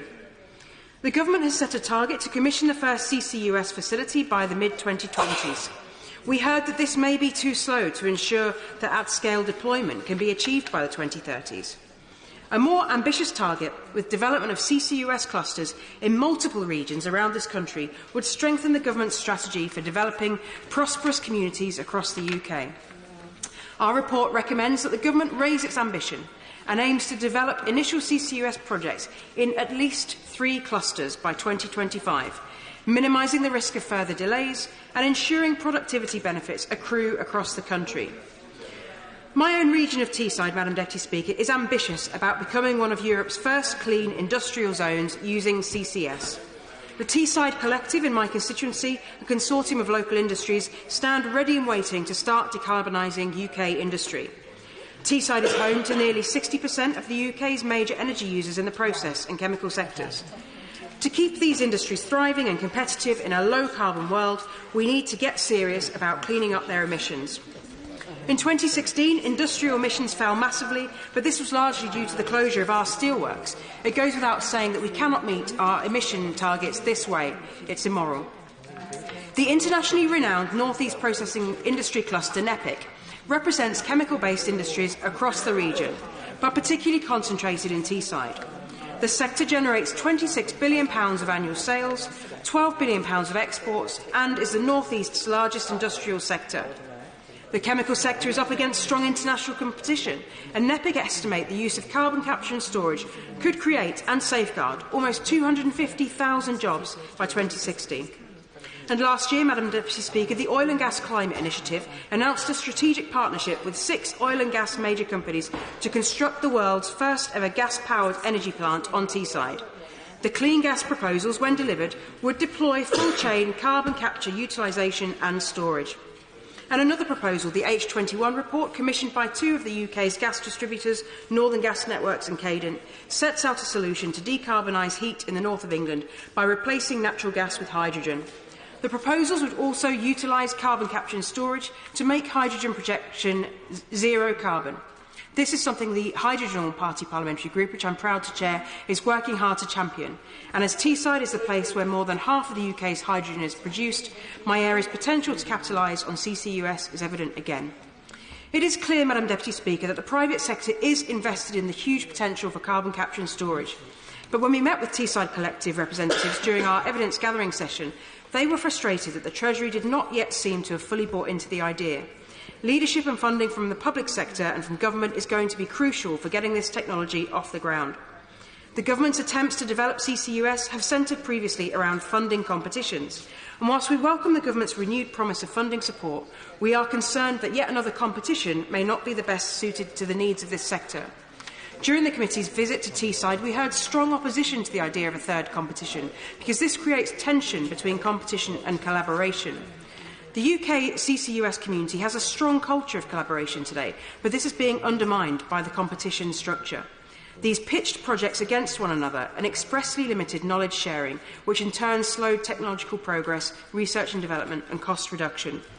The government should urgently consult on better approaches to allocate funding for CCUS industry clusters and to promote collaboration across the UK, including those clusters that may take longer to get going. Madam Deputy Speaker, CCUS presents opportunities for the UK economy, huge opportunities, and it is a vital technology if we're going to meet our climate change targets. I congratulate the Energy Minister for her championing of this technology. However, the government's targets for CCUS do remain far too ambiguous to ensure investment. And it's also concerning that not all of Whitehall seems to see the advantages of CCUS. The Treasury has been singled out to us over and again for its lack of awareness of the benefits of CCUS. It's imperative that any future decisions on how and when to fund this technology are taken with a full and thorough understanding of the critical role it's expected to play, not only in decarbonisation across the whole economy, but in extending the life of and modernising UK industry such as that in Teesside. And finally, Madam Deputy Speaker, I just want to say, in response to our report launched today, the Department said, and I quote, "We are pleased that the committee shares our belief that CCUS can play an important role in meeting our climate targets." But I'm afraid that's disappointing because it completely glosses over the profound differences between the government's approach and that of the committee. The government is saying CCUS can be part of the solution, subject to costs coming down sufficiently to a figure which they're not yet prepared to specify. We are saying CCUS must be part of delivering our climate change at the lowest cost. Having decided to go ahead with CCUS, the question is now how to keep the costs down. For the sake of jobs and economy in areas like Teesside and for the future of our planet and our climate targets, Madam Deputy Speaker, no more words, just action. Stephen Kerr. Thank you, Madam Deputy Speaker. And can I congratulate the Honourable Member for Redcar on the statement she's made. I'm also a member of the Base Select Committee and I take some pride in this report. I think it offers an exciting opportunity for the United Kingdom in what will be an ever-expanding global market for this technology. But my question, Madam Deputy Speaker, is based on a summary statement in the report which says the greatest barriers to the development of CCUS in the UK are commercial rather than technical. And I think this is true. There's a massive opportunity for Scotland in this technology, which is why I'm surprised not a single member of the SNP parliamentary party have turned up for this statement. Order. The idea is to have fairly brief questions and brief answers, and we have got a lot of business to get through this afternoon. Appreciate that. Thank you, Madam Deputy Speaker. So my question is really quite simple. There is a commercial barrier, and it's about the business model. So requiring a single business to finance the capture, transport and storage of carbon is going to greatly increase the cost of carbon dioxide stored. So what can the government do to enable the development of viable business models for CCUS? Thank you very much, Mr. Speaker, and I pay tribute to my honourable friend for his commitment and his support for this. We've talked in great detail in the committee about the steps that government can take to do that, but my honourable friend is absolutely right. There is important steps that the government can take, and he starts to set out some of the examples of that here. In particular, we look at the development of viable business models.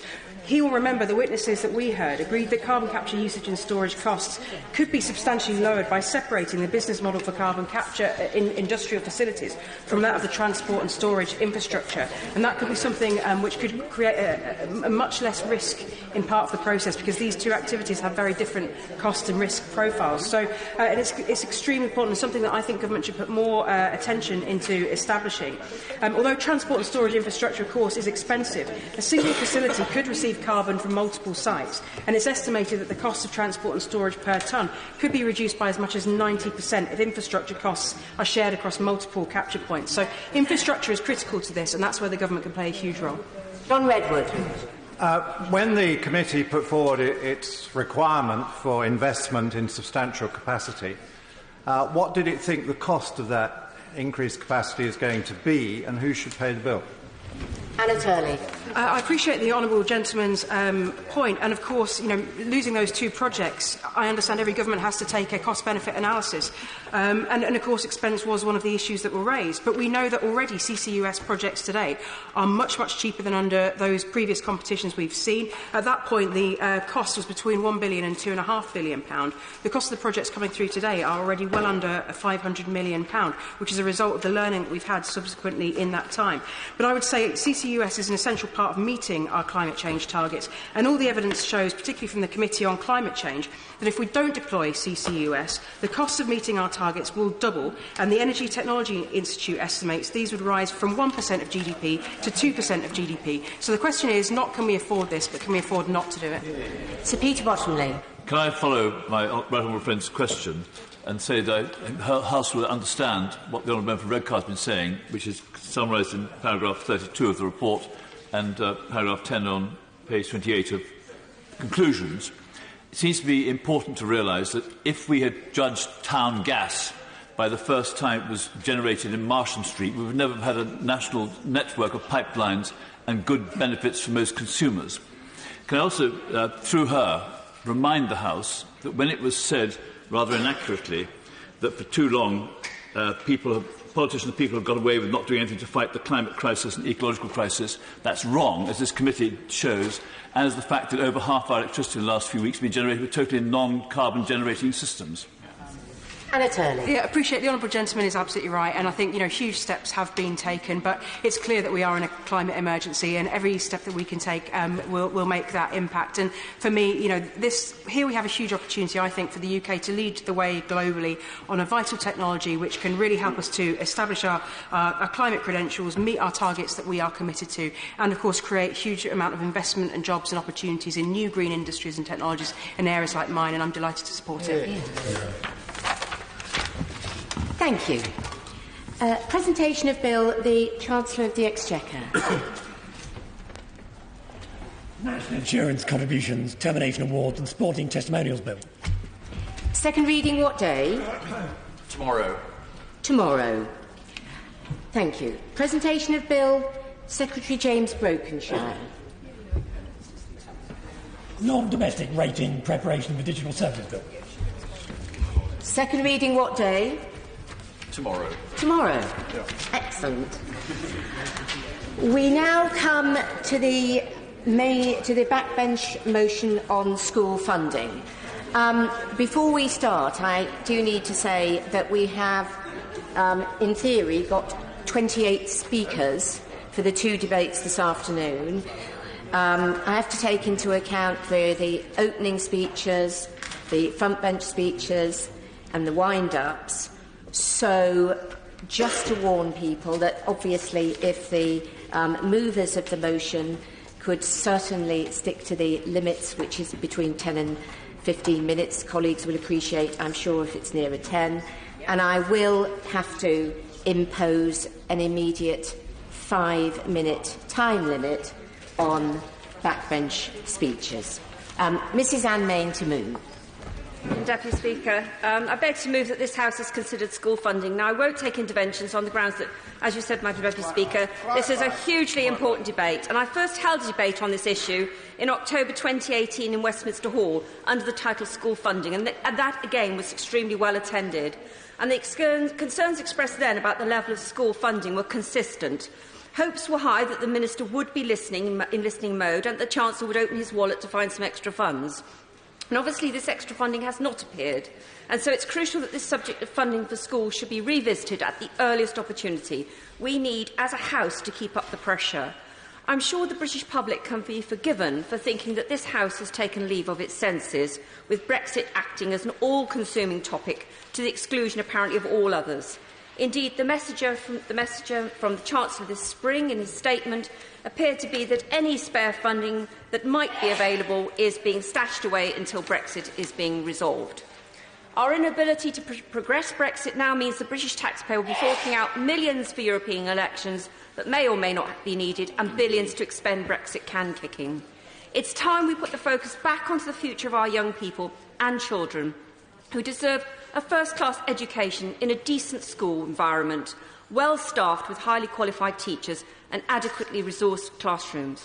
So today, this House needs to reassert its priorities. We need to put Brexit on the back burner and actually say that what's mattering is the future of our young people.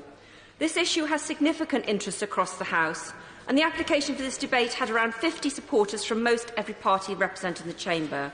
I'm sure, like other honourable members, I could simply dust off my October speech, because from the feedback I've heard both nationally and locally, nothing significantly has changed in the months since the last debate on this issue. Parents are told they have a choice in where their children can attend school, yet each year, in my constituency, parents and pupils are left scrabbling around for school places, some parents being offered places a 45-minute drive away. I can only hope that the Minister answering today, and it's the same Minister, does not dust off his October speech, because quite frankly it wasn't that helpful at the time. Being told the same mantra over and over again, but not admitting that there's a deep-rooted systemic problem, means that the government, as I said in my wind-ups last time, I'm sorry to say, Minister, looks cloth-eared. So I hope today that we can have another shot. I hope he is listening. I can hope we can have another shot at persuading him that this is a funding crisis and it needs addressing. Brexit cannot be used as an excuse to keep kicking this can into the long grass. The government have told us repeatedly there's record levels of funding going into our schools, and the simple facts tell us that, overall, more money is being spent, and that's the good thing. But schools, as I've said before, are not feeling the effects of that increase. Teachers and heads keep telling me we must differentiate between the school's budget and a teaching budget. More money being spent on education, but not necessarily filtering its way down to the experience for pupils and teachers. The pressures facing schools are widely known across this House and in the Department for Education, and it should worry us that earlier this month over 1,000 councillors wrote to the Secretary of State demanding more money for local schools. And that is not just local campaigning for local elections. This is a real awareness, many of whom are on PTAs. They will understand the pressure their schools are under. The campaign supported by these councillors emphasised the real terms cut in per pupil funding and the severe problems faced by local authorities to fund education, particularly for SEND pupils. Their letter stated that the Education Policy Institute have found that almost a third of all council-run secondary schools are now in deficit, 8 in 10 academies in deficit. The Institute for Fiscal Studies recently found that the per-pupil school spending has fallen by 8% in real terms since 2010. Now, that must be considered alongside the fact that, according to the DfE's own figures, 500,000 more pupils are in our schools now since 2010. So an 8% cut and 500,000 more. 500,000 extra minds to neuter. I can't say this. Nurture. Nurture. That's it. Nurture. Nurture. Neuter. I'm not neuter. 500,000 extra minds to nurture. Shh. And that cannot be done on the cheap. So, Minister, I'm not asking for loaves and fishes miracles for my local schools. I do not expect a smaller amount of money to be spent amongst more people. I'm asking for a financial settlement to reflect the extra strain on the budget. A funding formula that delivers for all our schools, not robbing Peter to pay Paul when it's next tinkered with. The IFS also reported that sixth forms have endured a 21% reduction in per-pupil spending since 2011, and it estimates that by 2019-20, spending per sixth form pupil will be lower than at any point since 2002. Now, that is going back a very long way. I'm sure the Minister will agree that the picture varies, but the signs that indicate schools are not benefiting universally, and we must find a new funding formula. Many schools I've spoken to have reiterated that national funding formula must cover the funding needed for schools, not just the pupil-led aspects. Pupils and parents expect those schools to be fit for purpose as well as provide lessons. The Sutton Trust reports that up to two-thirds of secondary schools have reported a cut to teaching staff in their schools for financial reasons. We're also seeing a worrying trend in school cuts to extracurricular activities and facilities, which can be so important for many children as they make their way through their school career. Around 60% of secondary school teachers have reported cuts in IT equipment for cost reasons, with 40% saying school outings have cut too. So we must be concerned that almost a third of teachers polled by the Sutton Trust reported a cut in sporting provision for pupils in our schools. And as I said in the last debate, and I'll say it again, Sian Kilpatrick, head of Berners Heath School in my constituency, wrote to her parents, and she's not alone in doing this, explaining the financial squeeze that her school faces due to the funding restrictions. She compiled a list of additional things she must allocate funding to, not a nice-to-have list, a must-be-done list, including vital outdoor risk assessments, legal human resources advice, general maintenance costs, staff insurance payments. And that's some of the additional costs that many schools have to find money for. And on top of that, she even had to pay £1,000 to get her school trees pruned. Schools across the country are facing similar shopping lists that suck up vital school funding. Schools are concerned about their ability to plan the finances. With national funding formula being introduced over several years, there's a huge uncertainty about how it will affect individual schools. Head teachers are unwilling to commit to long-term planning. That cannot be right. Whichever government is in power, we need a long-term certainty for our schools' futures. Angela Donkin of the National Foundation for Education Research has said there are several key factors that are stretch budgets. I'm sure others will list them today. But the national insurance contributions, the employer pension contributions, an ageing building stock, teacher pay awards, and a requirement for all students to continue in education. There are but a few, and as I said, I won't go through all of them because I know how many people want to speak. But the obligations on schools to offer services that were previously carried out by other public agencies has been seen across the country. A survey by Worthless found 94% of teachers, head teachers polled, said their schools now routinely delivered services previously provided by local authorities. This is not a debating point. This is something that will be agreed with whoever is asked, on whichever local authority, whichever county, whichever politicians. And all these resulted in immense strains on school budgets. So yes, Minister, more money is going in, but so much more is being asked of that money. Staff and staffing costs are under severe pressure.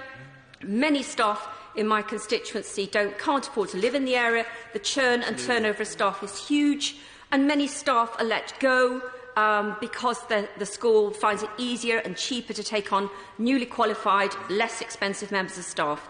With difficult roles that our teachers now have to fill, we cannot expect a school to run on young, inexperienced teachers. Is it any wonder that the number of teachers leaving the profession within 4 years is on the rise, and the number of vacancies and temporarily filled posts is increasing?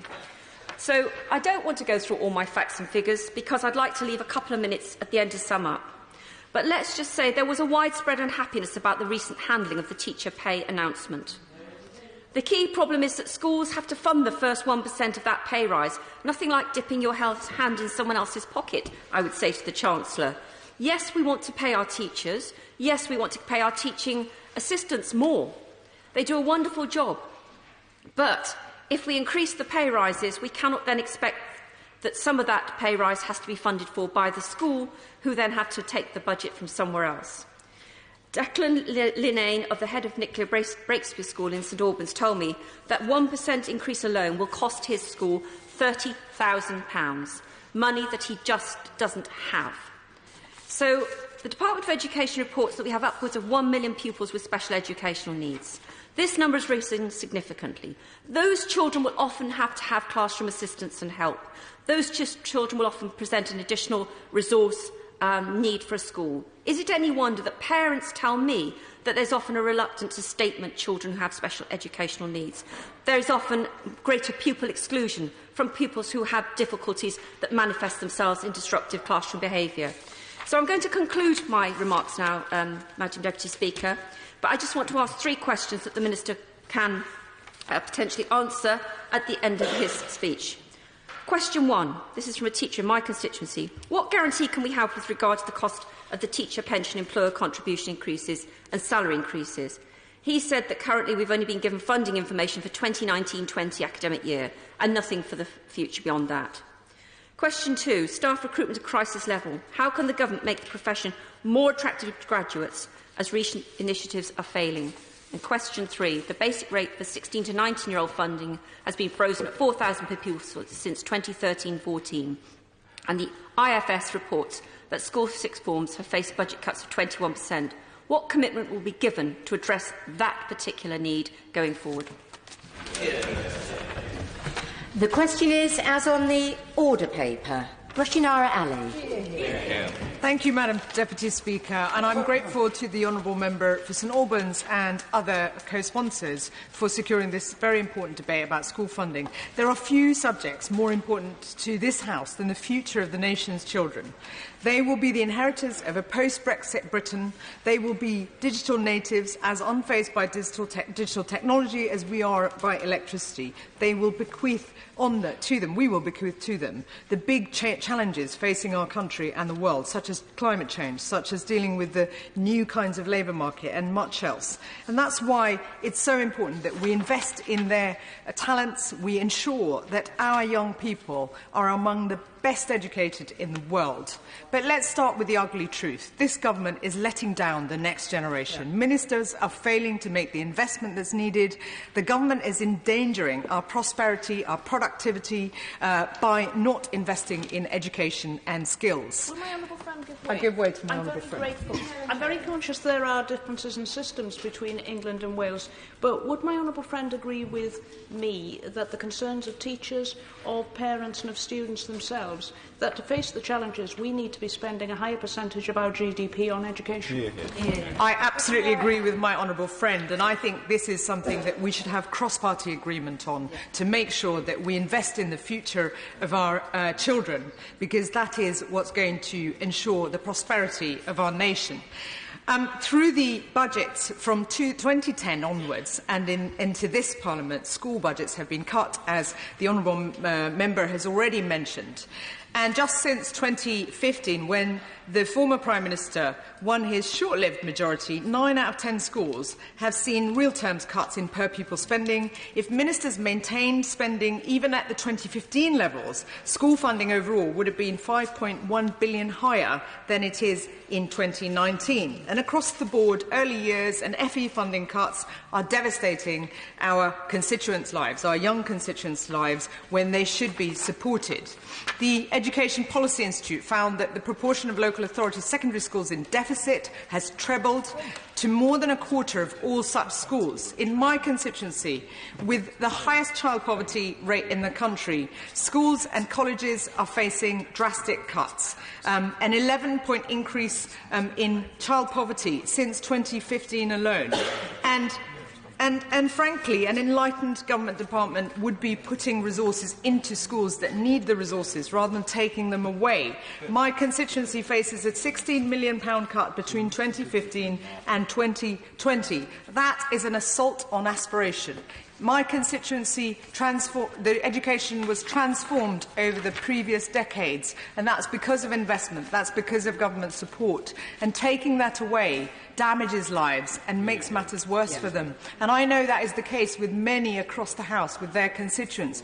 It is so important that we reverse these cuts, that we reverse the rising class sizes across our schools in the different constituencies, whether it's in pockets of poverty in leafy suburbs, and I recognise that point that colleagues in the other side of the House raised, but we mustn't punish poor areas like in my constituency by taking resources away from those schools. We have to level up not have a race to the bottom. We have to avoid a divisive approach of pitting MPs against each other to seek hard, much-needed resources for their schools. That has been the tendency over recent years through the assault on the fair funding formula as well as the general cuts. It is wrong to pit members of Parliament against each other for resources for their kids in their constituencies. We have fewer teaching assistants. We have teachers leaving the education system. We have massive problems with infrastructure and lack of investment. Just as with the National Health Service, we need a new consensus to ensure that the investment is put in so that we can protect the future and we can ensure that young people pursue meaningful careers and make a meaningful, positive contribution to our society. In the budget of 2018, the Chancellor said he would provide 400 million of extra cash. The reality is we need billions. The Chancellor yesterday to the Treasury Committee said that the comprehensive spending review it could be delayed because of the lack of clarity over Brexit. And yet the government has spent over £4 billion preparing for a no-deal Brexit. So we need to prioritise ensuring that the comprehensive spending review, if it doesn't come soon, then the government steps in and ensures that schools get the much-needed funding that they require.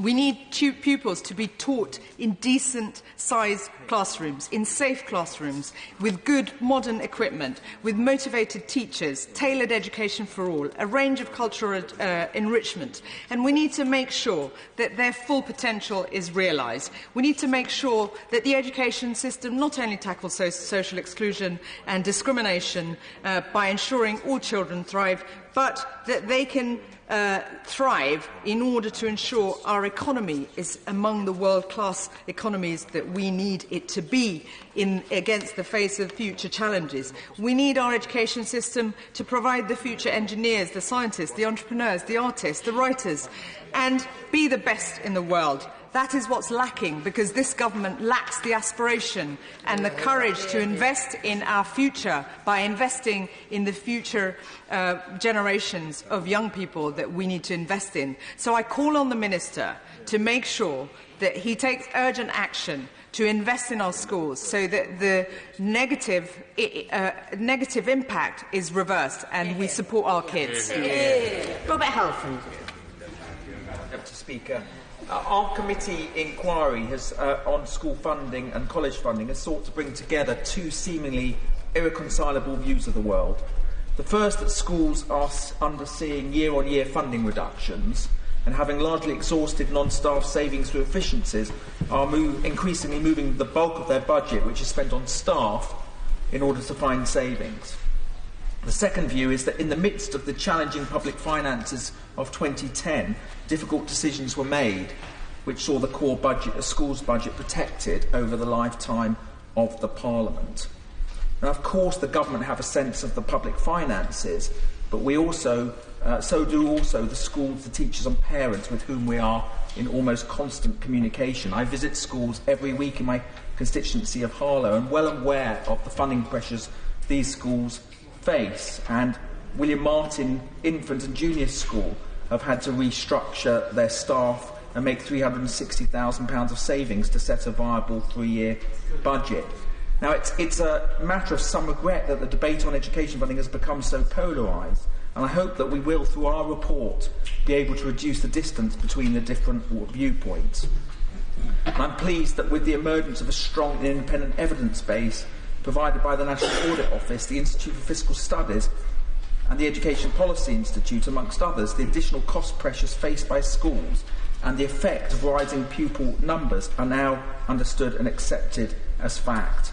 And perhaps the 2015 spending review missed a real opportunity in failing to anticipate the pressures that schools would face and not seeing the importance of transitional funding to support the implementation of the national funding formula.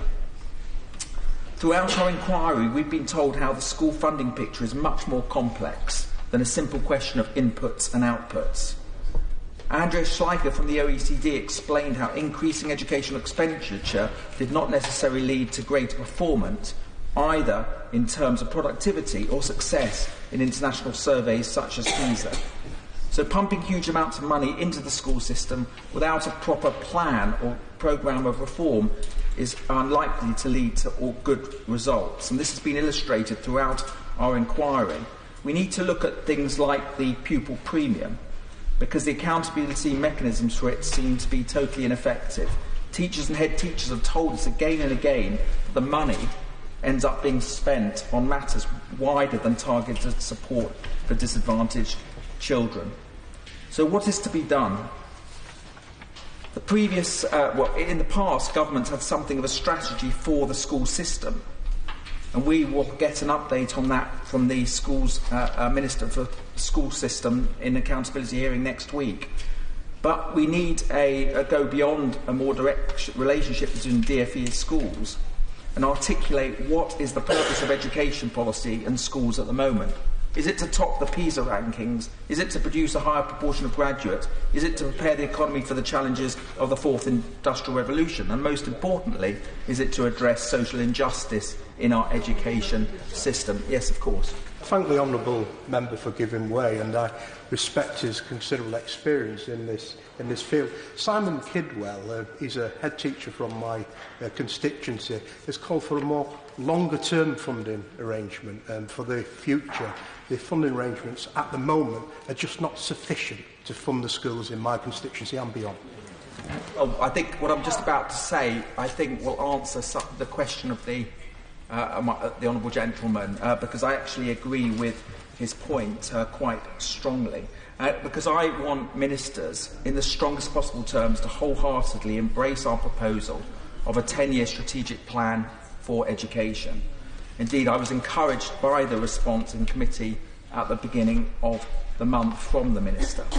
There has to be a shared vision beyond the next election, whatever that might be. The principle of school-based autonomy lay at the heart of policy in 2010. We found some of its limitations, particularly when it comes to governance, financial management and accountability. But autonomy within boundaries is a sound principle from which to start. A 10-year strategic plan ought to be accompanied by a long-term funding plan, as the honourable gentleman has just said, which, if not stretching beyond the spending review period, should set clear expectations about what it would cost to fund schools and colleges to do their jobs. The fact is the NHS now has a long-term 10-year strategic plan and a 5-year funding settlement. And this has come about from serious advocacy from NHS England and the former and current health secretaries, who've strongly made the case both for more funding and funding accompanied by proper reform. It mystifies me that perhaps the most important public service of all, our education and skills for our country, does not seem to receive the same amount of attention or public advocacy for a similar path as we now see for the National Health Service.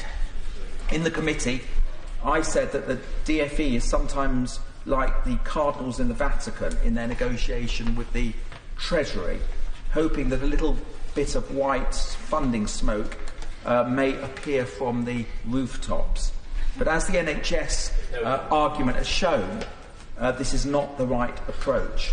I hope very much that the DfE will negotiate with the Treasury a 10-year plan and come to this House, just like the Health Secretary did, to set out what that 10-year plan is, and a proper, at least minimally, 5-year funding settlement, again, just as the National Health Service has had, so we can stop having these day-to-day battles on schools and FE colleges' finances, so that the wonderful teachers we have can carry on teaching and children can carry on learning. Ellie Reeves. Thank you, Madam Deputy Speaker, and it's a pleasure to speak in this debate. As the daughter of two teachers, I remember the 80s and 90s as a time of chronic underfunding in our schools. There were not enough books to go around, and lessons were held in crumbling classrooms and temporary huts. I recall my parents being overworked and undervalued and underpaid, and my dad, as a local NUT branch chair, fighting for better conditions for both pupils and staff. The teachers at my school worked tirelessly, and I owe them a huge debt of gratitude, but it often felt like the government and the local authority had no aspiration for the girls at my South East London Comprehensive.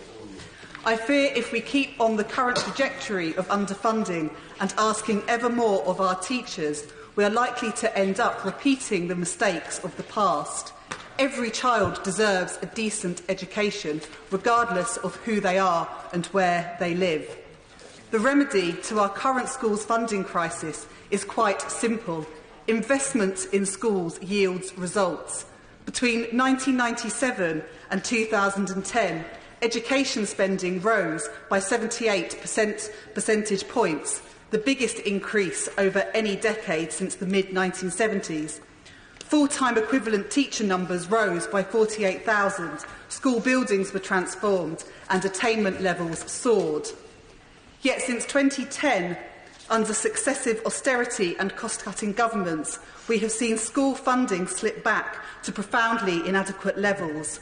On current trends, schools in Lewisham and Bromley will see real terms cuts of 8.8 million and 14.1 million respectively between 2015 and 2020, an average of around £300 per pupil less. When the Chancellor came to this House to deliver his budget, his promise of the little extras for schools was little more than a platitude, a mere £45 extra per pupil. These token gestures of cash here and there go no way to repairing the damage that long-term underinvestment has done to our schools. According to the IFS annual report on education spending in England, even if per-pupil funding had maintained at 2015 levels, annual spending on schools would be £1.7 billion higher this year. The government has been warned time and time again about the damage that austerity is having on the education sector and has had ample opportunity to change course. But throughout this austerity-driven funding, since 2010, we have seen £3.5 billion worth of cuts to schools, an average teacher pay down £4,000 in real terms. I have visited over 30 schools in my constituency since my election and have been consistently told that recruitment and retention are major issues across the board.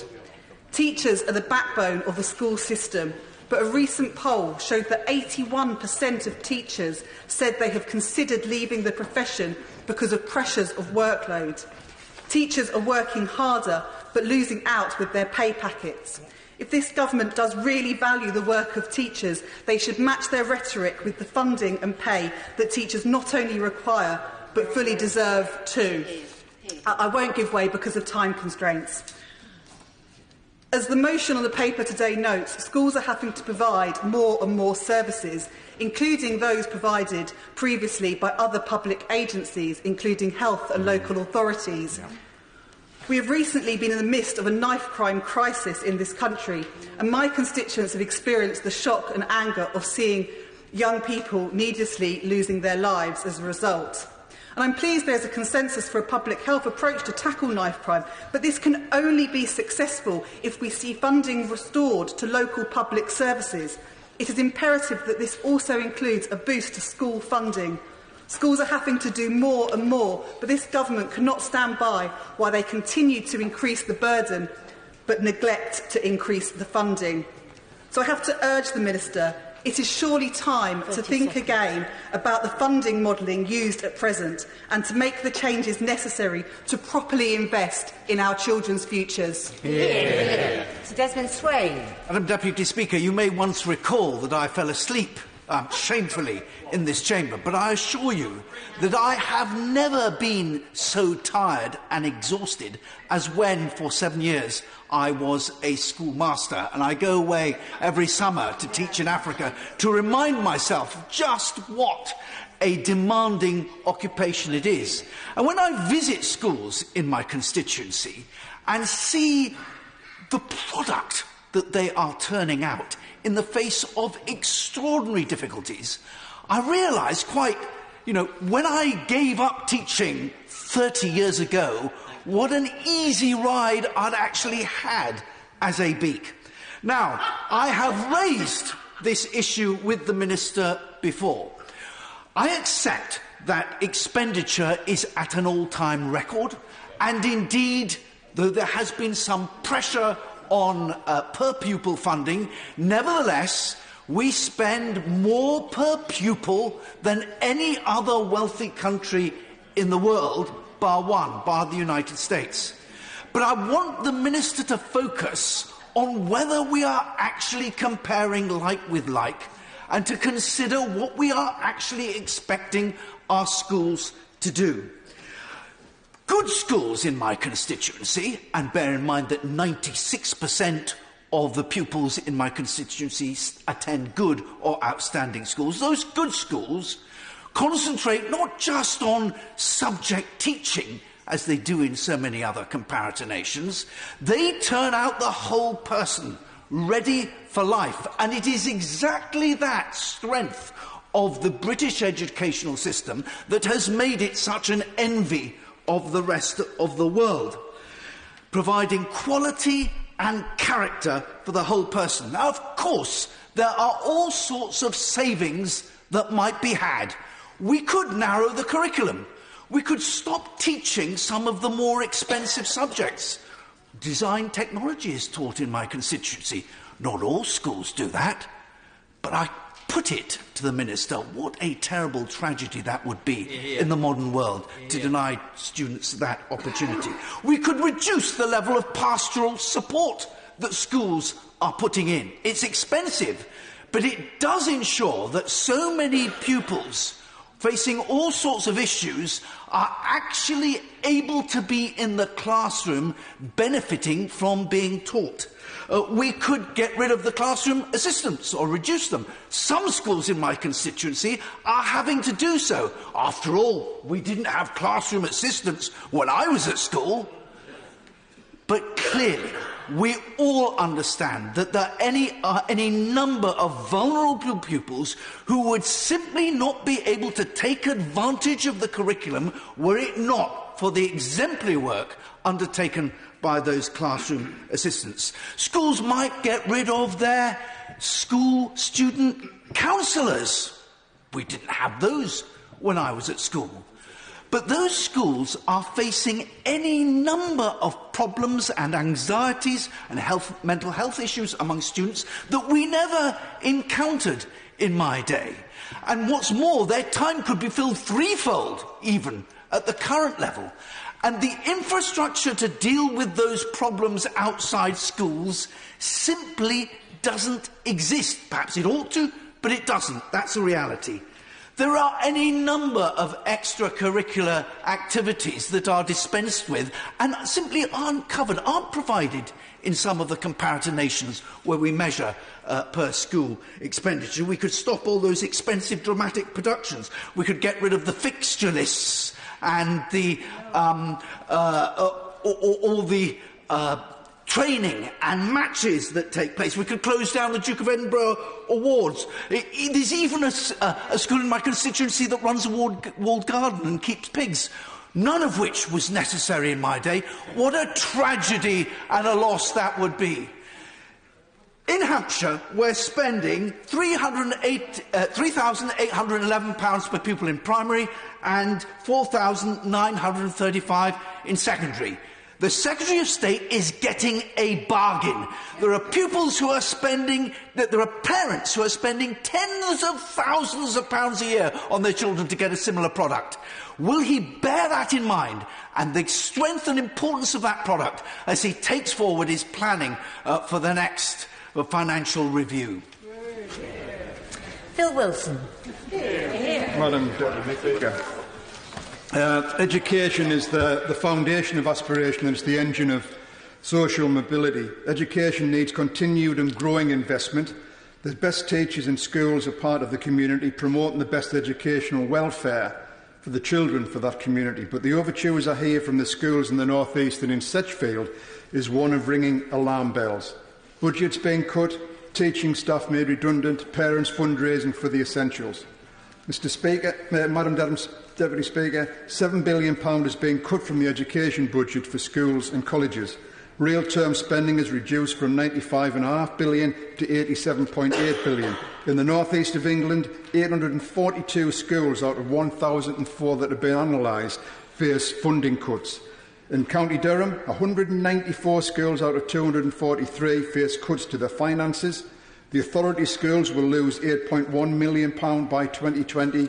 This is second only to Northumberland in the region, and which is set to see a cut of £8.9 million.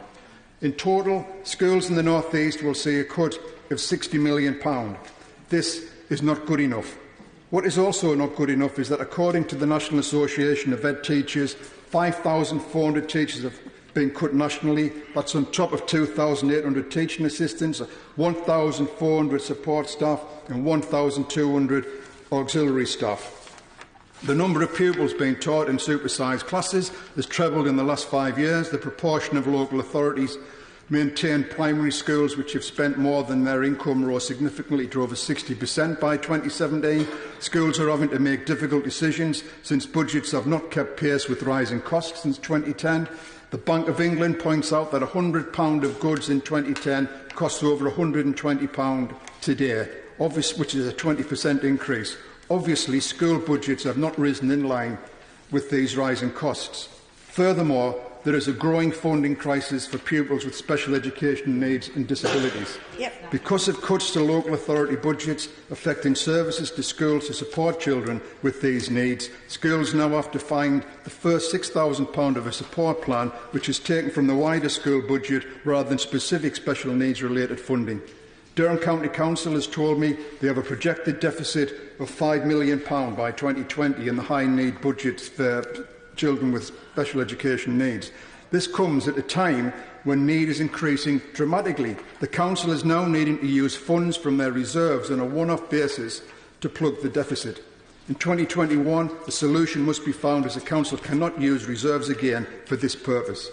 Madam Deputy Speaker, using reserves to fund statutory duties to the education of our children is not sustainable. The educational opportunities of our children are being challenged now. Teachers know it and parents know it. Because of the budget restraints, local teachers tell me they have to cut back on teaching and non-teaching staff who provide support for more vulnerable pupils, or repairs to school buildings, renewal of equipment, among other things. A group of parents with children at Fishburn Primary School in my constituency came to see me a couple of weeks ago. They are leading a campaign against education cuts at the school. Scott Emsbury, Alana Baker, Katrina and Justin Bolton are deeply concerned about the pressure budget cuts are placing on their school. They know the teaching staff, led by Danny Eason, and all those working at the school are excellent and are doing their best. But now they are deeply concerned. The school will see a reduction in teaching staff because of budget cuts. The ability to stretch the interests and the minds of young children through additional activities is being challenged.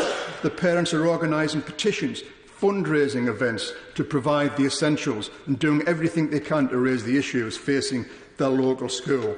Durham County Council have told me Fishburn Primary School will have a deficit somewhere in the region of £20,000 by the end of the 2019-20 budget period. And the funding formula, if it had kept pace with inflation, the school should have been receiving £4,357 per pupil rather than £4,000. If the funding formula had kept pace with inflation, the school would have received £170,000 more since 2012-13. The Minister may say that funding has increased and that everything is in the garden is rosy, but if parents are having to fundraise for the essentials, then the Minister's assertion is not adequate. Parents fundraising for the essentials to ensure the education of their children reminds me of when my children were at primary school. We had to fundraise then. This was back in the early 1990s, and we had a Tory government then too. Tim Loughton. Deputy Speaker, there's a real sense of déjà vu about this debate. As my honourable friend has said, she had her debate back on October the 24th. There was another debate on February the 26th for Estimates Day, and on March the 4th after the big petition. I think I've spoken as she has in all of those debates, and the situation remains the same. So I pay tribute to her perseverance. I pay tribute to the huge challenge that all our teachers are facing, where hopefully they are now busy nurturing our pupils, not neutering them, as she suggested earlier. So I pick up where I left off, where I thought I was rudely interrupted in just 4 minutes of debate in Westminster Hall the last time round, where I generously gave way to interventions only for the scorers not to credit me with the extra injury time. So I'm really happy to take interventions this time if the scorers are awake. But at that time, I described the funding crisis in schools as a national emergency.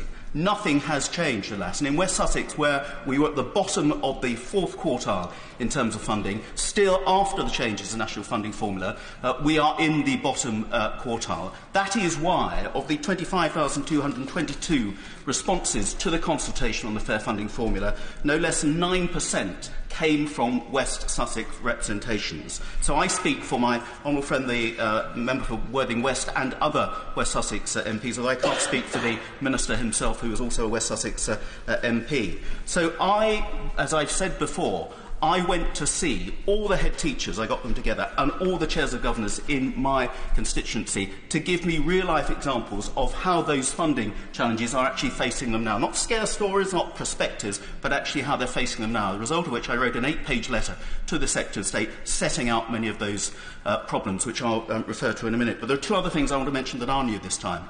I was recently asked to go and see some nursery school providers in my constituency. I thought I was seeing 2 or 3, 50 turned up. Because there are serious problems with the way that the funded childcare 30 hours, it's not free, it's funded childcare, is being reimbursed to those independent nurseries. 81% of our children in non-domestic settings are in independent nurseries. 90% of them say that the reimbursement does not cover the full costs of that provision. Many are at risk of turning away some of the most deprived families. Nursery closures were up 66% in the last year. 5,000 places have been lost. This is a false economy not to be funding those very important preschool settings properly. And the other point that's come in today in a report from the Sutton Trust, and again the Minister might like to comment on this, is the future of the pupil premium. So when the new funding round comes round, will we make sure that the pupil premium is there? Because again, there are concerns that the pupil premium is increasingly being used, particularly in the more deprived schools, to plug gaps in the school budget, not to fund those pupils who particularly need it. I'd be happy to go to the German Secretary. I thank my honourable friend for giving way, and he was a brilliant children's minister, and he knows about this subject enormously. But does he not agree with me that he's raised the pupil premium, that pupil premium should be much more accountable and it should be spent? The government need to look at whether it is working and how the money is being spent, and it should be on the most disadvantaged pupils. Which is absolutely right, and I think his committee, before his time, did a report on this, finding out that the pupil premium was not going to those pupils for whom it was absolutely intended and absolutely essential to make sure they could close that gap with the children who didn't qualify for it. The other issue I want to take up again with the Minister, and I did not get a proper reply last time, is the justification for schools having to fund out of their own budgets the 2% pay rise in salaries this year. That is a very significant hit on our schools. And when the government, in their paper on school costs in February, said that actually schools could be far more efficient and save a lot of money if they had better procurement methods, the trouble is that in many of my schools, the staffing budget now accounts for something like 90% of the overall school's budget. So those savings can only be made against staff costs, which are going up 2% because of the salary award as well. So I really do want an explanation of how the Department expects schools to pick up that additional 2% out of schools' funding with all the other competing challenges they've got. So if I can just refer to a few of the points that came out of my roundtable meetings, Madam Deputy Speaker. Shortfalls are being clawed back by reducing staffing costs, which in some cases account for, as I say, 90% of a school's budget. In one medium-sized primary school, teaching assistant support has been reduced by over 200 hours. They've reduced their budget for continuous personal development and training for staff, and their inclusion coordinator has not been replaced. At a junior school, the professional development budget, which was between £3,000 and £5,000 in previous years, is now zero. The extended curriculum budget, which was between £19,000 and £20,000 in previous years, is now £500. The learning resources budget, which was up to £120,000, is now just £35,000. In a medium-sized primary school in my constituency, higher-level teaching assistants are being used to cover classes, so the school cuts costs on supply staff. They are unable to pay overtime. Counselling levels have fallen, and I'm particularly concerned about that because the support we know that school-aged children need because of the pressures from social media and other things on mental health and peer pressure, and if we haven't got that in-school support, again, it is a false economy of those children not being able and prepared to take advantage of their education. In a special school, again, real problems in special school, this year there will be at least 9 more pupils than the previous year, but no additional teaching staff. These are specialist schools with high demand pupils getting no more teaching staff to help look after them. In a secondary academy, they've had to narrow the curriculum on offer to cut costs. They are unable to meet the demand for counselling in the school. There's currently a 4-month waiting list. A small primary school is reducing swimming lessons, reducing music lessons. These are real-life examples of what this funding is having now, and it's absolutely essential that the Comprehensive Expenditure Review does something about this urgently this year. Debonair. Thank you, Madam Deputy Speaker, and it's a pleasure to follow the Honourable Member for East Worthing and Shoreham. And I declare an interest that I come from a family of teachers, including my niece who's still teaching. No politician, Madam Deputy Speaker, ever got elected, as far as I know, saying, I want to spend less money on schools. But that is what we've got. I'm sure this Minister will tell us that the Government is spending more than ever on education, and in cash terms, of course, this is true. But my constituents, as well as being able to add up, can do long division, and they can observe what's happening in our schools. Because, Madam Deputy Speaker, if the Minister wants to disagree with me about my arithmetic or the head teachers in Bristol, I wonder whether he will accept that the chair of the UK Statistics Authority and the Institute for Fiscal Studies can do their numbers. So Sir David Norgrove, chair of the UK Statistics Authority, said last October in a letter to the Secretary of State about a blog by the Department of Education about education funding, he said, figures were presented in such a way as to misrepresent changes in school funding. School spending figures were exaggerated by using a truncated axis and not adjusting it for per pupil spend. Now, those are not my words, Madam Deputy Speaker. They are the words of the chair of the UK Statistics Authority. He also noted that the department had included a very wide range of education expenditure entirely unrelated, or connected to, but unrelated to the funding of state-maintained schools. In his response, the Secretary of State said his department was looking into the issues and admitted that pupil numbers are rising and that we are asking schools to do more and schools are facing cost pressures. But that's precisely my point. And I've made that point several times in this place, including to the Prime Minister, that if you increase cash funding but costs and pupil numbers rise as well, you will quickly get to, in effect, a real terms cut. And that's where we are. National insurance, teacher pay and pensions, apprenticeship levy, rising pupil numbers, rising levels of special needs, these are all increased costs. But also, as other services are cut, such as mental health support and youth work, schools are forced to try to step into the breach, and again, without the money. They're being held responsible for just about every other social problem, so more pressures and more cuts to other local services leads to yet more costs to schools, a real terms cut. In my constituency, Redland Green School has said to me that special educational needs are getting greater, but they're not being matched with extra funding. They also told me that they can't refer students to child and mental health services unless they've seen a school counsellor, but there's no funding for the school counsellor. The Institute for Fiscal Studies also last year found that the total spending per pupil fell by about 8%, about £500 per pupil between 2009 to 10 and 2017 to 18. And the effects of these cuts, and yes, they are cuts, is that schools have been forced to cut to the bone and beyond. So in Bristol West, schools have told me of cuts to support staff, cuts to learning support staff, increases in class sizes and cuts to the curriculum. They've told us they've had to cut languages and creative subjects and also politics, which frankly I deeply deprecate. I don't think they should have to. But St Bonaventure's School has also told me of fears of their reading recovery scheme being cut, and St John's Primary has had to cut a successful maths intervention. There's no money to fund professional development and training, and replacing teaching staff now routinely involves sacrificing quality for lower pay offers. Now, that's not that the teachers aren't good, it's just that they aren't as experienced, and that's not good enough. Parents, children and teachers and other school staff in Bristol West tell me that schools are being forced to do very much more with very much less money, and that's not okay. When this government cuts education, it limits life chances. When it fails to care for children's mental health, it builds up problems for the future. And when it holds schools responsible for just about everything and funds them only to the bare minimum or less, we all lose out, Madam Deputy Speaker.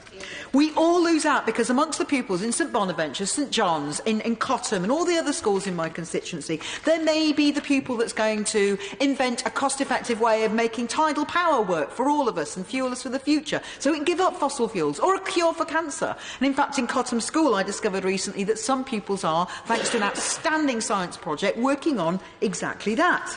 But compounding all of this is the utter shamelessness of the government, because, as the chair of the UK Statistics Authority and the Institute for Fiscal Studies has said, school funding's been cut, and this government won't admit it. So I said earlier, no politician ever got elected saying they're going to spend less, but that's what's happening. This country needs a different government. It needs a Labour government which will put education, care and mental health for children and young people at the top of its list, along with tackling climate change. And it needs a Labour government because for the children of Bristol West, that cannot come a moment too soon. Preston. Thank you, Madam Deputy Speaker. Now, the flaws in the old school funding system are well known, and I think it's clear that the new FERA formula addresses many of these issues. There was a distinct sense of a postcode lottery. The cash value assigned to what your child and their educational needs deserved is tied as much to their geography as it was to their ability or needs. The fact that 5 of the 10 most cash-rich schools in the country are in Tower Hamlets shows the uneven concentration of resources in certain geographical areas. Now, this new formula represents, in my view, the greatest leap forward in school funding for a generation, and was backed by an additional £1.3 billion in investment above and beyond previously agreed spending plans. Now, the new formula means that the amount allocated to schools better reflects the needs and characteristics of individual schools and their pupils. Now, I'm grateful in my area that in South Gloucestershire it received an additional £8 million as a result of the new formula, one of the largest increases in the country, and that our total education budget now stands at around £2.8 million. As well as what central government is doing, I greatly welcome the news that the Conservative administration on South Gloss Council has announced plans to invest an additional £78 million in school buildings, including providing a brand new primary school, 2 new special schools and money for new windows, heating systems and roofs. And in addition to that, they are making available £100,000 in match funding to double the spending power of the Friends of groups in schools to help fund their particular projects. However, I also recognise that more often than not there are no easy answers in politics, and there are issues that remain to be addressed. I am concerned that despite a large increase, South Gloucestershire has now slipped to become the single worst funded education authority in the country, something I don't feel is justified given there are places which are both more affluent and have better school performance.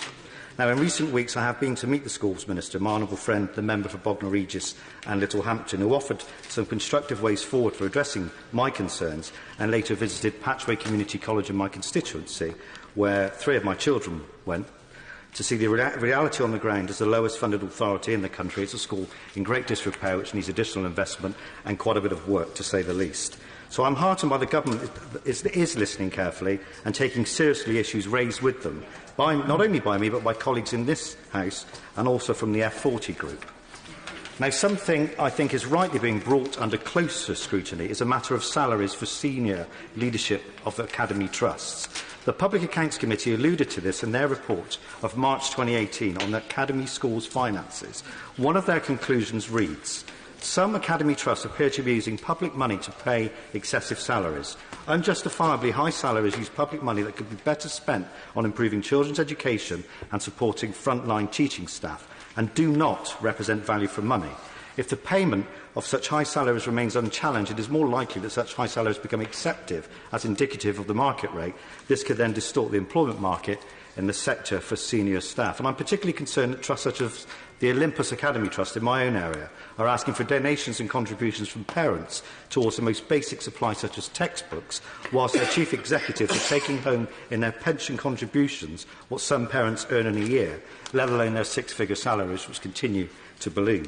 Dave Baker, the Chief Executive of the Olympus Academy Trust, now earns up to £125,000, having been awarded a pay rise of between £5,000 and £10,000 last year, putting him £10,000 above the benchmark suggested for a CEO of a trust the size of Olympus in the Creston report published in January.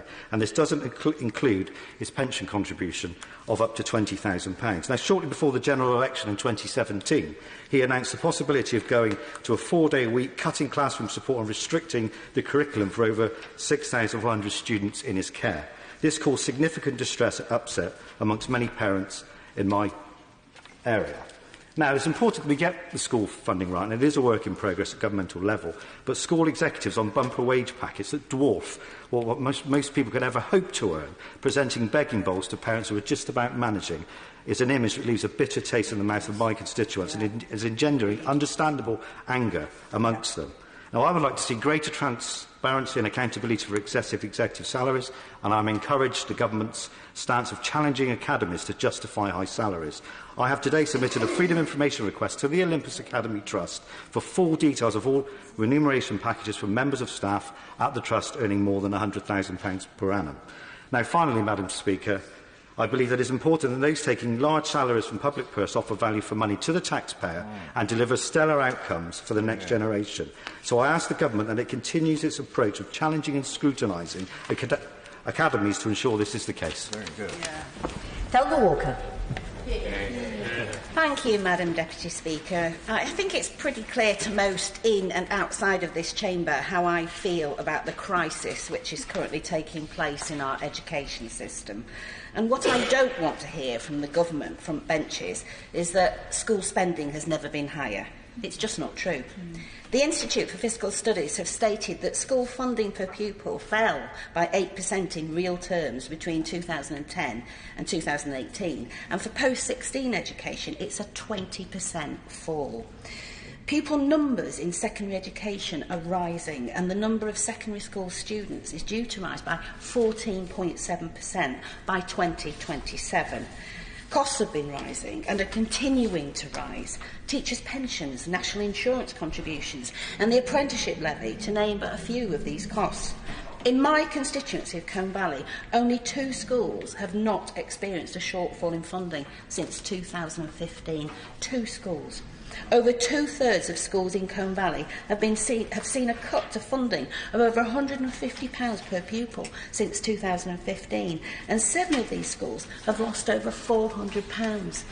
The Sutton Trust have found that over 2/3 of secondary school heads have said that financial pressures have forced them to cut staff. Schools are shortening the school week and literally turning the lights off. Teachers are paying for classroom resources out of their own money. Our school buildings have leaking roofs and buckets are placed around the building to collect the drips from the leaks. Just shameful. Then there's the curriculum, which is being squeezed. The Fabian Society has revealed a drastic decline in arts provision in our primary schools. The Sixth Form Colleges Association has uncovered that 50% of schools and colleges have dropped A-level courses in modern foreign languages. Research by Sussex University found that the number of schools offering a music A-level had fallen by more than 15% in the past 2 years. A narrow curriculum limits children's opportunities and their ability to adapt and engage in different types of learning. Support for pupils is also struggling to survive the budget cuts. Combe Valley head teachers have told me funding pressures have led to cuts in learning resources, staffing and special educational needs and disabilities provision. As the Education Committee has found when taking evidence during the inquiry into SEND, schools and local authorities are struggling to provide the necessary support, causing stress for pupils and their families, and demand is growing. And here's the thing. This debate is about school and college funding, but problems we are seeing in the system aren't just about the lack of sufficient funding in schools. It's about schools picking up the cost of a near decade of cuts to public health, cuts to youth services, cuts to community outreach, early intervention services, cuts to housing benefit and the rollout of universal credit. Between 2010 and 2020, local authorities will have seen reductions of £16 billion to core government funding.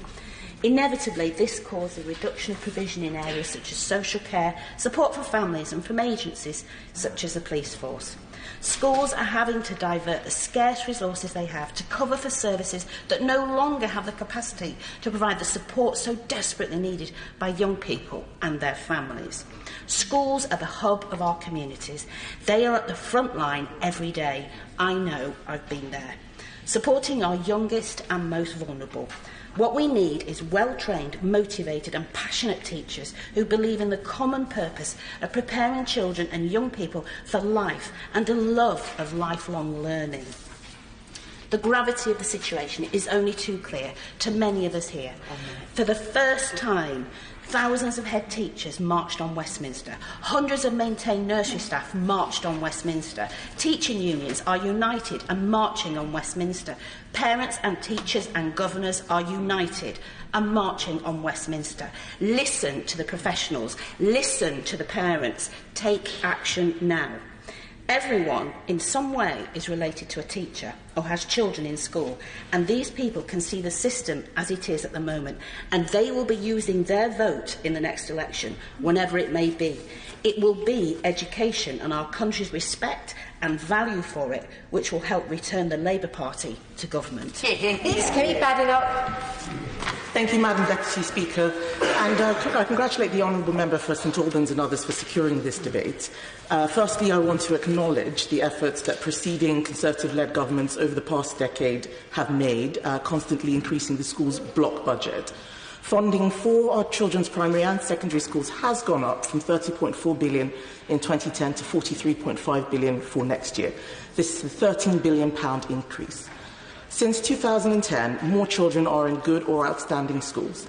The attainment gap for disadvantaged pupils has been lowered, and there are tens of thousands more teachers and teaching assistants. However, funding is only one measure. Schools are performing so much better than before. But I must recognise concerns raised by my local head teachers and parents about available funding. The schools are having to meet costs that they never did before, and I'm speaking today to give them a voice in this chamber.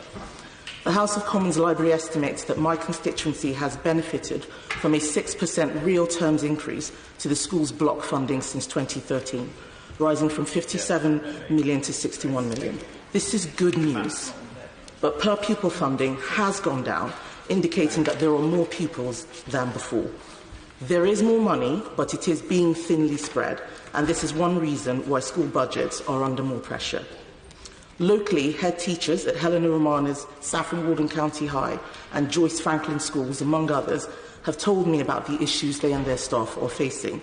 These include more lessons being taught with fewer teachers, as those who retire from the profession are not replaced, relying on donations from generous parents and carers for extracurricular clubs, stopping the late school bus service, and just simply not having enough resources. Additionally, while school spending has increased since the end of the last decade and now stands at just under £5,100 per pupil, there have been reductions to sixth form funding and local authority services, which have affected budgets and provision for school transport and pastoral care. Teachers in my constituency continue to do fantastic work despite these pressures, because they are motivated first and foremost by giving children the best possible education. I know the Minister acknowledges the hard work of teachers across the country and would ask him also to recognise the passion shown by my local teaching staff and help support them by taking into account our rise in pupil numbers when considering funding allocations. More still needs to be done, but I appreciate the Government has already taken positive steps to bridge current funding gaps, which is encouraging. Earlier this month, the Secretary of State also wrote to colleagues to confirm that the Government will be funding all state-funded schools, further education and sixth form colleges to cover increased employer contributions in the Teachers' Pension Scheme, helping to relieve pressure on schools. This is something I personally lobbied for, so I thank the Government. In Essex, just over... Yes, thank my honourable friend for giving way. Like her, I'm an Essex MP, and like her, I have heard concern from my local head teachers about levels of funding. And does she agree with me that the national funding formula is a necessary reform, but at the spending review this year, we need to put more money into it to ensure that more pupils and schools benefit? My honourable friend makes a very good point, and I agree with him completely. In Essex, just over 13,000 new school places have been added alongside 7 new free schools and a further 8 schools to follow. There is a need for more funding, as my local schools have called for, and I'm pleased that the Government has already started to account for this. Over the next 2 years, total funding in the county will rise by £48.7 million to £855.8 million. This is welcome news and demonstrates continued progress under this Government to improve the quality of teaching. The Government has a record to be proud of in Essex. 90% of children attend schools rated good or outstanding, compared to 67% in 2010, and 66% of pupils are reaching the expected Key Stage 2 standard in reading and writing. Honourable members opposite may laugh, but the truth is that it isn't just the money that's spent, but the outcomes that we measure, and we are doing very well on outcomes. I believe we are asking schools to do much more than they ever have been, and it is only right that we give them much more money to do this. And I encourage the ministers to listen closely to my school's funding concern. Lynn Brown. Grateful, Madam Deputy Speaker. The pressures that schools face are growing. We know it across this House. We hear it from heads, we hear it from teachers, we hear it from parents alike. The message, just like the message many of us have heard about the climate crisis this week, could not be clearer. As some honourable members have said already, the special educational needs of pupils are increasingly challenging. Heads have told me directly they don't know how their secondaries will cope when the numbers of younger children who are now being diagnosed start to come through. I've heard estimates that genuinely shock me. As many as a third of pupils in some local nurseries are now thought to have some level of support. I'm grateful. Would you agree that worse than perhaps the headline figures, talking in millions and billions of pounds, it's a commonplace discussion with every single head teacher when we go into schools every week, how they're making fundamental cuts to their staffing, special needs and other budgets? And isn't that something the Minister should do? I absolutely agree. As many as a third of pupils in some local nursery classes are now thought to need some level of support. That's massive. In Newham, the challenge for schools is only likely to get bigger because we know that hundreds of local children who need an educational health and care plan or a statement don't yet have one.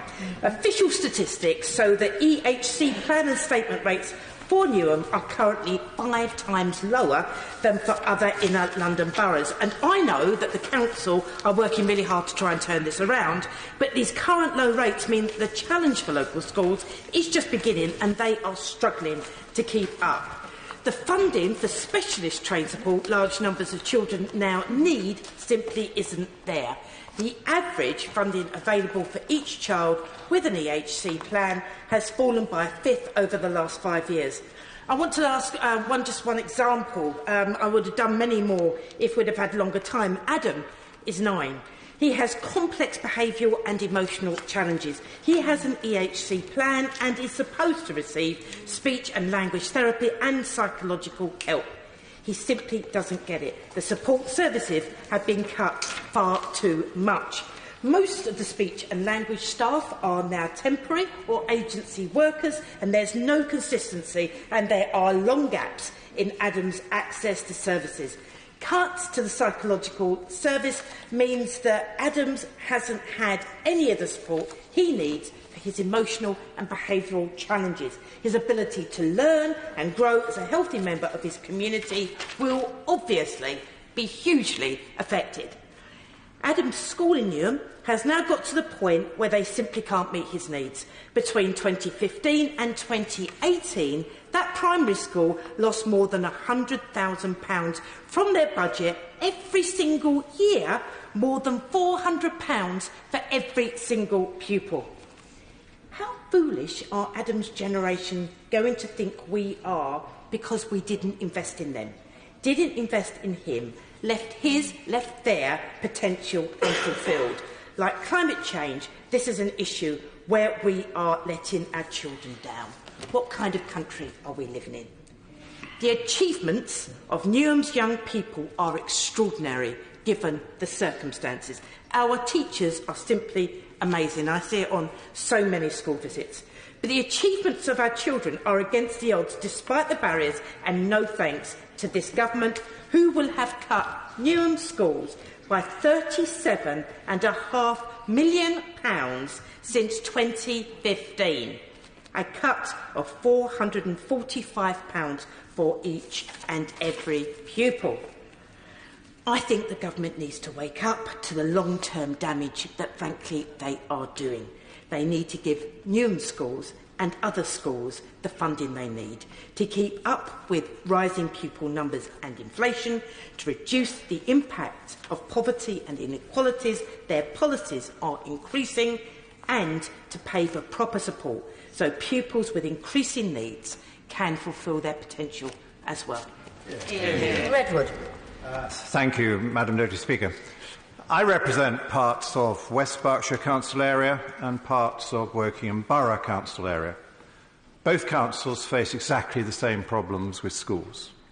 In both cases, we receive very low amounts per pupil compared with the national average. That means we cannot provide as varied and as richly resourced a curriculum as schools that are better endowed. But the biggest problem we face today, which I hope the Minister and his colleagues will address urgently, is on high needs. And high needs should be the area that we are keenest to help on. The pupils who require that special support need to be properly supported financially from the centre, as well supported by the local professionals. And in the case of West Berkshire, I'm advised that there will be 9% more pupils needing that support this year, and their budget has gone up 0.5%. So I asked the Minister, how does he think we manage to pay for all those extra pupils who need that extra support when the budget is so meanly set? And in Wokingham too, there is quite rapid growth in the numbers requiring support and very little growth in the money being made available.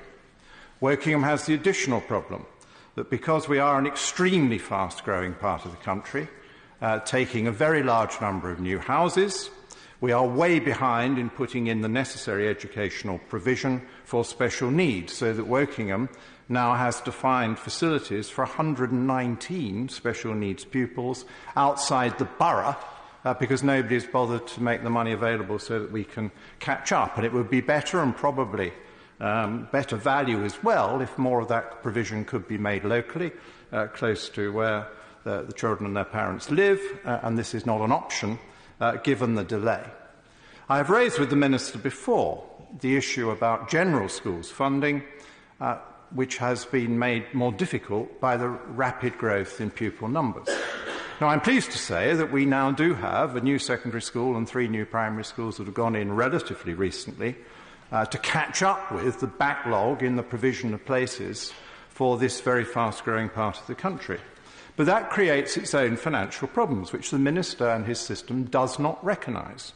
The first problem we have is that there is delay in getting the money in for the new schools as the provision goes in, and so the budgets of the other schools are squeezed. The next thing that happens is that when we have at last got, for example, our new secondary school, it makes a lot of places available all in one go, because it establishes itself with a certain capacity, and then pupils are attracted to that school, perfectly reasonably, and are taken away from other schools, and those other schools then face an immediate cut in the amount of money they have because suddenly they don't have the right number of pupils to sustain the budgets. And it would take time to slim down their offer, and sometimes it would be very painful and difficult to do. And again, the system is simply too inflexible to recognise this basic requirement of the system. And if it means we have a few more places to give parents more choice, I think that's good, but I'm a realist. You have to pay for it, Minister. And we expect the Minister to do so, representing a government which says it believes in parental choice and believes in high standards for pupils going to state schools, something which the Minister and I entirely agree about.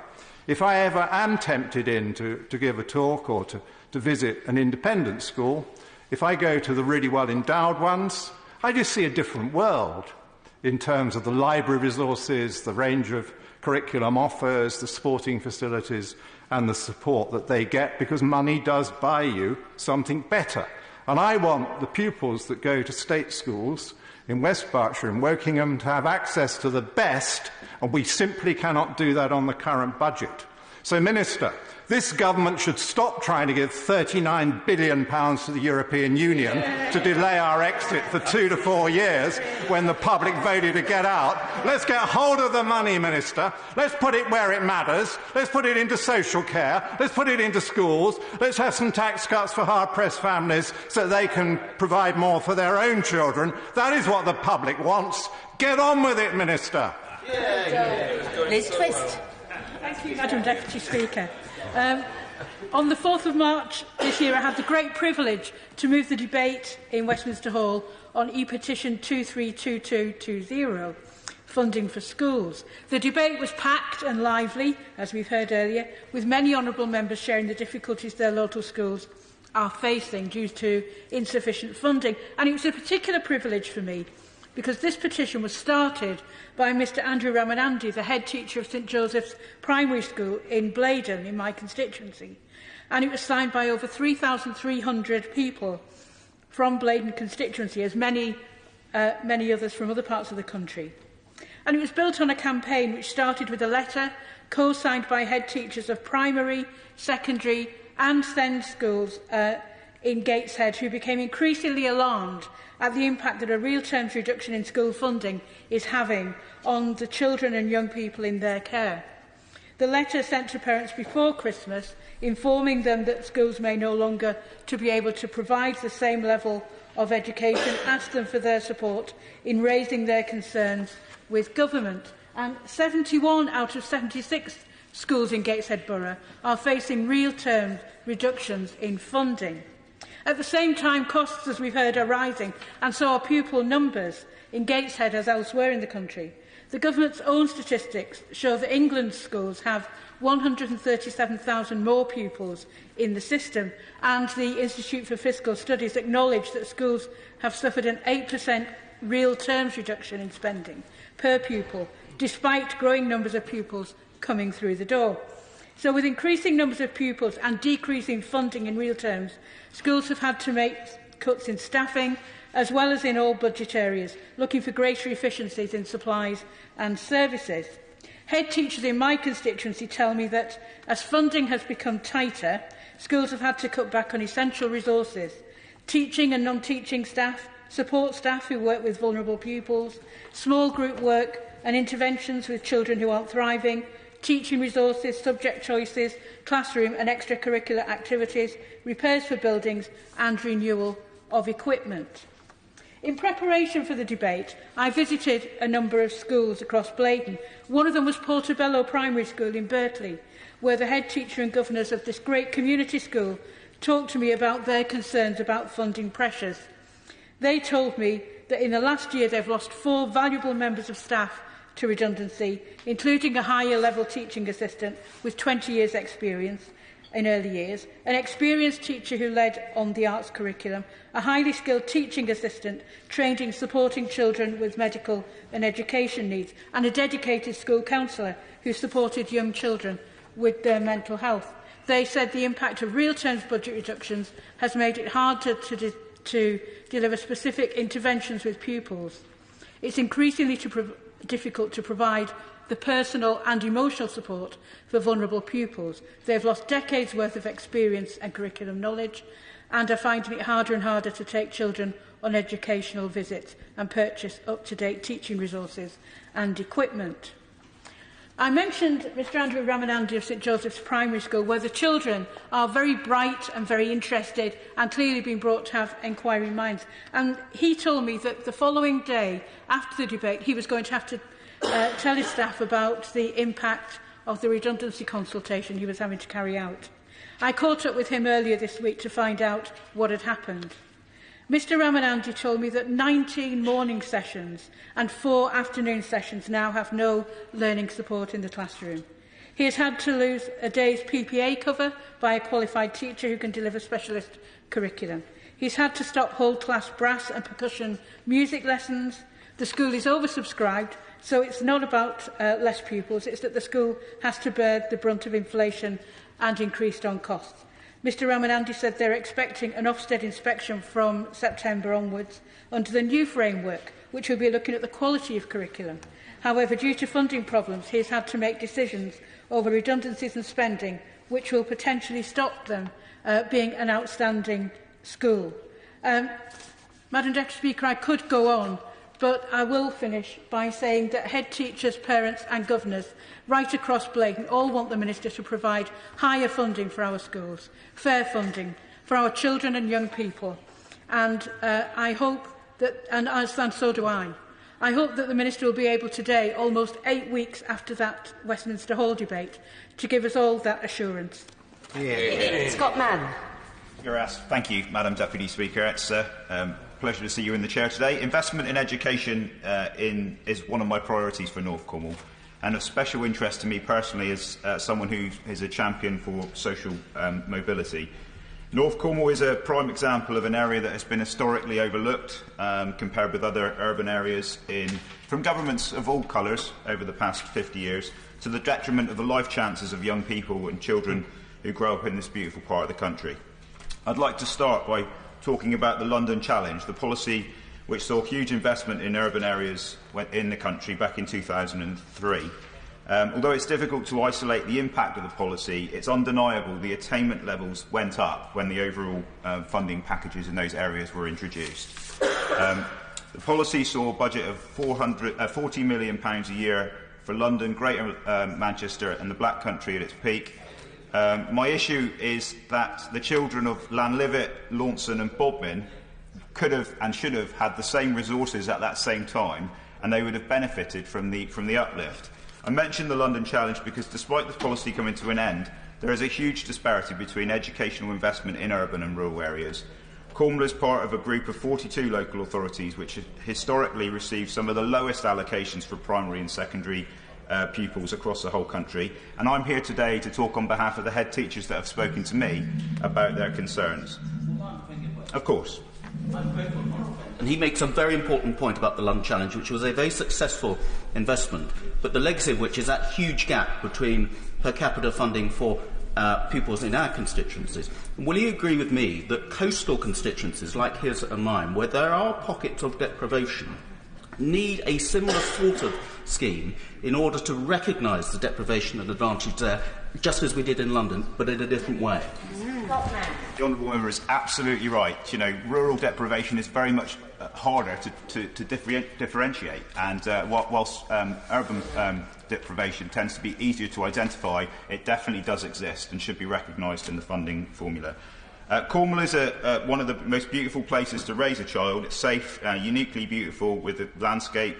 Children are really lucky to grow up there. However, when it comes to education, I believe that they've been shortchanged over the years. Having been a PPS previously in the Treasury, I understand the cost pressures of maintaining stable economic policy and ensuring stable growth and limiting borrowing and allowing us to live within our means. But if there is one sector that needs urgent investment in this spending review, Minister, it's your department. You know, the further education and secondary and primary education. And that means revisiting some of the policies that we've looked at previously, the minimum per pupil funding levels, the 0.5 funding floor, and the historic differences for the schools which have been comparatively well funded over several decades. Moreover, there is an issue with historic averages being used, and therefore locking the disparity gap between the highest funded state schools and the lowest funded state schools can be between 50 and 70%. Cornwall schools are particularly penalised, and I felt this has been unfair. For me, the question is simply one of fairness. Fairness for the taxpayers, fairness for the teachers, and fairness for the children and the young people. Parents in North Cornwall pay the same level of tax pro rata as parents in the cities, yet historically their children have received only half the educational investment from the state that the pupils in urban areas have. Whilst the fair funding mechanisms have helped, they are not happening fast enough, and this rebalancing needs to happen much, much faster. As I mentioned earlier, one of my passions has pushed me to stand for election is social mobility. More parity and fairness in the education system will allow social mobility to increase in North Cornwall. I cannot stand here and argue for social mobility whilst this disparity exists. More investment leads to higher attainment, and it provides teachers with the resources they need to teach their pupils. We saw that with the extra funding that went into London, with the larger budgets, those attainment gaps shrunk. In an increasing technological-based jobs market, rural pupils need to have the same level of funding to obtain the same level of skills needed to fit into that marketplace. They need to be given the fairest deal they can from this government to develop their academic and vocational skills. North Cornwall's pupils are no less talented, aspirational, ambitious or intelligent than the pupils from urban areas, but they have historically received less funding from every colour of government that has been in the last 50 years, and that needs to change. A fairer national funding formula that's not based on disparity between urban and rural areas, but unlocks the talent of every child in this country. So on behalf of the schools in North Cornwall, I'm asking for a fairer deal, Minister, and to show a show of confidence in our young people in North Cornwall. It's not simply a question of more investment after years of sustained economic and budgetary growth. but a reallocation of funds across the whole of the area, ensuring that every pupil, no matter where they live, from Cornwall to Scotland and everywhere in between, is treated exactly the same way. So in conclusion, Madam Deputy Speaker, I strongly believe that schools in rural areas like mine should get a fairer deal in the spending review, and I would urge the Minister to strengthen every synergy when he speaks to the Treasury. Thank you, Madam Deputy Speaker. It's a pleasure to follow the honourable gentleman for North Cornwall, not least because I was the Minister for Schools when we introduced the London Challenge, and it's worth reminding the House that prior to the London Challenge, London schools were performing less well than the national average, despite being better funded than the national average. It wasn't simply a consequence of London Challenge, but he's right to speak up for rural and coastal schools, and I think the suggestion of a coastal challenge similar to the London Challenge is a very welcome one, and one that I would be delighted to give my support to. Investment in education is crucial for social justice, for tackling inequality and poverty, and of course for our national economic future. When Labour took office in 1997, UK public spending on education as a proportion of GDP was at its lowest level since the early 1960s. We lagged behind many of our European neighbours and other advanced economies, yet by 2010 we'd overtaken key countries like Germany, Switzerland and Australia, delivering real change with smaller class sizes, modern school buildings, higher per pupil funding and a big increase in the numbers of both teachers and support staff. Yet since 2010, that progress has been reversed. Education spending as a share of national income has fallen from 5.8% to 4.3%. That is a shocking decline in our national investment in education. In Liverpool, the Council expects 16 schools that are currently in surplus to go into deficit and 24 schools that already have deficits to go further into deficit. And despite the funding challenges that schools face across my constituency, the situation would be much worse if it wasn't for the pupil premium.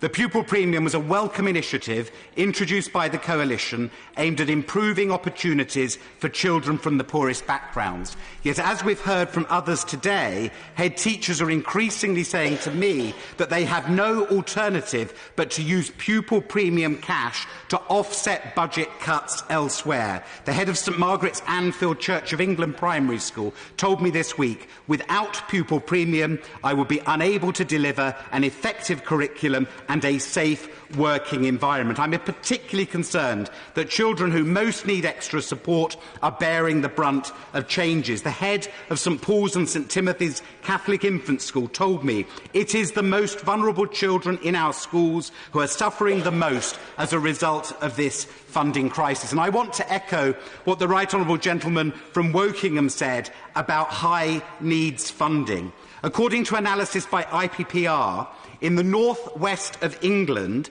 funding per eligible child through the high needs block has fallen in the last 5 years by 24%, a quarter cut in the funding per pupil in the high needs block. And in Liverpool, they are forecasting a budget deficit in that block of more than £3 million. A great school in my constituency, Bankview High School, is a special school for students with complex learning difficulties.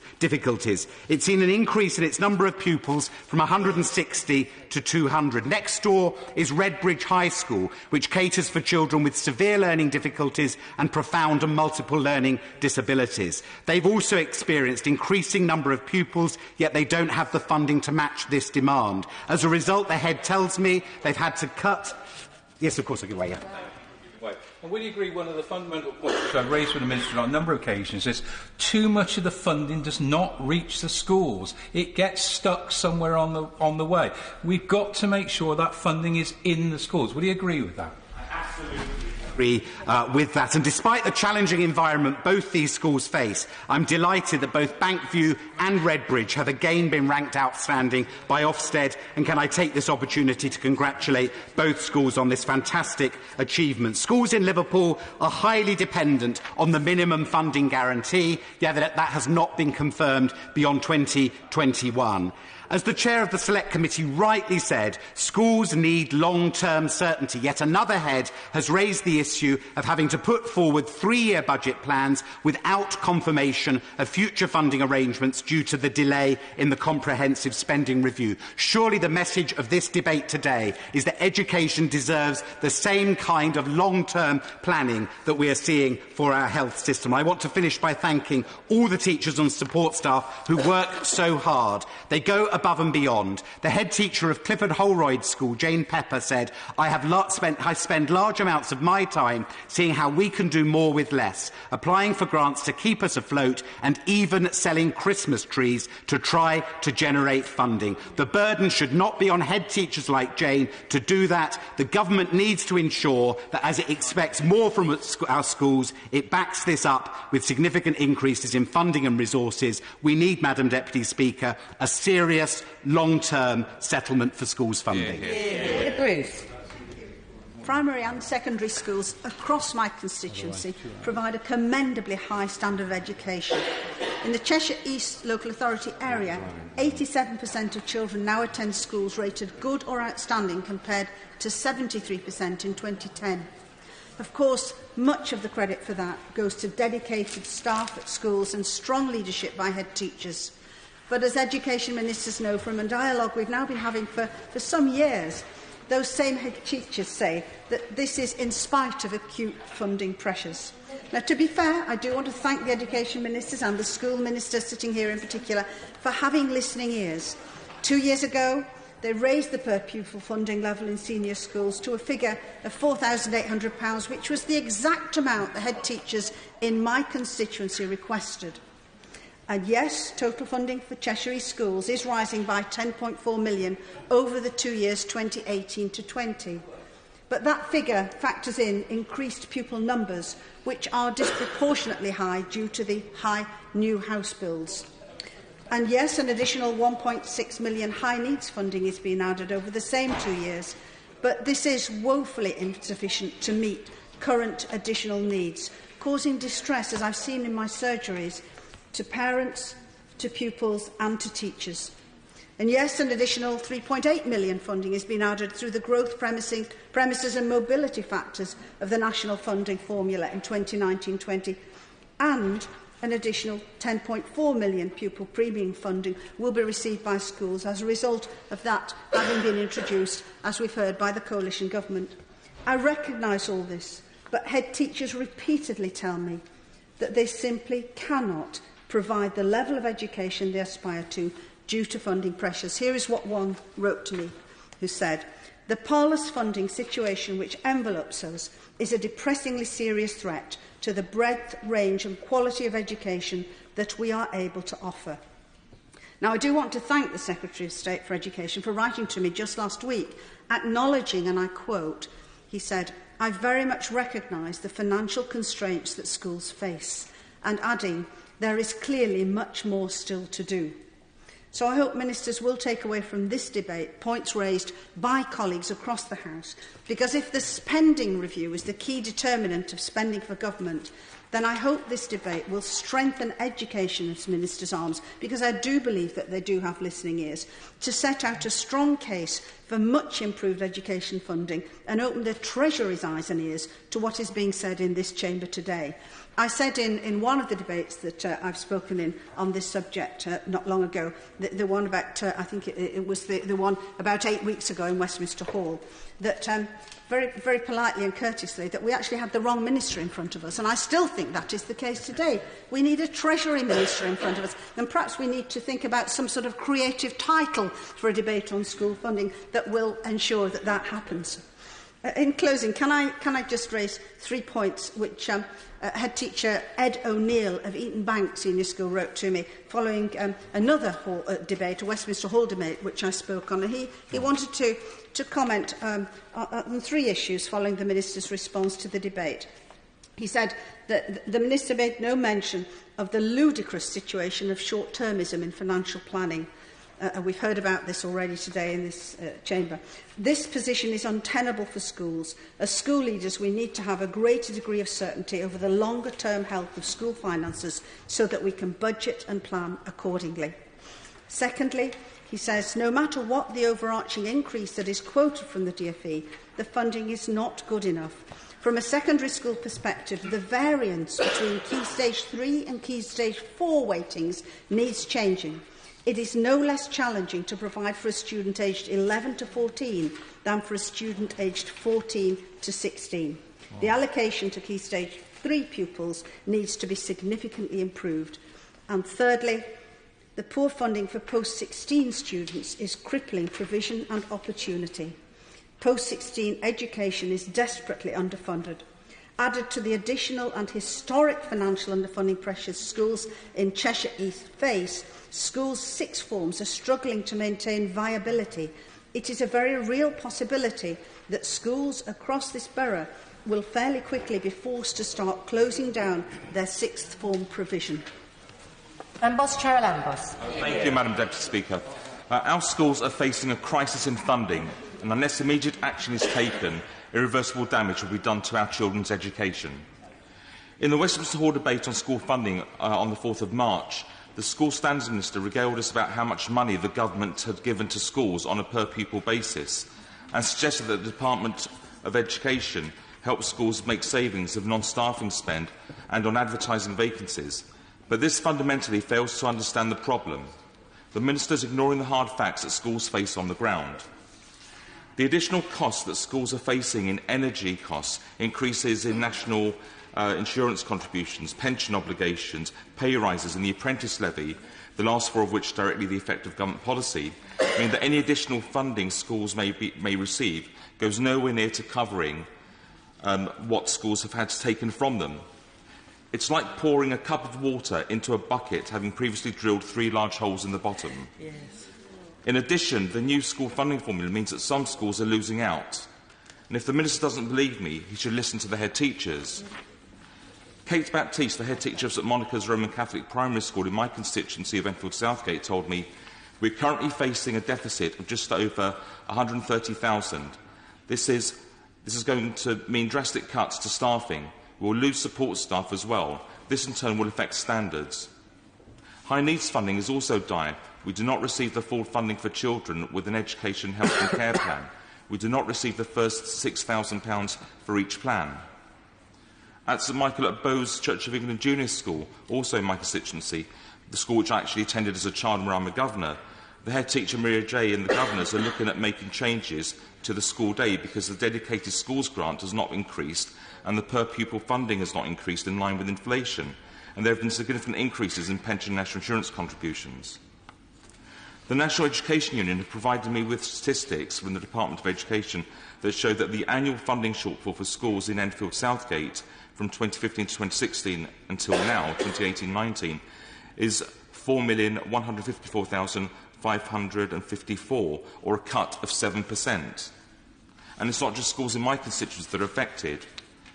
2 head teachers from schools in Hertfordshire have also contacted me about school funding cuts in their area.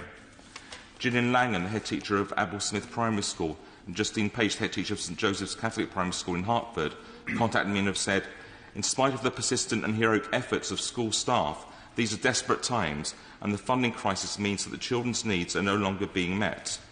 Delivering an intense academic and national curriculum at a time when teacher recruitment and retention is at a crisis has undermined children's mental health and exploited children's special educational needs. This critical issue cannot be resolved without giving head teachers adequate funding that is ring-fenced so that it goes directly into the classroom to provide urgently needed human and practical resources such as teachers, support staff and modern technology. And on the issue of teacher recruitment and retention, in research published last week, the Sutton Trust found that 69% of schools had to cut staff to save money. This is on top of the fact that the UK is facing a major teacher recruitment and retention issue. Teach First report, What Will It Take to Provide the Teachers of Our Children Need, highlights that there is currently 1 teacher leaving the profession for everyone that joins. We cannot afford to be cutting the teachers we do have. It is estimated that we will need an extra 47,000 extra secondary school teachers and 8,000 primary teachers by 2024 just to maintain the current pupil-teacher ratios. Another fact that the Minister should know is that teachers in more disadvantaged areas are over 70% more likely to leave than those in affluent areas. From 2017 to 2027, the number of secondary school pupils is expected to grow by 15%. This means that 418,000 pupils in secondary schools by 2027. And unless more substantial investment goes into our schools, and soon, then our school education system will be falling apart. Schools must have the resources to be modern workplaces that continue to develop employees throughout their careers, while allowing life beyond work. A vital part of this will be reducing overall workload and paying teachers a salary that reflects their efforts, qualifications and role in preparing coming generations for life beyond school. In conclusion, I ask the Minister to look at the facts and meet with me and head teachers from my local schools to go through the budgets with them and see with his own eyes the scale of the problem that schools face and take the urgent action that's needed to stop this crisis and fix the holes in the bucket. Thank you, Madam Deputy Speaker. I congratulate the Honourable Member for St Albans in once again securing this debate. This is not the first time she has persisted in raising this issue, and I congratulate her upon that. And in fact, I was going to raise some issues at the school funding debate held on March the 4th, but I was delayed and I couldn't attend the opening speeches in Westminster Hall. And when I did actually arrive, I found there were no seats available, so I couldn't even get in to sit down. And I think the attendance of so many members then, and indeed so many members on a Thursday afternoon, is a testament to the concern that school funding is causing so many of us, and indeed our communities. I've raised with the Department the issue before, but it's worth repeating this afternoon. More money has been invested in schools to promote standards, but the amount per pupil has declined because of the increased number of pupils on roll. In England, the school block allocations per pupil have declined. In 2013-14, it was £4,934 per pupil, and that had declined to £4,694 in 2018-19. And indeed, as already has been mentioned, a report by the Institute for Fiscal Studies says that funding for schools in real terms has fallen by 6.5% from 2015 to 2020, and that is the biggest fall in the last 30 years. In the London Borough of Barnet, where the Hendon constituency is located, school block allocations per pupil have declined each year from £5,355 in 2013-14 to £4,887 in the last financial year. Recently, I visited Copthall Girls' School in Mill Hill. 3 years ago, it was a failing school, but with the introduction of a new head teacher and many new staff, they have achieved a rapid transformation and have been judged as good by Ofsted. Now, Copthall was a science, technology, engineering and maths school, and very recently, Year 11 pupils took part in a live operating theatre event where the girls were able to treat artificial cadavers and even operated on pigs' hearts and other organs to gain a lifelike experience of surgery with a view to a medical career, something that greatly impressed me.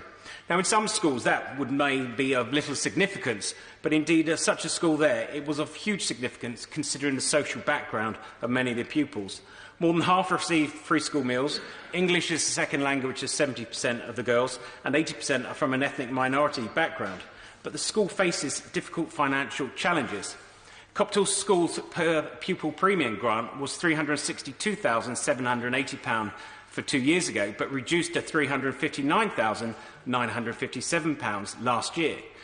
This is a real terms decrease and is a real problem to be accommodated by the Finance Committee.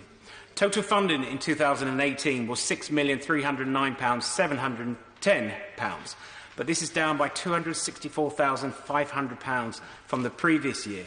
The school needs a new roof, it needs a new heating system, and the combined cost would be over £1 million. The school has applied to Barnet Council for a funding grant, but has not been successful. Even though it's a STEM school, its science laboratories are woefully out of date, its IT system is dated, and their library is past its best. But it's not the only school in my constituency that is having problems, but I raised their issue as I spoke to Evelyn Ford, the head teacher, and Julia Blackman, the chairman of governors, to actually see the problems they face. In the Improving Education Standards debate on the 29th of March, I acknowledged that the government has increased money into our nation's schools, but I also raised the issue of the increased number of pupils being taught. And that brings me back to the point being made by head teachers in my constituency, that in real terms, per pupil funding has fallen. Planned savings by Barnet Council has led to concerns from many head teachers in the Hendon constituency about the sustainability of their schools. Pressures include increased pension and insurance costs, along with pay rises for teachers, cuts to special needs support, which has already been mentioned, including therapy or inclusion services. This has led to some schools having to take various measures, including cutting staff, reducing the curriculum, increasing class sizes and not replacing equipment. And of course, the high cost of living in the Borough of Barnet makes it hard to attract staff, something that I have repeatedly pointed out to the department and asked them to change the formula that we have inner and outer London boroughs. So in conclusion, can I repeat the request from my honourable friend from North Cornwall as well, for ministers to use the forthcoming comprehensive spending review to make strong representations to the Chancellor and the Treasury. At the last general election, much heat was created in constituencies such as Hendon surrounding education funding, and I hope that we can address this concern before it becomes untenable to teach children in our schools. Thank you, Madam Deputy Speaker. Our schools are under pressure, the likes of which have not been seen for decades. In Oldham, we've taken more than our fair share of cuts, and I wanted to take this opportunity to place on record my thanks to teachers and support staff for the hard work and dedication they do and show every day in very difficult circumstances. But the cracks are clear, and for many teachers and parents and children, they just can't take any more. We have an important opportunity to invest in young people, to progress and achieve their full potential, to be treated as individuals, and for teaching and learning foreground their needs to set them on a path for a positive and a productive life, with an open outlook, confident in their place in the world, and a determination to change the world for the better. These are high stakes, Madam Deputy Speaker. But for too many, that's not the experience of pupils and parents in Oldham West and Royton. Our town has seen cuts since 2015 exceeding £32 million, with an average loss per pupil of £320. This money is directly impacting on the teaching and learning and the SEND and specialist support provision our students desperately need. The result of that cut is clear to see. This now means that Oldham has fewer teachers. According to the government's own school workforce data, we have lost 100 teachers, while the number of pupils since 2010 has increased by a third. So we've lost 100 teachers, but we have an increase in over 8,700 pupils in our schools. The numbers just do not add up, and it's not difficult to see why students are struggling, why parents are frustrated, and why teachers often are leaving the profession because they can't take the weight of that strain. It's not fair on anybody involved in that system. Our schools have not seen the type of golden gift that the government would have us believe they are offering at our schools. And to add insult to injury, Oldham is meant to be one of the opportunity areas that the government say need additional resource and additional focus. So much so, in fact, that the Minister for Children and Families, who's in his place, decided to return to the scene of the crime and visited Yew Tree Primary School in Chadderton only a while ago.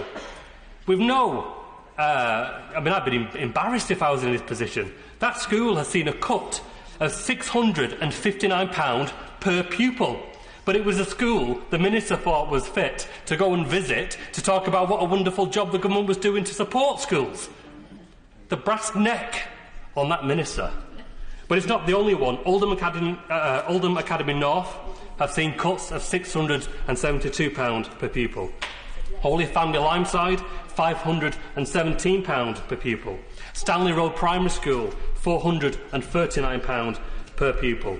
And while there are many good examples of good teaching and learning, the fact is that there are secondary schools that are failing to meet a basic standard of education for our young people too. And I absolutely support staff and the work that they're doing, but it's also right that I give parents a voice when they don't feel that they have access to a good or outstanding school for their students. So people living in Hollingwood see over 75% of secondary school students in that ward do not have access to a good or outstanding school. 75% of those young people. In Royton South, 30% of young people don't have access to a good or outstanding school, and it's 25% of pupils in Medlock Vale. So we're seeing fewer teachers, more pupils, experienced staff leaving the profession, and I'm afraid the school system completely fragmented through academisation, free schools, UTCs, and all these pet projects that we see. So we're told there's no money, but there was money to find £14 million for the failed UTC. There was money to find £4 million for the failed Collective Spirit Free School. Both of which, by the way, have got away without a single examination of what really went on with their finances. So there's money for pet projects, but there isn't money for the basic provision of education in our schools. Enough is enough. We've heard cross-party the frustration, unity from everybody in this chamber that our young people deserve better, our teachers deserve better, and now is the time to really show them by putting the money in place to provide decent education. It doesn't have to be this way. We know at the end of January there was something like a £14 billion tax surplus, up £5.8 billion on the year before. The money is in the coffers. It's a deliberate choice not to use it, and that's a scandal. Thank you very much, Madam Deputy Speaker. Well, in the very limited time that I have, I want to focus my remarks, if I may, on the issue of high needs funding. Now, high needs pot funds children with special educational needs and disabilities in both mainstream and special schools. And whilst it might be correct to say that funding has gone up, and it has, the reality is the landscape for high needs has fundamentally changed in our schools. Put simply, demand has gone up. There has been an explosion in pupil complexity, which means that teachers nowadays are dealing with a landscape which is wholly different from that existed even as recently as 10 years ago. And when I go round schools in Cheltenham, be it mainstream schools like Balcarras School, or indeed our special schools like Belmont, like Betteridge, like the Ridge Academy, like Battledown Centre, the same message comes out time and time again. This cohort of pupils, through no fault of their own, are far more complex and have a far greater variety of need than ever exists before. And indeed, that was the message that came from Peter Hales when he met the Minister, who I'm extremely grateful for listening so attentively and with such evident concern at the meeting earlier this week. But what's so fascinating when you speak to those teachers who have been in post for 20 years, is they say, 20 years ago, in, say, for the sake of argument, a school like the Ridge Academy, which deals with children of behavioural problems, emotional problems, it might have been possible to have a class of, say, 15 pupils with one teacher, because that was sufficient to deal with a level of complexity. Now that would be completely inadequate. And I'll just give a small example. The head teacher said to me that he is increasingly having incidents where in his classroom, in a phenomenon that was hitherto unknown, you are having children exhibiting what can only be described as an acute mental health crisis. And that teacher is now faced with the situation, what are they supposed to do? Do they call up do they take the child onto A&E themselves, taking resources, of course, out of the school? A&E might not be the right place for that child. Do they try to deal with it themselves? Very often, they feel they don't have the skill set to do so. And so the reasons for this change of complexity are not necessarily clear. Some cite the fact that, mercifully, there are children surviving childbirth who 10 years ago might not have done so, and thank goodness for the marvels of modern medicine. Others point to issues of social breakdown. Others point even to social media. And I think in the fullness of time we need to have an inquiry as to why there are these greater levels of complexity. But regardless of the causes, the symptoms are crystal clear. And the fact is our schools are struggling to deal with them. And I really want to pay tribute to the teachers in my schools who are doing a genuinely heroic job trying to deal with some of these issues. So what are the solutions? Well, people have talked about funding, and I'm afraid I think funding will need to be part of it. And indeed, if one looks at the high needs block, which is of the order of £6 billion. One of the reasons why people like me are so keen for the Brexit issue to be solved is that we know that the government is holding back money, quite properly, by the way, to deal with contingencies that might arise from a disorderly Brexit, which some people have said is in the region of between £50 and £20 billion. Well, if you consider those sorts of figures, you could have a dramatic impact on a £6 billion budget by releasing just a proportion of that. But the second issue, which I would commend to the Minister, is what these schools say to me is if they had a way, at times of acute mental health crisis for some of the people in their schools, that they could, as it were, pick up the phone and they could be assured that people would be able to come into those schools, even if it was a resource in the form of 1 or 2 people shared across the whole town of Gloucestershire between Belmont and Betteridge and the Ridge Academy, perhaps funded by the CCG, who knows, that would be enormously helpful. It would allow them to deal with problems in a way that is A, proportionate, B, effective for the individual themselves, and C, doesn't cause knock-on implications at A&E and so on. And yes, that would have a cost, but it is not a fanciful cost or an unrealistic one. The final point I wish to make is this, is that if we're going to ease the pressure on special schools as well, it's critically important that mainstream schools are encouraged to do what they can to deal with children who have SEN statements in their schools. And increasingly what they say to me is because of the complexity that I've already referred to, that is also being exhibited in mainstream schools, and they need to be incentivised to look after them as much as possible. And one of the perverse incentives is that the first £6,000 that they're required to pay, they must do so themselves. And I would invite the government to look at it again. So I hope that there will be more funding in the spending review in due course. It's urgently required in Cheltenham. Vera Hobhouse. Thank you, Madam Deputy Speaker. The government keeps telling us that more money is going to schools than ever before, but it ignores the reality on the ground. And today I just want to unpick one number that the government uses to justify its position. It simply doesn't stand up. Take the extra £1.3 billion announced by the government shortly after the 2017 election.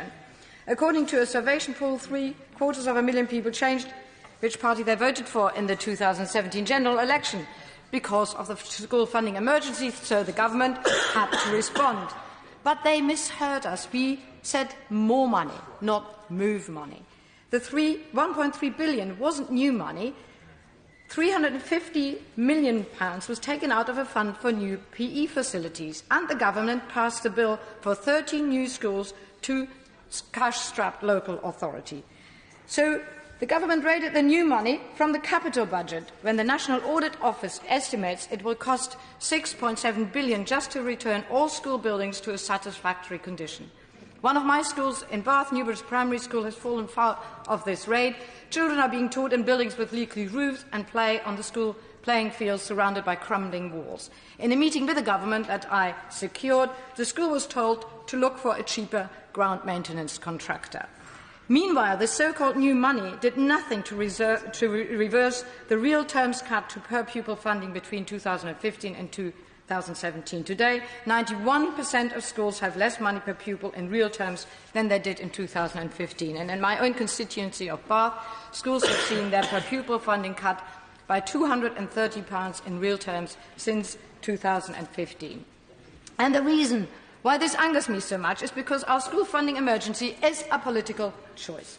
The latest estimate from the NEU is that it would cost about £2.2 billion to bring the main three blocks of the national funding formula back up to its 2015 levels. Instead, the government has spent over half of that money to increase the higher rate threshold for income tax, so that people like us here in Parliament get a tax cut of over £500 per year.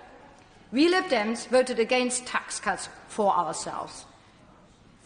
But that only goes to show the very wrong choices that this government makes. Liberal Democrats committed to reversing school cuts at the last general election, and we will do so again at the next one. But the longer the government waits, the more teachers and parents will vote with their feet, and probably will do so in the local elections on the 2nd of May. Today, Madam Deputy Speaker, I want to make one special plea, and it's been echoed across the Chamber. Provide an immediate funding boost for pupils with special educational needs.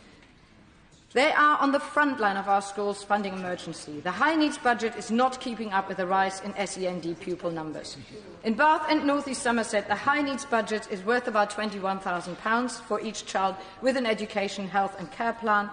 That's £1,600 less in real terms than in 2015. We are over £1.8 million short of what we need just to tread water. And that's for children with the very most special needs and the most complex needs. Support for those who don't meet the thresholds for an HECP must be paid out of then a squeezed school budget for the local authority. And the Minister must consider providing additional money in the national funding formula to cover some of the costs that schools are currently paying, usually £6,000 as their contribution towards an education, health and care plan. That way, We can free up schools' budget to provide in-school support to children with additional needs who do not usually qualify for an AHCP, such as pupils with dyslexia or high-functioning autism. So I urge the government to end this funding emergency so that schools, colleges, particularly pupils with SEND, have the money they so desperately need and deserve. Thank you, Madam Deputy. Rosie Duffield. Thank you, Deputy Speaker. I'd like to start by correcting a misunderstanding around my question to the Prime Minister during PMQs on March the 13th. After meetings and letters with local head teachers, I asked why the Secretary of State had failed to meet with a group of Kent head teachers about school cuts. They wrote to me as part of the Coastal Alliance Trust Group. However, following investigations by my office and the Office of the Secretary of State, it appears that a different group called the Worth Less campaign had requested those meetings, and they have in fact now met with officials from the Secretary of State's department. This wider campaigning body represents a much larger number of concerned school leaders nationally. So I apologise if my original form of words was inaccurate or misleading. This was most definitely not intended by myself or the group of head teachers who originally wrote to me and their pupils' parents. Moreover, I sincerely hope that this misunderstanding will not deter the Secretary of State from taking up my invitation to meet with my hard-working head teachers to discuss school funding ahead of the comprehensive spending review. The invitation still very much stands, and he would be very welcome to visit those schools in my constituency. Well done. Now I'd like to talk about the very real struggle faced by those and other head teachers every single day as they are forced to make yet more cuts and cut yet more staff and resources. Schools are having to provide services that were previously provided by other agencies, yet the flawed and widely criticised national funding formula doesn't make that possible.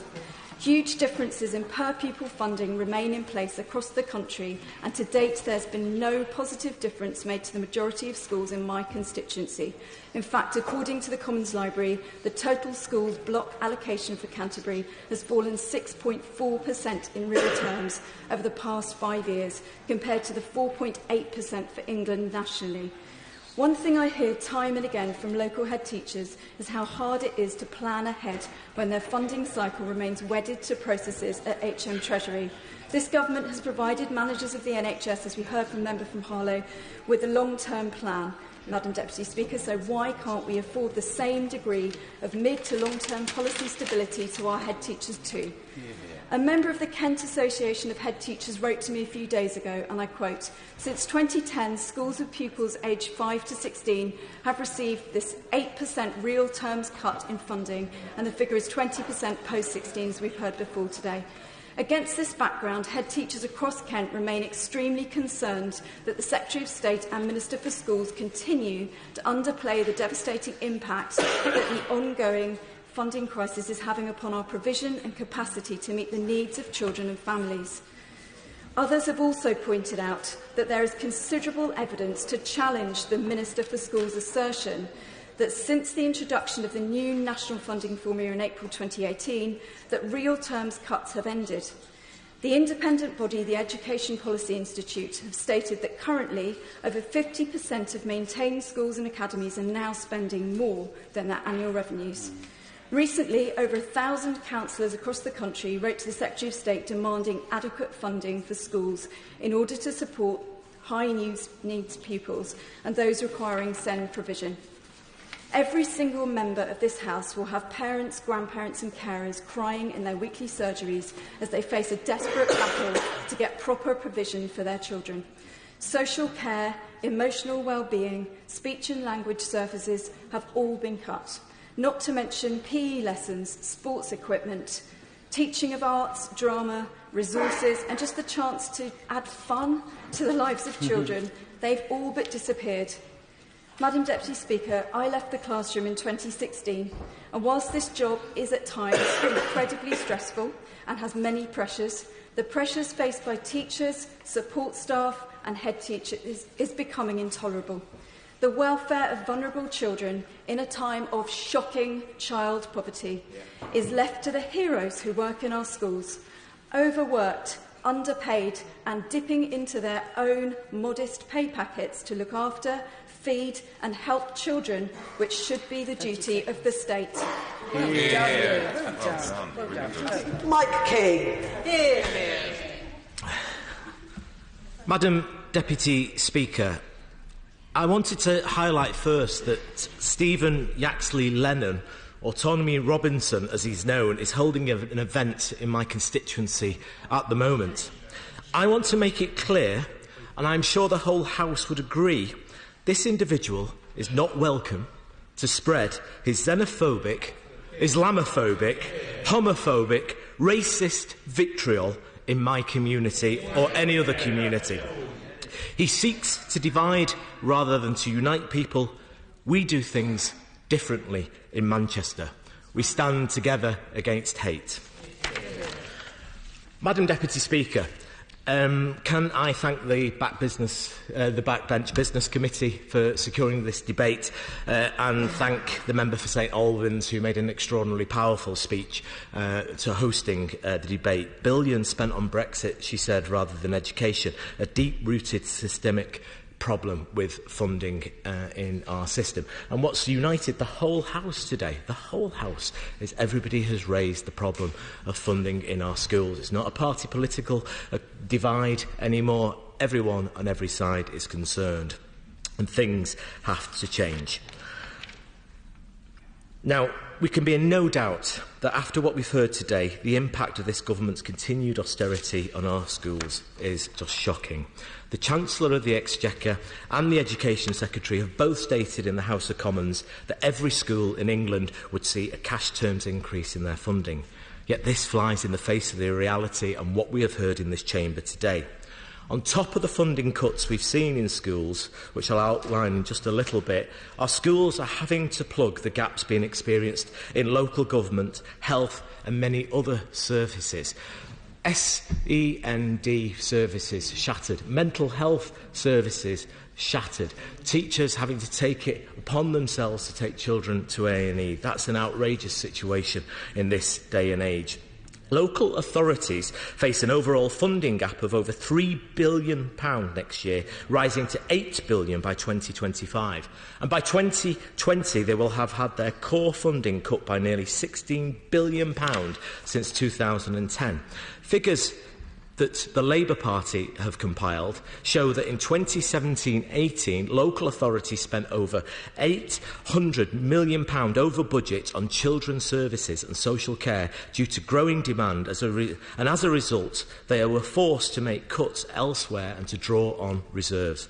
This is having a dramatic impact on the level and type of services that our councils up and down our great country can provide. Many councils now spend less on early intervention, and youth services across the country have been absolutely devastated. On top of this, our schools are experiencing cuts across the board. Since 2015, the government have cut £2.7 billion from school budgets in England. Despite the Work and Pension Secretary's claim that no child would lose their free school meal eligibility, the Institute of Fiscal Studies found that 160,000 children, 1 in 8, under the legacy system will not be eligible under universal credit. The government's own data shows that as of January 2018, over 4,000 children and young people with an education, health and care plan or statement were awaiting provision.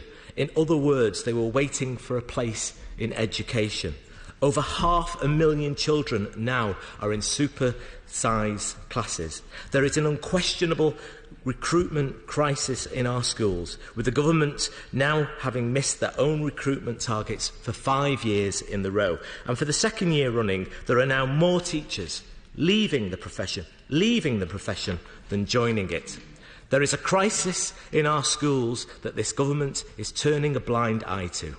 In fact, there has been a concerted effort by the government to fudge the figures and deflect attention away from the cuts to school funding which they have presided over. The reality is, according to the Institute of Fiscal Studies data, school budgets are lower in real terms than they were 5 years ago. To add insult to injury, we have had the Chancellor's £400 million for little extras, an insult to teachers, schools and children who have faced year after year after year of austerity. The fact is that across the country, schools are having to write home to parents to ask for money to buy basic resources. They don't need money for little extras, they need it for the essentials. If funding per pupil had been maintained in value since 2015, school funding overall would be £5.1 billion higher than it is today. This means that 91% of schools are still facing real-term budget cuts, despite any reallocation over the funding formula. Those in this chamber know all too well the impact on the ground already, and has already been expressed in the debate this afternoon. Head teachers and parents are telling us about it almost daily.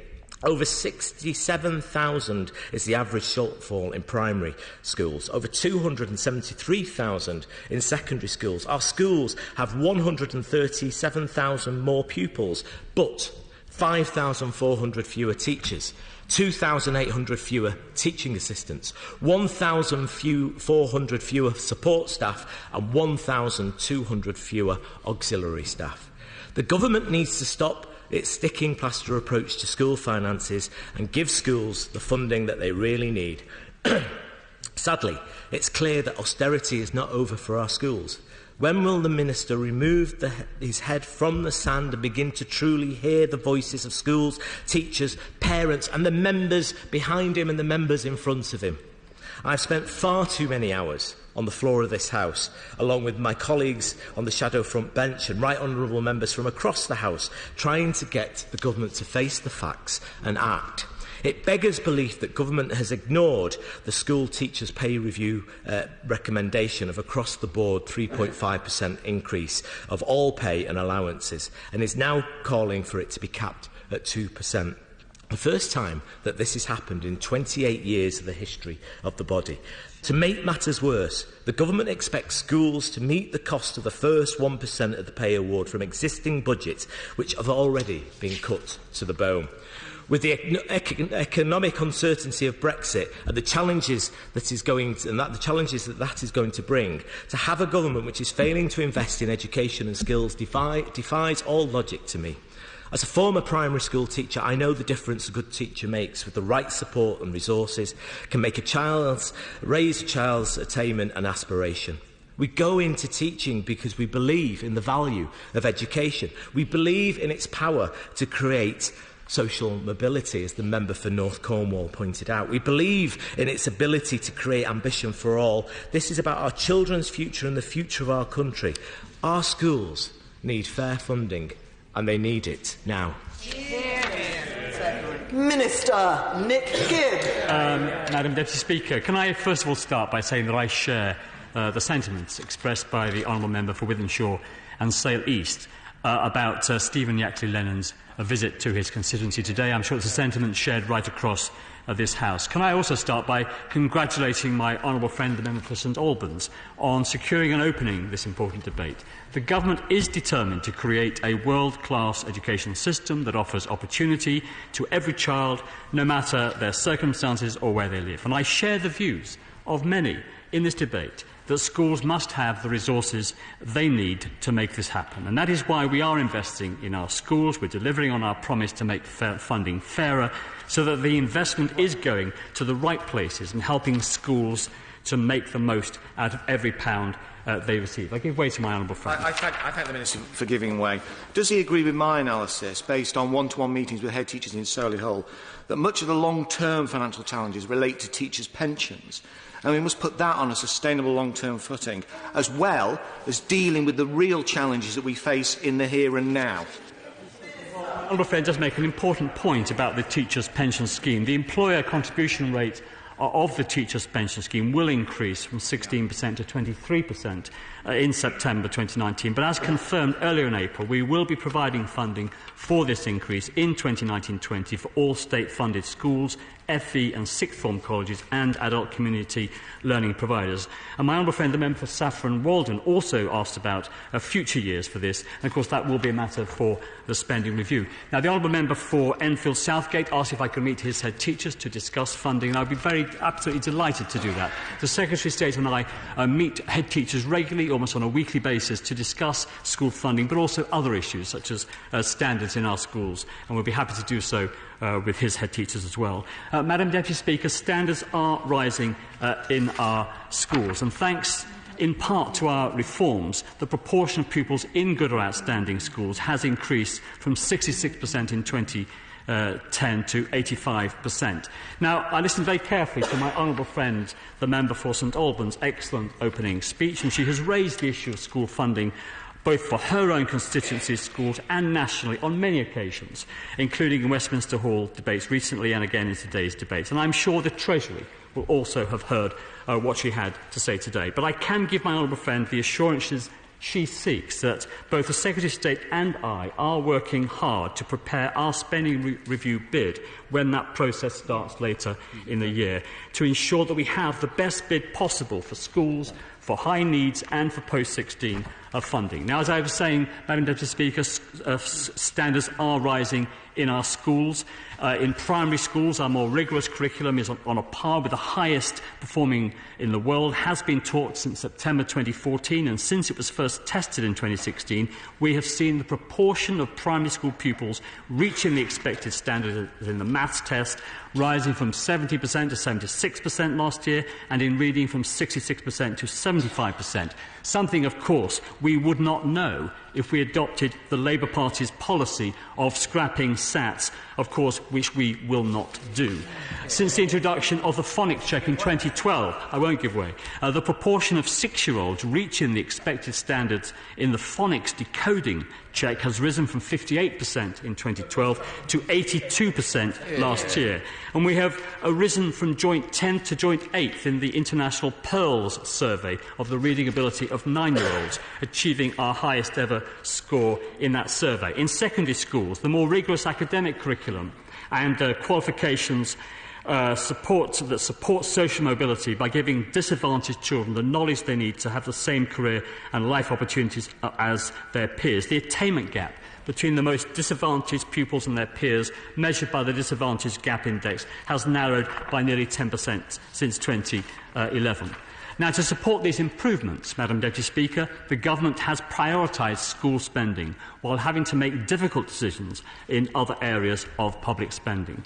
We have been able to do that because of our balanced approach to the public finances and to our stewardship of the economy, reducing the annual deficit from an unsustainable 10% of GDP in 2010, some £150 billion a year, to 2% in 2018. The economic stability that provided has resulted in employment rising to record levels and unemployment being at its lowest level since the 1970s, giving young people leaving school more opportunities to have jobs and to start their careers, with youth unemployment half the rate compared to when we came into office from Labour in 2010. It's that balanced approach that allows us to invest in public services. Now, core funding for schools and high needs has risen from almost £41 billion in 2017-18 to £43.5 billion this year, and that does include an extra £1.3 billion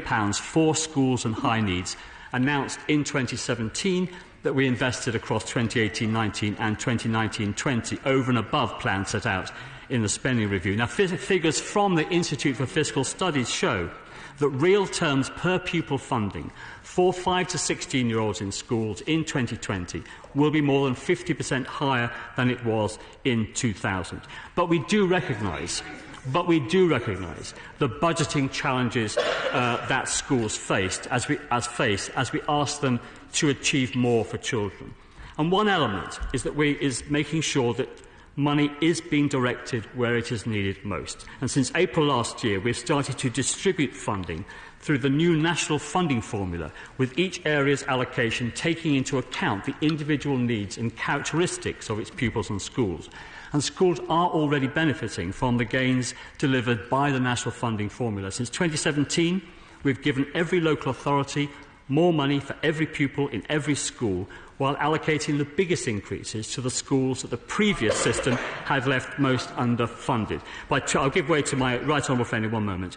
By 2019-20, all schools will attract an increase of at least 1% per pupil compared to 2017-18 baselines, and the most underfunded schools will attract up to 6% more per pupil by 2019-20 compared to 2017-18. I give way to my right honourable friend. I welcome what my honourable friend has said on phonics and on SATs, which I think are very important to keep. But would he not agree with me that if the National Health Service can have a 10-year plan and a 5-year funding settlement, education should have a 10-year plan and a minimum 5-year funding settlement? And as I said to the committee that he chairs, I don't disagree with that view, and we'll be saying more about our approach to the spending review in due course. Now, in my honourable friend's constituency for St Albans of Hertfordshire, under the National Funding Formula, funding for schools this year has increased by 2.4% per pupil compared to 2017. This is the equivalent to an extra £32.1 million in total when rising pupil numbers are taken into account. And my honourable friend, the member for Saffron Walden, made a very measured and therefore persuasive speech about the funding of schools in her constituency. Her words will undoubtedly carry weight as a consequence with the Treasury. She also made the important point that 90% of pupils in her constituency now attend good or outstanding schools, compared to just 67% in 2010. I listened very carefully to my honourable friend, the member for East Worthing and Shoreham. As a neighbouring MP, I always find that I do that. He will be aware that funding in his constituency has risen by 5.5% per pupil compared to 2017, which is one of the highest increases, and it reflects the historic underfunding of West Sussex schools, something the National Funding Formula was introduced to address. And my honourable friend referred to teachers' pay, which is due to rise by 3.5% for teachers on the main pay scale and 2% for those on the upper pay scale. We are funding both of those pay rises, except for the first 1%, which schools will have budgeted for already. Now, I listened very carefully also to my speech of my right honourable friend, the member for New Forest West, and can I congratulate my right honourable friend on the fact that 96% of pupils in schools in his constituency are attending good or outstanding schools, and he will be aware that in his constituency, under the National Funding Formula, per pupil funding is rising by 4.5% compared to 2017-18. And I welcome my honourable friend, the member for Filton and Bradley Stokes' contribution to this debate and his acknowledgement that as a result of the fairer National Funding Formula, schools in his constituency will attract 5.9% per pupil increase under the National Funding Formula. Now, in a compelling speech, my honourable friend, the member for Cheltenham, raised the issue of special needs funding. Our commitment to helping every child reach their full potential applies just as strongly to children with special educational needs and disabilities as it does to any other child, and we know that schools share that commitment. We do recognise the concerns that have been raised about the costs of making provision for children and young people with complex special educational needs. We have increased funding overall, allocations to local authorities for high needs year on year, and we announced in December that we will provide an additional £250 million over these last 2 financial years. And then I won't give way because I am running out of time. I do apologise to the honourable member.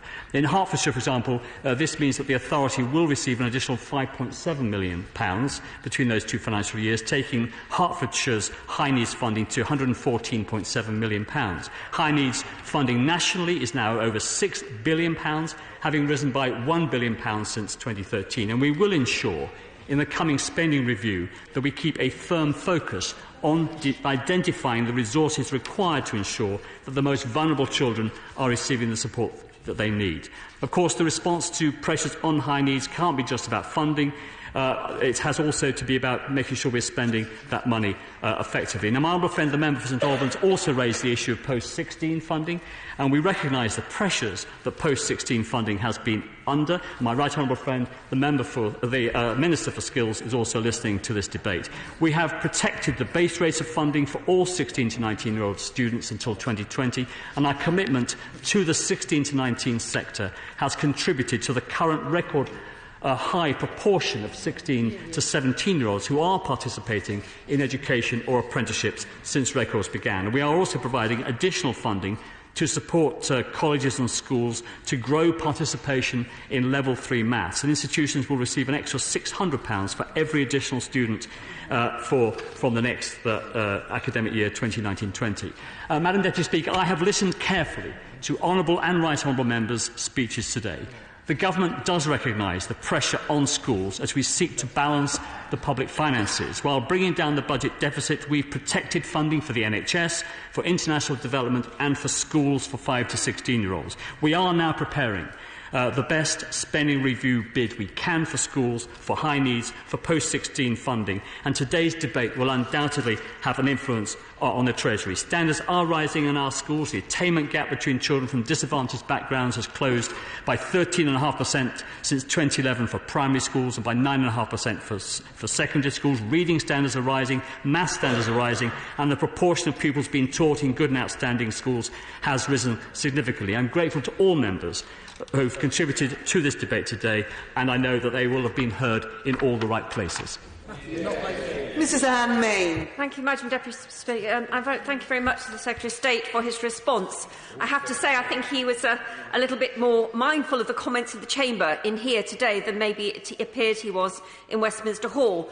Can I say that across the House, unless we all met in a pub beforehand and conspired to come out with the same song from the same hymn sheet, it actually is the same song from the same hymn sheet, and all of us here today have come with these views, and they're all reflected from the constituencies that we serve. So whoever is sitting in his place here now, 10 years' time, unless this is addressed today, this will be the same song coming back. And it's not just about educational outcomes. It is about, having been a teacher a long time ago, it is about that experience for a child. It is about what we take with us as we carry our experiences through life. And can I say to the Minister that we are passionate about this in this House, because all of us know the impact of not getting educational rights, and all of us know that the future of our nation tomorrow is being sown today with what we are asking today. So if the Chancellor is listening, whatever figure he may come up with, can he double it or maybe even treble it? I don't mind. But whatever figure it is, it will never be enough, because excellence always costs money, it costs effort and it costs time, and we can't get those on the cheap. So whatever is coming up, please, please, please listen to these debates today, because we aren't going away, and somebody else will put in for another debate, and I'll be there or they'll be there, and we'll all be coming back and saying, what more can we do? So hopefully we can get it solved. Thank you. Thank you. The question is, as on the order paper, as members of that opinion say aye. Aye.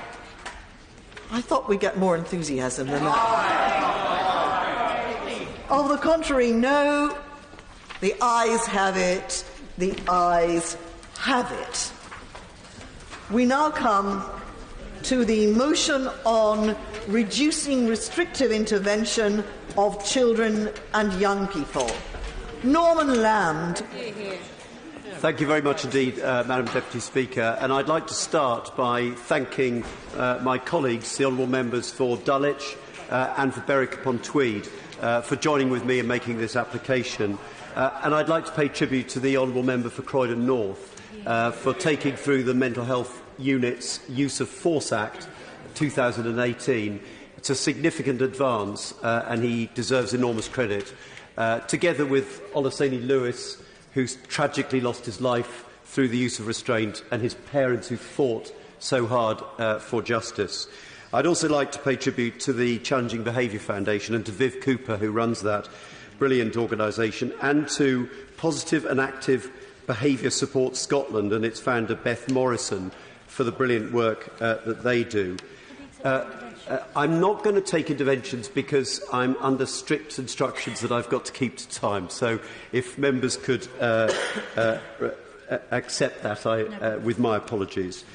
Madam Deputy Speaker, this is a debate about the human rights of children.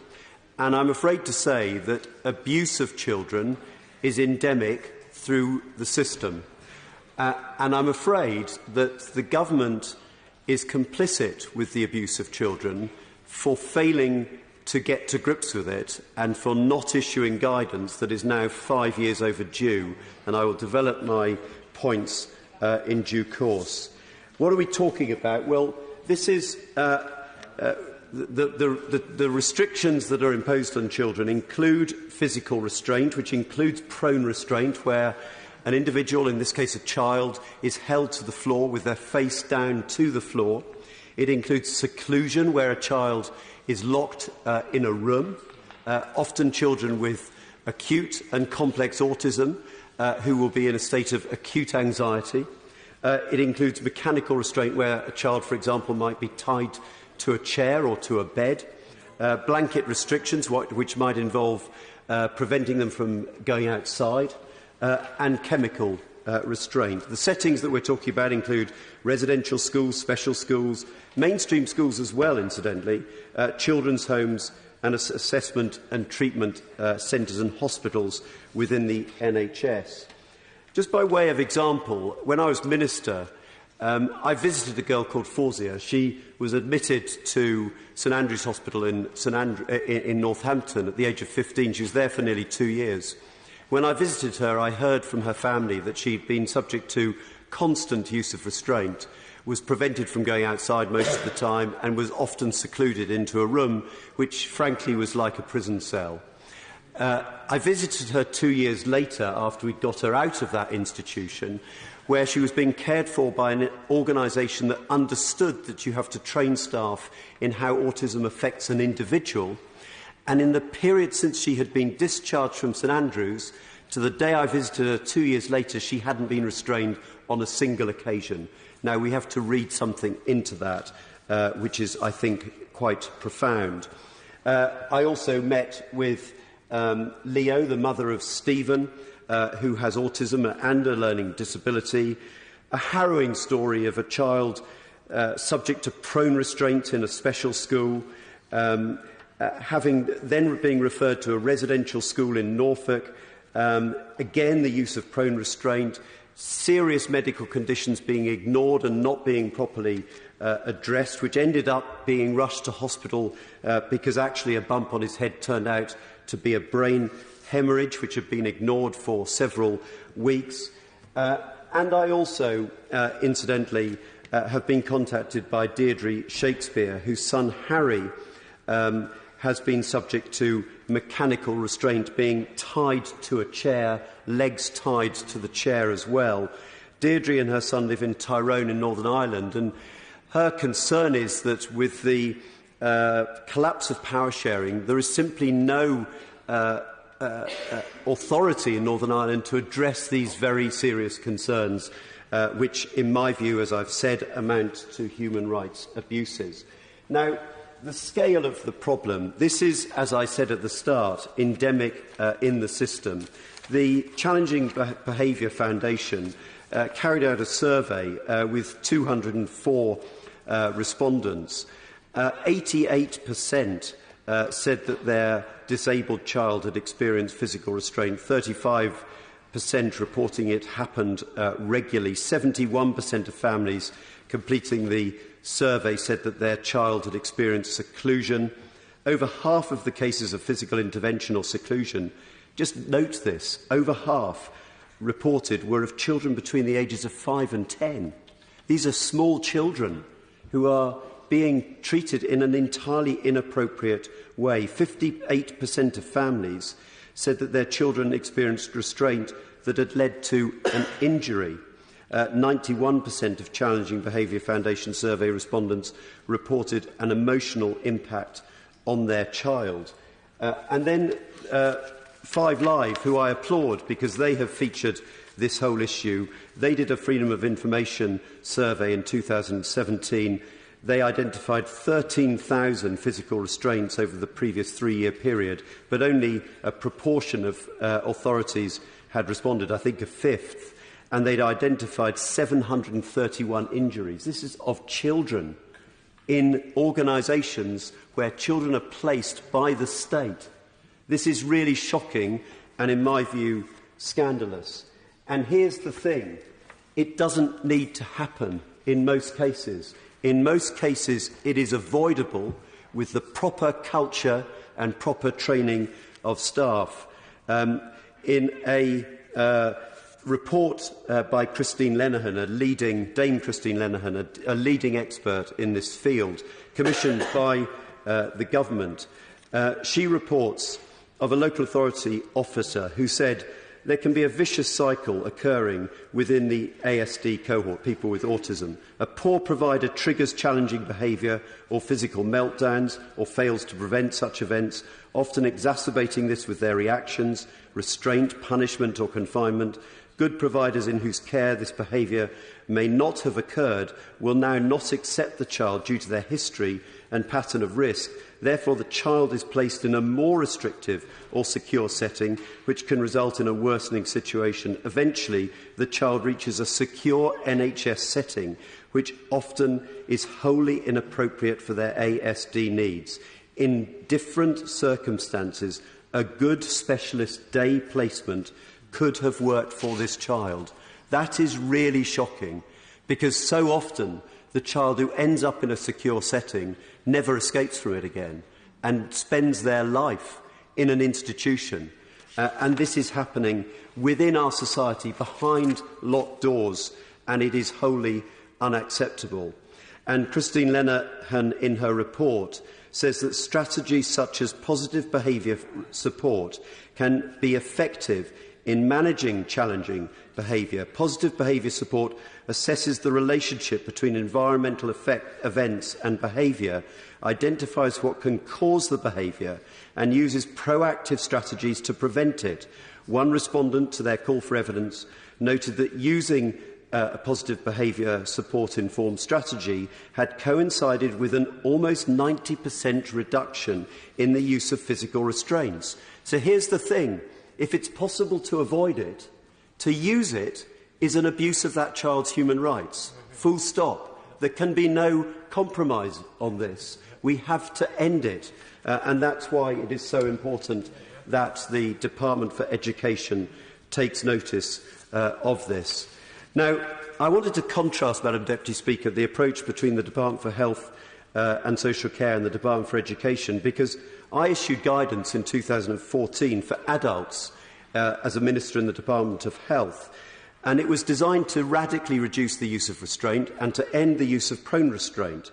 Now we have a requirement which is going to be introduced into the formal NHS contract requiring certified providers of training meeting a standard of training that avoids the use of restraint in the first place, rather than training staff how to use restraint. That is the key difference. So it's going to be embedded in the way in which the NHS works. It will be part of the CQC framework.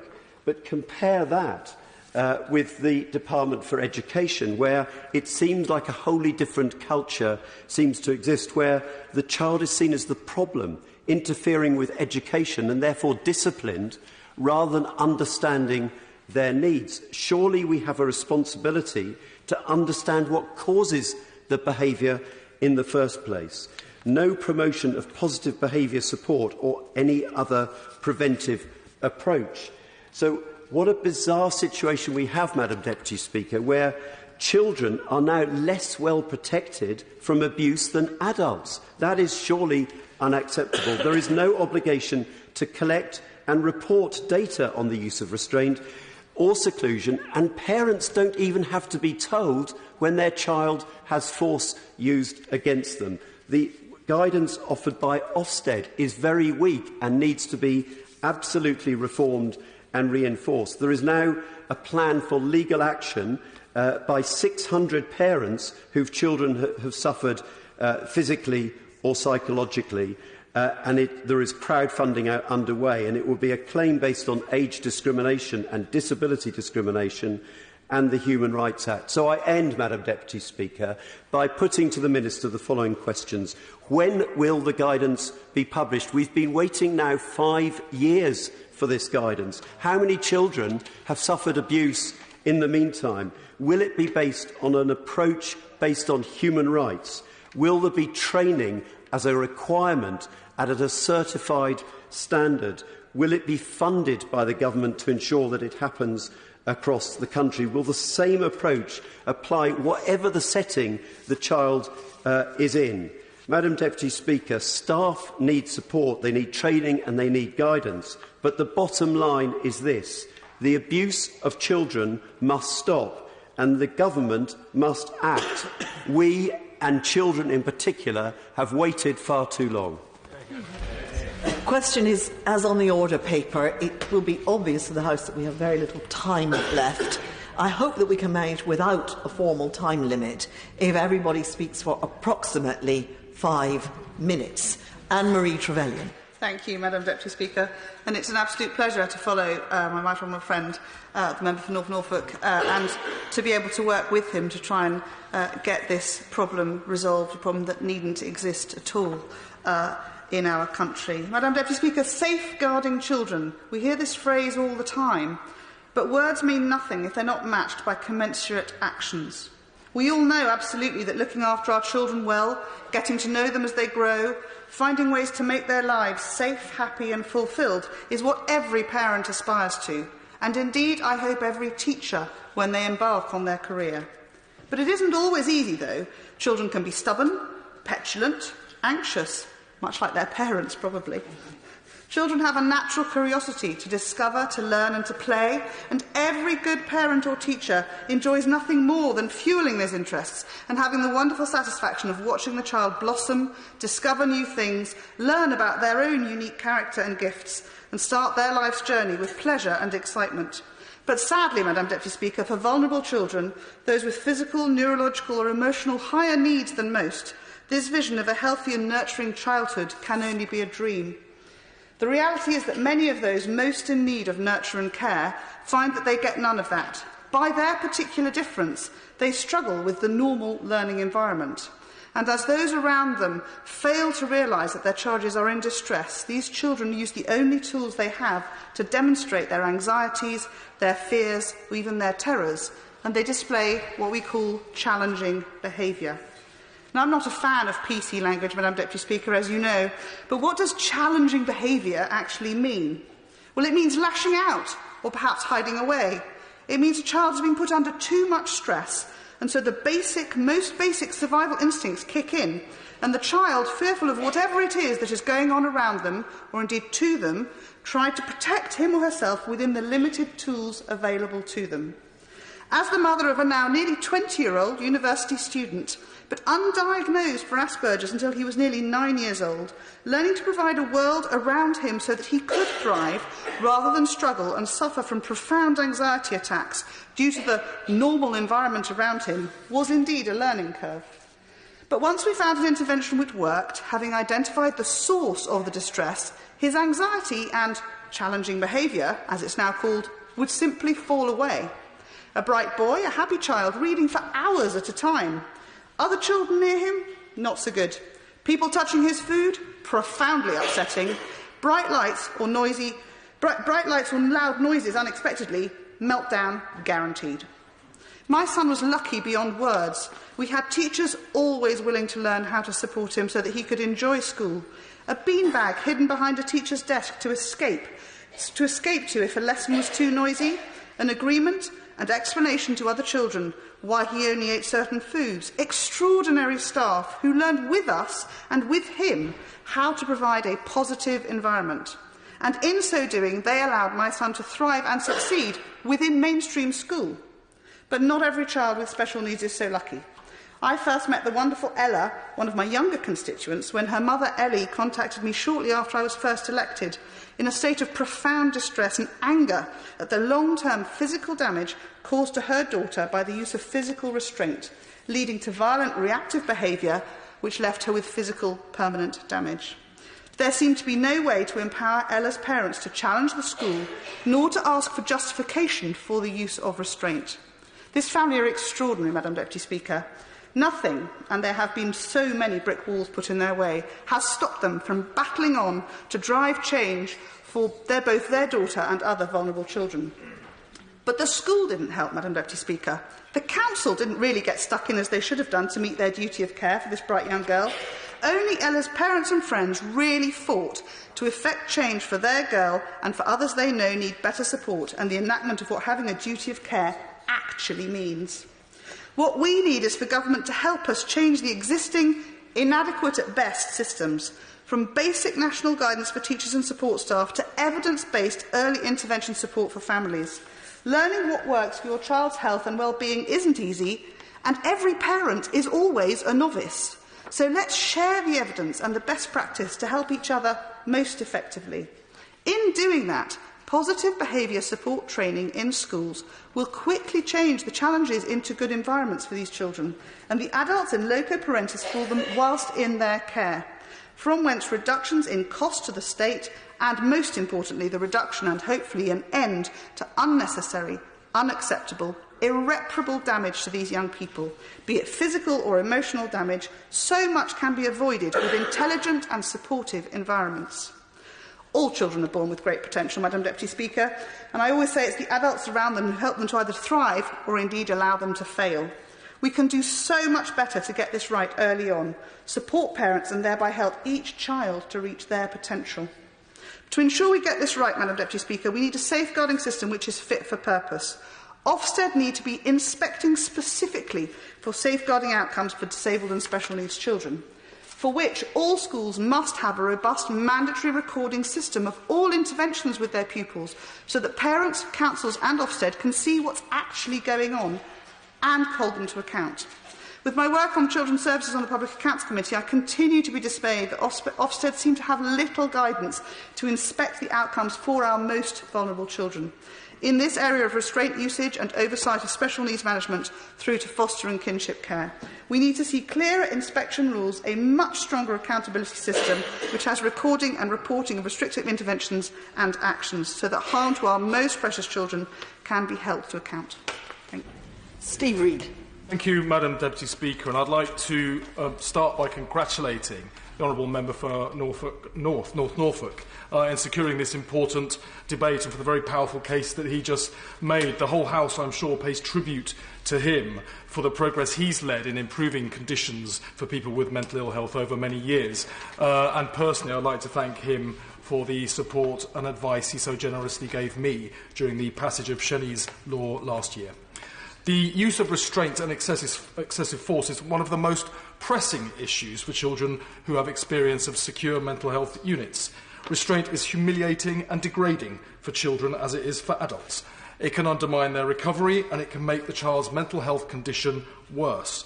There have been too many tragic incidents where children and young people have been seriously injured or even killed because of excessive restraint. Shelley's law came about in response to the horrific death of my constituent, Sheni Lewis. Sheni, just 21 years old at the time, died following severe and prolonged face-down restraint in a seclusion unit in a mental health hospital, when up to 11 police officers took it in turns to pin him face down on the ground with his hands cuffed behind his head and his legs in shackles. This triggered a heart attack which put him into a coma, and he was left to die all alone in a room, tied up face down on the floor. Now, Sheni's tragic story is just one of too many deaths and too many scandals, including Winterbourne View, Southern Health, St Andrews, and many others that members will be familiar with. It's shocking that children are more likely to be restrained than adults. According to the leading mental health charity Young Minds, children under the age of 20 are 4 times more likely to be restrained face down than adults, 3 times more likely than adults to be tranquilised, twice as likely as adults to be put in handcuffs or in leg braces. And although children are less likely than adults to be secluded, it's surely unacceptable that any child with mental ill health is ever locked up all alone in a seclusion room. I was grateful for the huge support from across the House for Sheni's law, which became an Act of Parliament last year, and it introduced some important principles into law that now need to be extended to protect all people with mental ill health, including children, in every setting, not just in mental health units to which that particular piece of legislation applied. These principles are intended to reduce the use of restraint so that it is only ever used as a very last resort, and face-down restraint never used at all. The mental health system needs to be fully transparent. There is wide regional variation in the use of restraints against children, but we don't know why, and there is not data available for us to interrogate. The campaigning charity Agenda report that in some mental health trusts, 3/4 of children are restrained, while in others it's none at all. Now, if some trusts can completely avoid the use of restraint against children, then why can't every trust avoid the use of restraint against children? We need a standardised national system for recording the use of restraint so we can compare like with like, identify best practice and ensure that it is shared, and allow us and other observers to fully interrogate and scrutinise the system to make sure that it is supporting and not harming some of the most vulnerable children in our society. Half of all girls with mental ill health have experienced some form of abuse, either physical or sexual, that affected their mental ill health. The use of restraint against them, especially being pinned down, face down on the floor by men, reawakens the horrific abuse that made them ill in the first place, and that can mean they leave the care they should be receiving with worse mental ill health than they arrived with, and that surely cannot be acceptable. The second important principle is accountability. All mental health settings need a policy in place for restraint reduction, with appropriate training in place to make sure that restraint is avoided whenever possible. And they need a named senior person publicly accountable for how restraint is used, so there is clarity about who is ultimately responsible for what happens in that setting. Despite government attempts to discourage it, the most dangerous form of restraint, face down on the floor, was used against children over 2,500 times in the most recent year for which data is available. Yet this is a form of restraint that is not supposed to happen at all. Quite clearly, the current system isn't working. The deaths, injuries and psychological damage that excessive restraint causes to children must stop. I hope the government will now take the important principles enshrined in Shenny's law and the further very important work undertaken by Sir Simon Wesley's mental health review and ensure they are now used to protect every child who experiences mental ill health. Catherine West. Thank you, Madam Deputy Speaker. And may I rise firstly to pay tribute to the work of Inquest and Deborah Coles, who has worked in this field for many years and who has a great deal of expertise and continues to support families through very difficult processes, including inquests, which we know as constituency MPs can be extremely testing times for families. I wanted also to thank the member for North Norfolk for bringing this debate and for his expertise in this matter. It's 15 years since Gareth Myatt passed away or died in a child prison, and that is a terrible anniversary to remember when we think that so little has changed in terms of the human rights picture.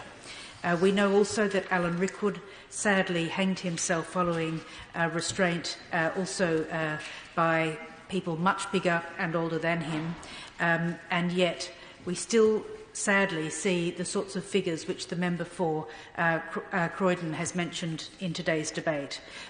Very briefly, I also wanted to put on record my thanks for what I learnt as a Member of Parliament listening to the passage of the bill, and from Shenny's family, their suffering, but how generous they were to allow their own personal family experience to teach us as Members of Parliament the meaning of what we do and how we can press on the human rights of all those young people, not just under 18, but also those in their early 20s who do end up in these terrible situations. Madam Deputy Speaker, it is clear from the Joint Committee of Human Rights that there is insufficient oversight and accountability within many of our settings, be they mental health settings, be they child prison settings, be they child training centre settings. And we know, for example, in the tragic case of Amy Al-Karir, who tragically died in the Priory some time ago, that much of what happened to her before she tragically died were around inadequate staffing levels, failures to share key risk and care information with staff, inadequate systems for identifying and managing ligature risk, placing Amy in an unsuitable room containing high-risk ligature points, missed opportunities for removing a scarf in Amy's possession, and a failure to adequately address bullying of Amy by her peers, or to follow the Priory's anti-bullying procedures failures, and to pass on key information about Amy's increased suicide risk on the day of her death. And finally, a delay in undertaking the final observation during which Amy was found hanging. Tragically, to add to that also, in reading the paperwork which came out of that inquest, not one member of staff accompanied her to the hospital when she was pronounced dead. And I think that we must all remember these terrible incidences. Out of all the people who are in care in some form, these are small numbers, but these individual stories do tell a tragic truth. And for those working in CAMS and working in various other mental health systems, we know that for these individual cases where things go wrong, there must be much quicker action. And I would like to see much more supervision as well of staff, particularly agency staff and new staff who come on overnight shifts where so much of this does tend to happen. In summing up, Madam Deputy Speaker, I wanted merely to put on record 2 key points. The first, that the government must comply with international law and end the techniques, the restraint techniques, which we know both from the passage of Jenny's Law and also the work that the member for North Norfolk has emphasised today. The fact that these restraint techniques are unlawful and are contrary to the human rights of children. And secondly, that solitary confinement of children in detention should be completely phased out as a practice. Could I reiterate the very useful 4 points that the member for North Norfolk made in his opening words? When will the government publish guidance in this important area? When will the training requirements be clarified so that providers who are paid by the public purse to look after children with severe mental health problems, with developmental problems, with other sorts of difficulties? Thirdly, will the funding be adequate for those training requirements and for providers? And of course, will these apply to all settings where children are sadly imprisoned virtually? And will they be both the children's social care settings and the mental health settings? Thank you, Madam Deputy Speaker. We now have to have a 4-minute limit. Helen Hayes. Thank you, Madam Deputy Speaker. It's a pleasure to follow my honourable friend, the member for Hornsey and Wood Green. I was very glad to support the honourable member for North Norfolk in securing this debate and pay tribute to his commitment to safeguarding the human rights of people with learning disability, autism or both. It's important that we debate this matter in this place because it affects the most vulnerable people in our society, children and young people, and most especially children and young people who have learning disability, autism or both, and who are often less able to communicate their thoughts and feelings or describe and bear witness to what has happened to them. As a consequence, there is an enormous imbalance of power between children and young people who often cannot speak for themselves and the adults into whose care they are placed, whether in a school, healthcare or residential setting. That imbalance of power confers a very clear and important responsibility on the staff who work with these young people, but also on the government to ensure a system which is transparent and accountable and properly resourced and equipped to provide the best possible care, education and support. There are very serious concerns which we are debating today about the use of restraint and seclusion and gaps in the regulatory and training framework in some settings, particularly education. But before I set these out, I want to pay tribute to the many dedicated, highly skilled and tireless staff who work in schools, healthcare and residential settings with children and young people with learning disability, autism or both. I pay particular tribute to the fantastic Turney School in my constituency and to Marilyn Ross and her exceptional team at the Michael Tippett School and her visionary work in establishing the Michael Tippett College, which enables 19 to 25-year-old students with learning disabilities, autism or both to be able to remain in education. Recent research by the Challenging Behaviour Foundation and Positive and Active Behaviour Support Scotland found that nearly 90% of parents with children with SEN or behavioural needs, including autism, reported that their children had been physically restrained. 35% said this happened regularly. More than half of these cases involved children aged between 5 and 10.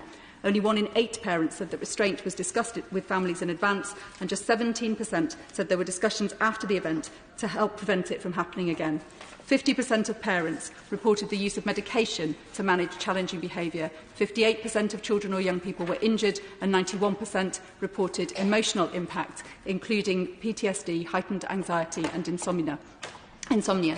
Madam Deputy Speaker, we know that such restraint is not necessary. We know that there are proven alternative forms of behaviour management which, with a little bit of education and training in these settings, can almost eliminate the need for restraint. We also know that the guidance and the regulation of the use of restraint in healthcare settings is much more stringent than it is in education settings. Ofsted makes it clear that it's good practice to record incidents of restraint or inform parents, but there is no requirement on schools to do this. This is problematic because it's precisely the schools which are already modelling good practice and have the best leadership and governance which will abide by advice, and those where there are problems which will be less likely to do so.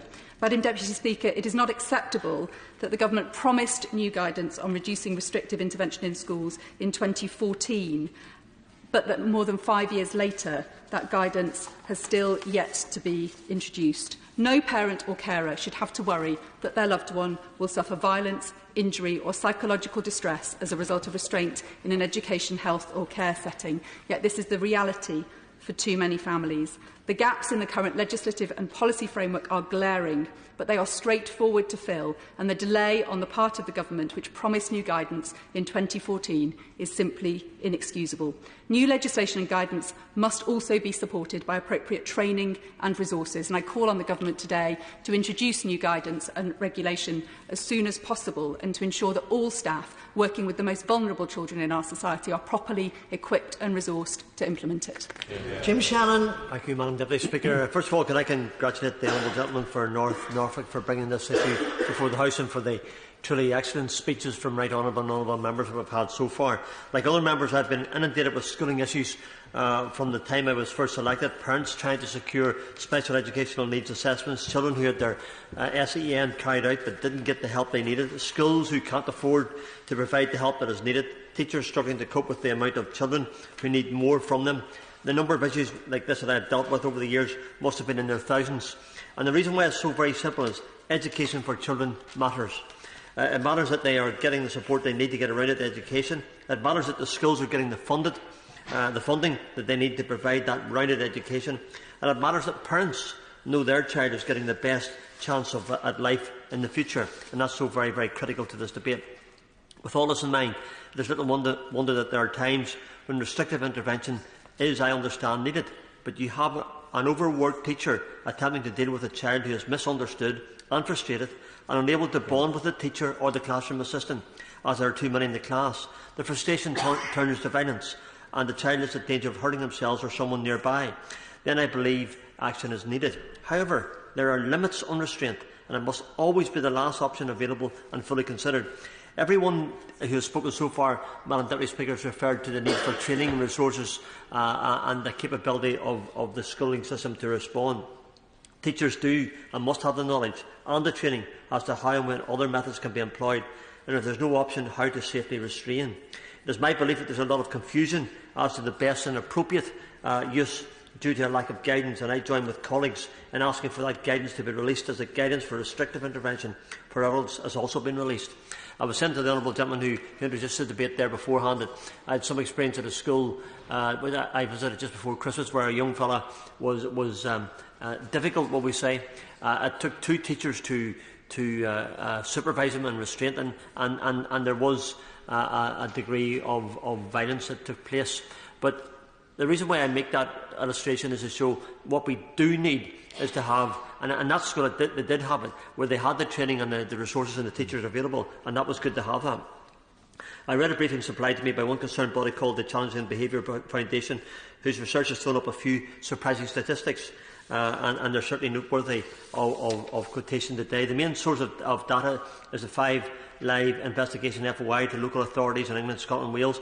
13,000 physical restraints over the previous 3 years, 731 injuries, and only a fifth of the authorities replied, so the information may not be the total picture. Another source of data was a survey conducted by the Challenging Behaviour Foundation. 88% of the 204 respondents to CBF said that their disabled child had experienced physical restraint, with 35% reporting it happened regularly. 71% of families completed the CBS survey said that their child had experienced seclusion. 21% reported that this was taking place on a daily basis. These figures are challenging, Madam Deputy Speaker. They tell us what the real story is. I do believe there's a better way of preventing these kinds of issues, and the issuing of guidance is certainly a step, but it isn't the answer.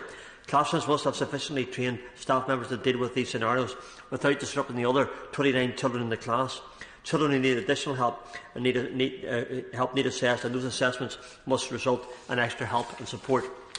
Parents must also understand what is happening and be able to provide a helpful insight as to the best ways to help the child to understand. There are so many factors that this guidance, which has been on the cards since 2014, must instead be off the cards and into schools urgently as the first step to ensuring that the education of our children, every child, is the best that it can be. Thank you. Chris Law. Thank you, Madam Deputy Speaker. As we know, children and young people are one of the most vulnerable groups in our society. Wherever they live, wherever they go to school, wherever they spend their free time, they require care and protection. Children and young people with learning difficulties, disabilities and those in care are particularly vulnerable. Yet, as we have heard in this debate today, these are the people most likely to be subjected to restrictive interventions. Sadly, this often results in injury, trauma and has other long-lasting consequences. As we've heard, recent research has highlighted the potential damaging impacts of restrictive intervention. A challenging behaviour foundation survey demonstrates the negative effects it has on children and their families. And as we've heard, for example, 88% of respondents said that disabled children had experienced physical restraint. 35% reported it happened regularly.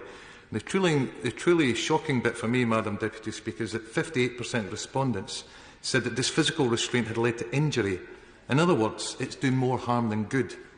Research has shown that there is a marked increase in the diagnosis of anxiety in children where restrictive interventions were used, and adverse life experiences during someone's formative years drastically increases their chances of developing mental health problems. Concerns about restraint have been raised by the UN, by civil society and by parents and carers of those who have been affected by it. I would like to highlight in particular Beth Morrison, who has been mentioned earlier, a constituent of mine from my city of Dundee, who has campaigned for over 5 years on this issue after her son Callum was subjected to harsh restraint. Beth has given evidence at the Scottish Parliament's Petitions Committee and has subsequently worked with the Scottish Government to develop their guidelines on restraint, and today I would like to thank her personally. The Scottish Government has taken action to strengthen its guidance on restrictive intervention. It makes it clear that the use of physical intervention should only ever be used as a last resort. It should only be considered in the best interests of ensuring the safety of a child as part of a de-escalation approach, and, Madam Deputy Speaker, never for disciplinary purposes. We all appreciate and understand the hard work and sacrifice of teachers and carers and the duty of care that they have for all those that they look after. We know the pressures that they are put under every day. We also know that no doubt experience an unruly child in the classroom. I'm sure some of us in this room will understand that very well. We have met people who are unable to follow instructions, sometimes through no fault of their own, and we have met someone whose fuse is a slight bit shorter than everyone else. In most cases, these situations are resolvable, but in others, individuals can become a danger to themselves, to other children and to staff. Therefore, at the heart of the Scottish Government's guidance is a clear framework on how to avoid challenging behaviour arising in the first place, how to de-escalate and avoid restraint, and how physical restraint should be used if it's necessary and only as a last resort. Staff use their knowledge and assessment of a child or a young person to predict and plan for situations that can lead to challenging or distressed behaviour. Staff also look to provide ongoing support to the individual with particular attention to any additional needs. The guidance also sets a clear expectation by the Scottish Government that every local authority should have a policy on physical intervention with a process on how decisions on physical intervention are made. All decisions to physically intervene are recorded and demonstrate how children's rights have been taken into account in reaching a decision to physically intervene. Madam Deputy Speaker, the UN Convention on the Rights of the Child is specifically referenced in the Scottish Government's guidance on the use of physical intervention. The Scottish Government is committed to incorporating the Convention's principles into domestic law as it aims to make Scotland the best place in the world for a child to grow up. Recognising, respecting and promoting the rights of children is essential to achieving this. Now, the core values within the UK Government's draft guidance largely mirrors the Scottish Government's guidance, and we welcome this. However, the guidance must be published at long last. 5 years is far too long for anybody, and particularly those young children, to be waiting. As we all know, human decisions have to be made at a particular time and in a particular place, and obviously in a particular set of circumstances. However, as I said before, physical restraint must only be required as a last resort, and it is vital that this is proportionate, measured and understood by all participants. As someone who spent time as a child in care, I have witnessed personally what restraining does to young people. Therefore, I fully understand how it is important to be carried out only as a last resort. I also have a very personal understanding of how difficult it is for those who have used physical restraint as a last resort to make the right decision. It is therefore imperative that children and young people know their rights and that the actions of teachers and carers must always be guided by the need to protect them. Ultimately, Madam Deputy Speaker, clear guidance and good policy will lead to better decisions on more occasions. With this appropriate guidance and policy in place, we will hopefully have an end to the troubling stories and statistics we've heard today and ensure that all young people and children and staff are kept safe. Mike King. Thank you, Madam Deputy Speaker. Can I thank the Backbench Business Committee for granting this important debate, one which was secured by the Right Honourable Member for North Norfolk, who made an excellent speech, along with my honourable friend from Dulwich West and Norwood, and the Honourable Member for Berwick-on-Tweed, who gave some very powerful personal testimony, along with the SNP spokesperson as well. This is difficult and for some very personal issue to talk about, so may I congratulate members, all members who've spoken today, my honourable friends from Hornsey and Wood Green and Stramford as well.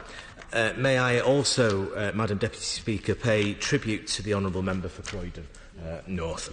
Members will note that the Honourable Member's Private Members Bill, known as Senny's Law, was predicated on the devastating and inexcusable death of his constituent, Senny Lewis, in 2010. Senny had been restrained so excessively, so unreasonably that he died. Madam Deputy Speaker, Senny's Law addressed the issue of prone restraint and the act of forcing somebody's face into the ground. Senny was not the first person to die in such circumstances, as we know. In addition to my honourable friend's bill, I know that the Right Honourable Gentleman for North Norfolk, during his time as Minister in the Department for Health, issued guidance in 2014 on the restraining of adults with the intention that it should be followed with guidance for children. This is what the National Inquiry into Child Sexual Abuse recently concluded, stating that pain compliance was child abuse and should be outlawed. The Equalities and Human Rights Commission too have argued that such methods should not be used on children. It's already been mentioned about Article 19 of the United Nations Convention on the Right to the Child, that governments must do all they can to ensure that children are protected from and all forms of violence, abuse, neglect, bad treatment by their parents or anyone else who looks after them. According to the BBC, these painful techniques were designed for prison riots with the aim to force an individual to comply with the use of pain. I shouldn't even need to say it. We should not be using prison riot techniques on children. What's also concerning, and is the essence of the debate, is the absence of clear guidance from government still on the issue. Although the government consulted on the draft guidance to reduce the need for restraint of children between November 2017 and January 2018, we still haven't received the results. So will the Minister then confirm today when the consultation will be published? Madam Deputy Speaker, parents have argued that with the absence of guidance and the prevailing uncertainty, schools are using so-called restraint techniques against children with special educational needs and disabilities.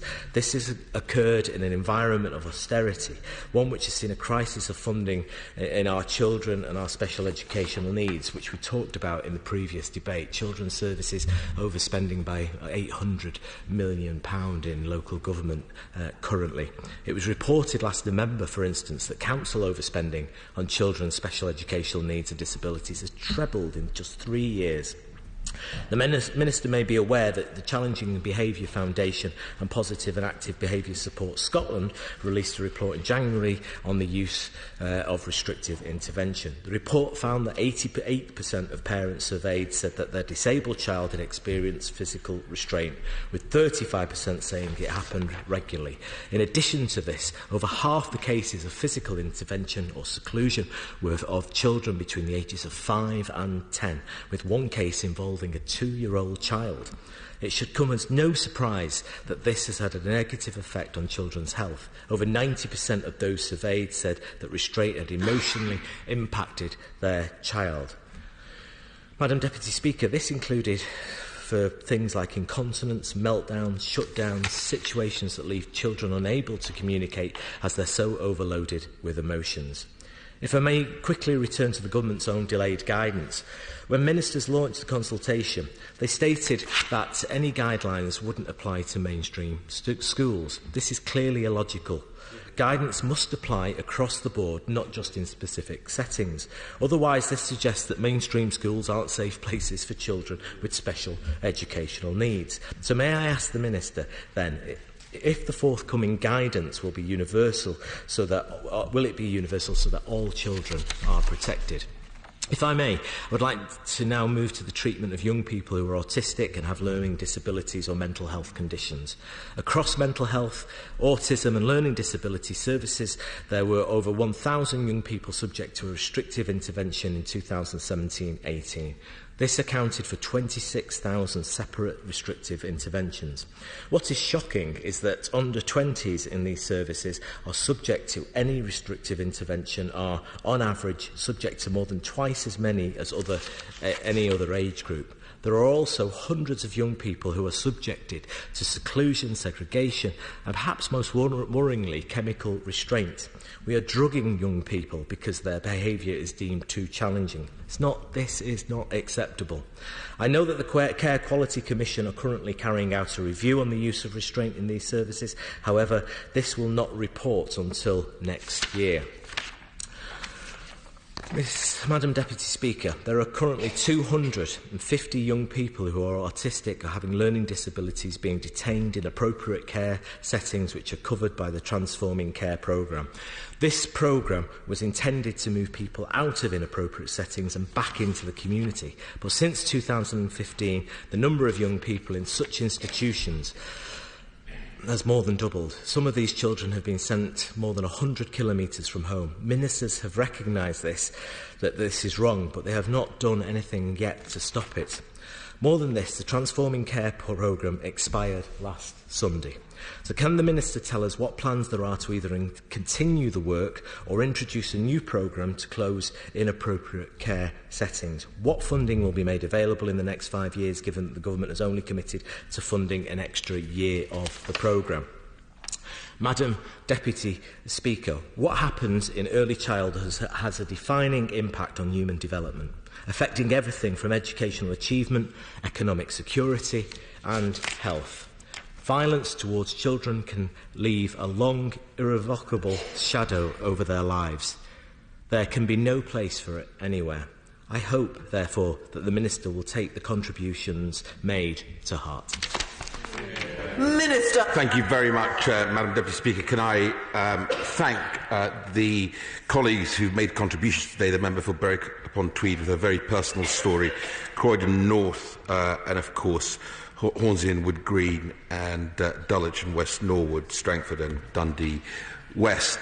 I want to commend the work of the Challenging Behaviour Foundation, which has been mentioned a number of times today, Madam Deputy Speaker, and the work of the Positive and Active Scotland, and of course Dame Christine Lenahan for her work for my department. And of course I want to congratulate the Honourable Member for North Norfolk on securing this important debate today. As has already, I think, been noted during the debate, any use of restrictive intervention is, quite rightly, always a sensitive issue.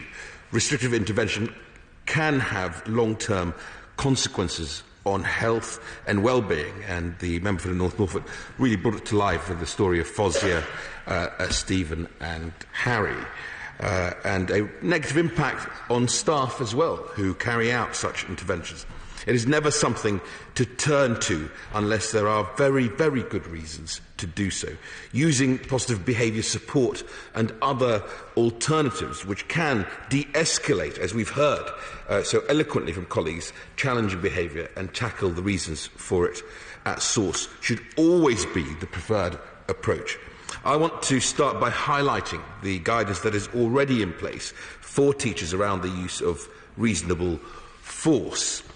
The law and our guidance are clear that there are situations where using reasonable force is necessary in a school environment to make schools safe places for pupils and staff. For example, Madam Deputy Speaker, force can be used to prevent pupils from hurting themselves or others, from damaging property or from causing disorder. However, the law is absolutely clear that force can never be used as a punishment.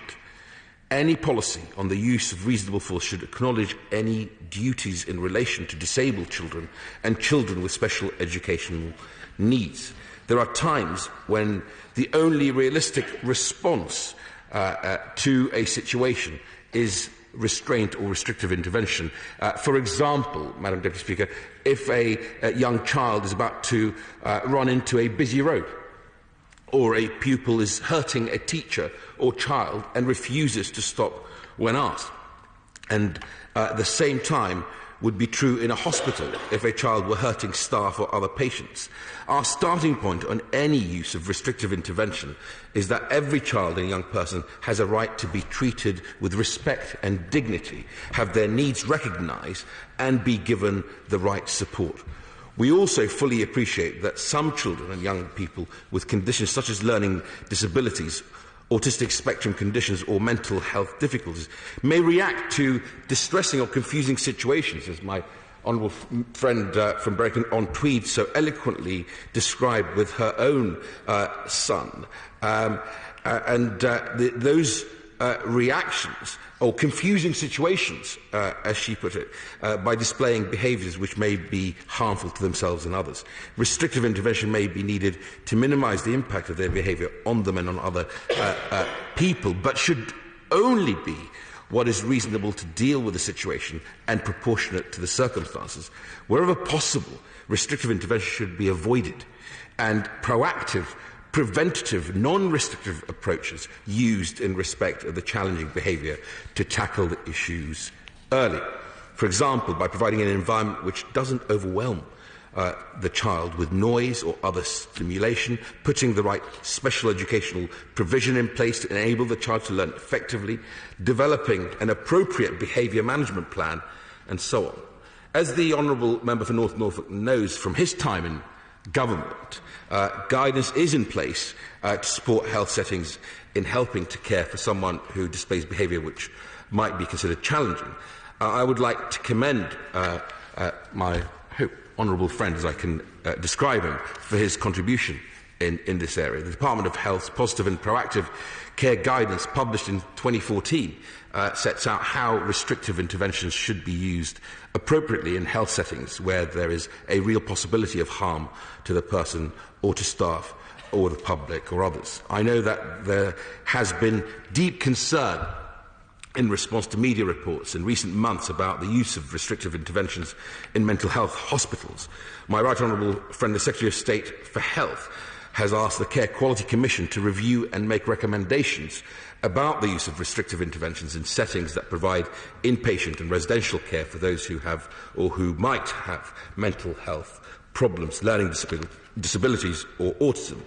We will be following the progress of this review very closely indeed, and through our new compulsory health education, all children will be taught how to look after their mental well-being and recognise when classmates are struggling. And in addition to this, we have recently updated our mental health and behaviour advice, which provides information and signposting on how schools can identify pupils whose behaviour may result from underlying mental health difficulties, adapt the approaches outlined in their relevant policies, and of course adjust policies as appropriate to support pupils. Positive and proactive care has been very important in setting expectations about the use of restrictive interventions in health settings, but there were concerns that it did not say enough in relation to children and young people and in settings beyond health. This is why the Department of Education and the Department of Health and Social Care have consulted on new guidance to help with the prevention and management of challenging behaviour of those with autism, mental health difficulties or learning disabilities. We work closely with a range of special educational needs and disability organisations in drawing up the draft guidance for consultation. We are working through some of the complex issues that were raised with us in consultation response, and will announce, as many colleagues have asked today, our next steps shortly. The member for North Norfolk, other members, like my shadow, have asked about the delay. This guidance addresses some really sensitive issues, and I think it's only right that we have taken the time to engage with the education and health settings where it will apply. We were clear in our consultation paper that restrictive intervention should only be used when absolutely necessary, in accordance with the law and clear ethical values and principles which respect the rights and dignity of children and young people. In proportion to the risk involved. Restrictive intervention can never be a long-term solution, and we are particularly concerned about long-term or institutionalised uses of restrictive interventions, as we've heard from a number of colleagues described so harrowingly. We are aiming to support settings and services to reflect on and develop their practices so that they have the confidence to provide better support for children and young people with challenging behaviours and provide safe environments in which they can really thrive. Whilst the guidance was written for special schools and special colleges and focused on students who have learning disabilities, mental health difficulties or autism, other settings may wish to use the guidance if they would find it helpful to do so. The guidance is very much consistent with Ofsted's expectations of schools and care settings in relation to the use of restraint and restrictive intervention. Last year, Madam Deputy Speaker, Ofsted published guidance to inspectors entitled Positive Environments Where Children Can Flourish, a guide for inspectors about physical intervention and restriction of liberty. The whole thrust of that guidance is about the importance of proactive approaches to behaviour management and minimising the use of restrictive intervention. And the fact that Ofsted developed the guidance is evidence of how importantly I believe they take this issue. I am enormously grateful to the member for Norfolk North for raising these important issues today. I hope that he is somewhat reassured that the government recognises them.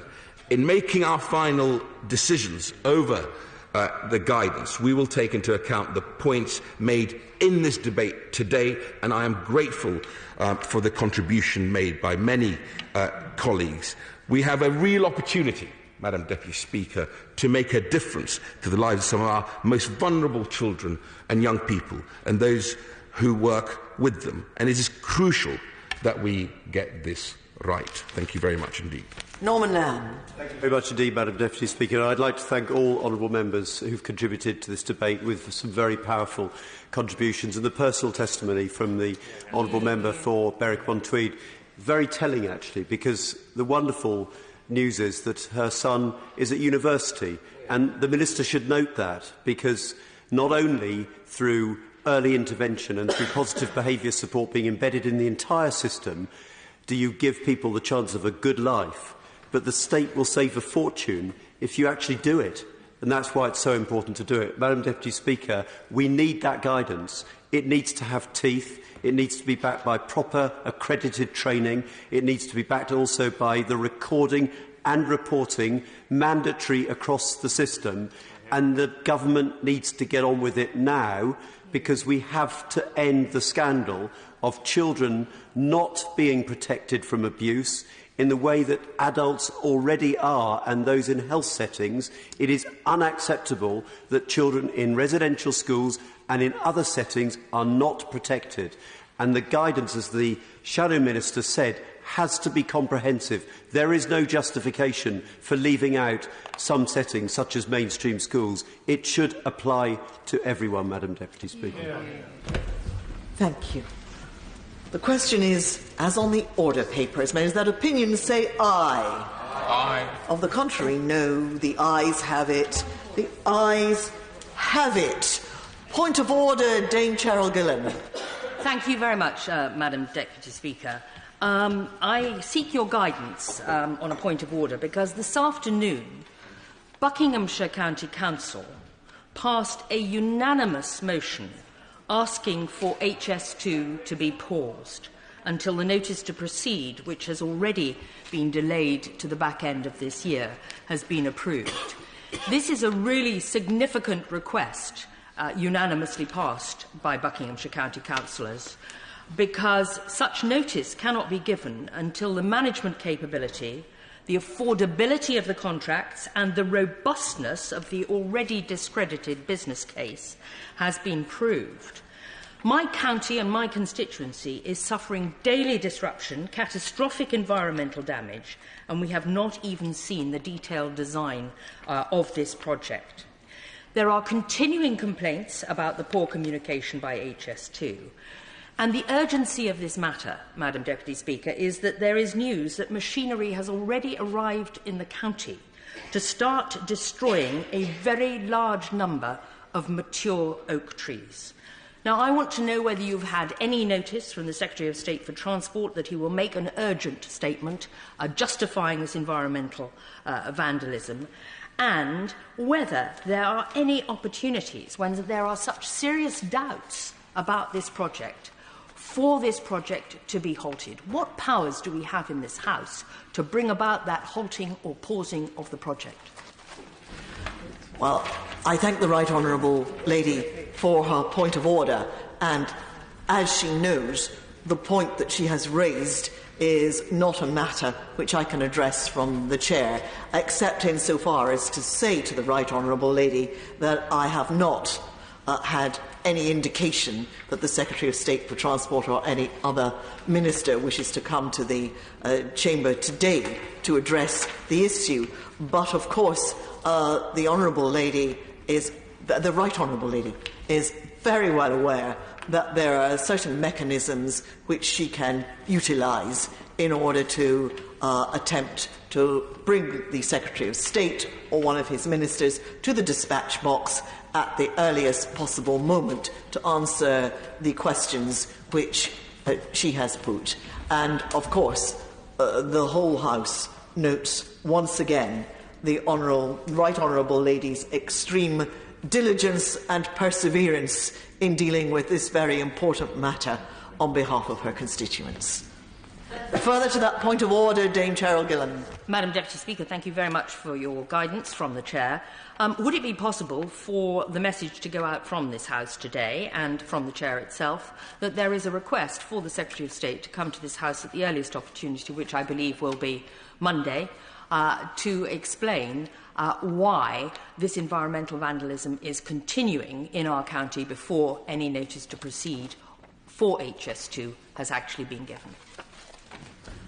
Again, I thank the Right Honourable Lady for her further point of order, and as she knows very well, she has raised the matter in a most eloquent fashion, and matters that are raised on the floor of the House will, I trust, be notified by the Treasury bench to the appropriate department and the appropriate minister.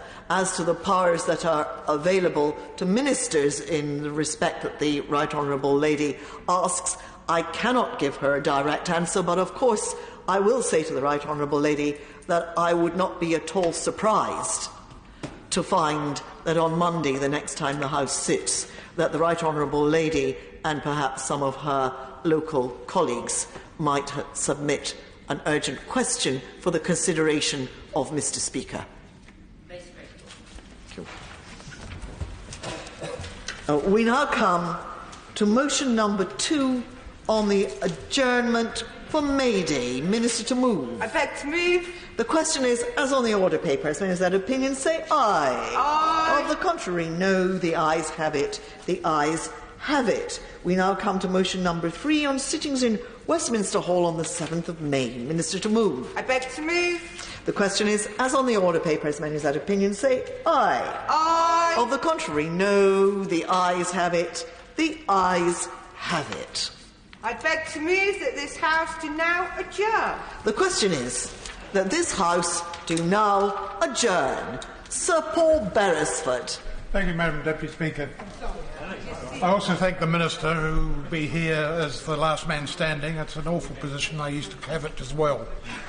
But it's an opportunity to raise a rather vexing issue that's plagued my constituency, and indeed Surrey as a whole. We're now in what we call the summer traveller season. It's like a disease.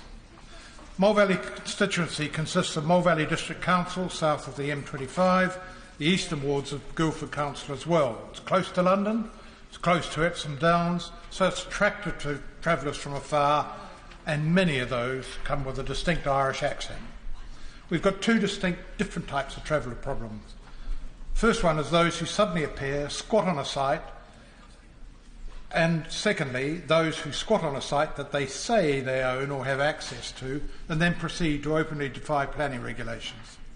The first group, very occasionally, have permission to camp. I've actually noticed this. They use the site and then they leave as it is found. That's rare. Normally, it's quite different. And this was exemplified by an incident at the end of March. 5 caravans of various vehicles squatted on a public community car park near the Leatherhead station. The council moved fast, or rather as fast as possible. After a few days, they served a Section 77 notice for the caravans to move. Predictably, this was ignored. A couple of days later, the police arrived in force and moved them on, and the council then did the clean-up. A waste of time, money, and a blockage of a loss of space on a busy commuter car park. Last traveller season, Surrey had hundreds of these incidents, and Mole Valley had more than their share. Surrey County Council and the population accept the need for traveller sites, but not without limit. Currently, the Surrey districts are working together to provide 1 or 2 transit sites, which will help the police and councils to justify their action. Elmbridge Council, a Surrey council, has tried something revolutionary. They mapped every single public space, churchyards, schools, playgrounds, and so on in Elmbridge, and then they obtained a 3-year injunction against travellers squatting on those map sites. This meant that the police in Elmbridge could act straight away, regardless of who the individuals are, who the vehicles belong to, and who the caravans belong to. But this has several downsides. As a member of the NFU, I note that no private land, including farmland, is covered by the injunction. The injunction is only for 3 years, and huge public effort and expenditure went into setting up the maps. What it does, however, provide is an indication that if such land squatting was criminalised nationally, as I believe applies in Ireland, direct action by the police can take place, whoever owns the land, but obviously at the owner of the land's request. Now, the second area, as I just touched on, is traveller abuse relating to abuse of the planning law. Mole Valley District Council and Mole Valley constituency is smothered with building restrictions, sites of special scientific interest, areas of outstanding natural beauty, and greenbelt, etc., etc. This includes Guildford wards next door. Any constituent from the settled community that builds without permission, particularly on land applied by these restrictions, can expect to be required to remove the development. Some of the travel community do not believe that these laws apply to them or choose to ignore them. I wish to focus on the way in which a very few of these travellers manipulate the system in a way that wouldn't be entertained by settled residents or by planning authorities. In saying that, I emphasise there are a number of successful and popular sites in the constituency that are gypsy sites, traveller sites, where there are no difficulties and no arguments, and where the community is integrated. First of all, touch on 2 very long-standing examples. One is in Guildford, a site on a little narrow private lane off the 246. It's a busy lane, it's a busy road, the 246, but the lane is tiny, narrow, with few properties, and development is severely limited as it's a natural area of natural beauty, it's got ancient forests, it's greenbelt, etc. But a traveller from outside Mole Valley inherited access to the land, squatted on it, and over a short period of time placed a number of caravans, trucks and cars there, and he ran a number of different businesses from the site. Now the second one is in Leatherhead. It's on greenbelt pasture land. Since and I believe they are, Irish travellers in 2003, which is a few days back, arrived at that site, the area has been fenced, a fast-growing hedge has been planted, a number of caravans have been placed there, a few other buildings of a more permanent design have also been built. Also, to my amusement, 2 very large, high, wrought-iron electric-operated gates have been erected between pillars at the entrance, or the entrances. It looks like you're going to a minor statio.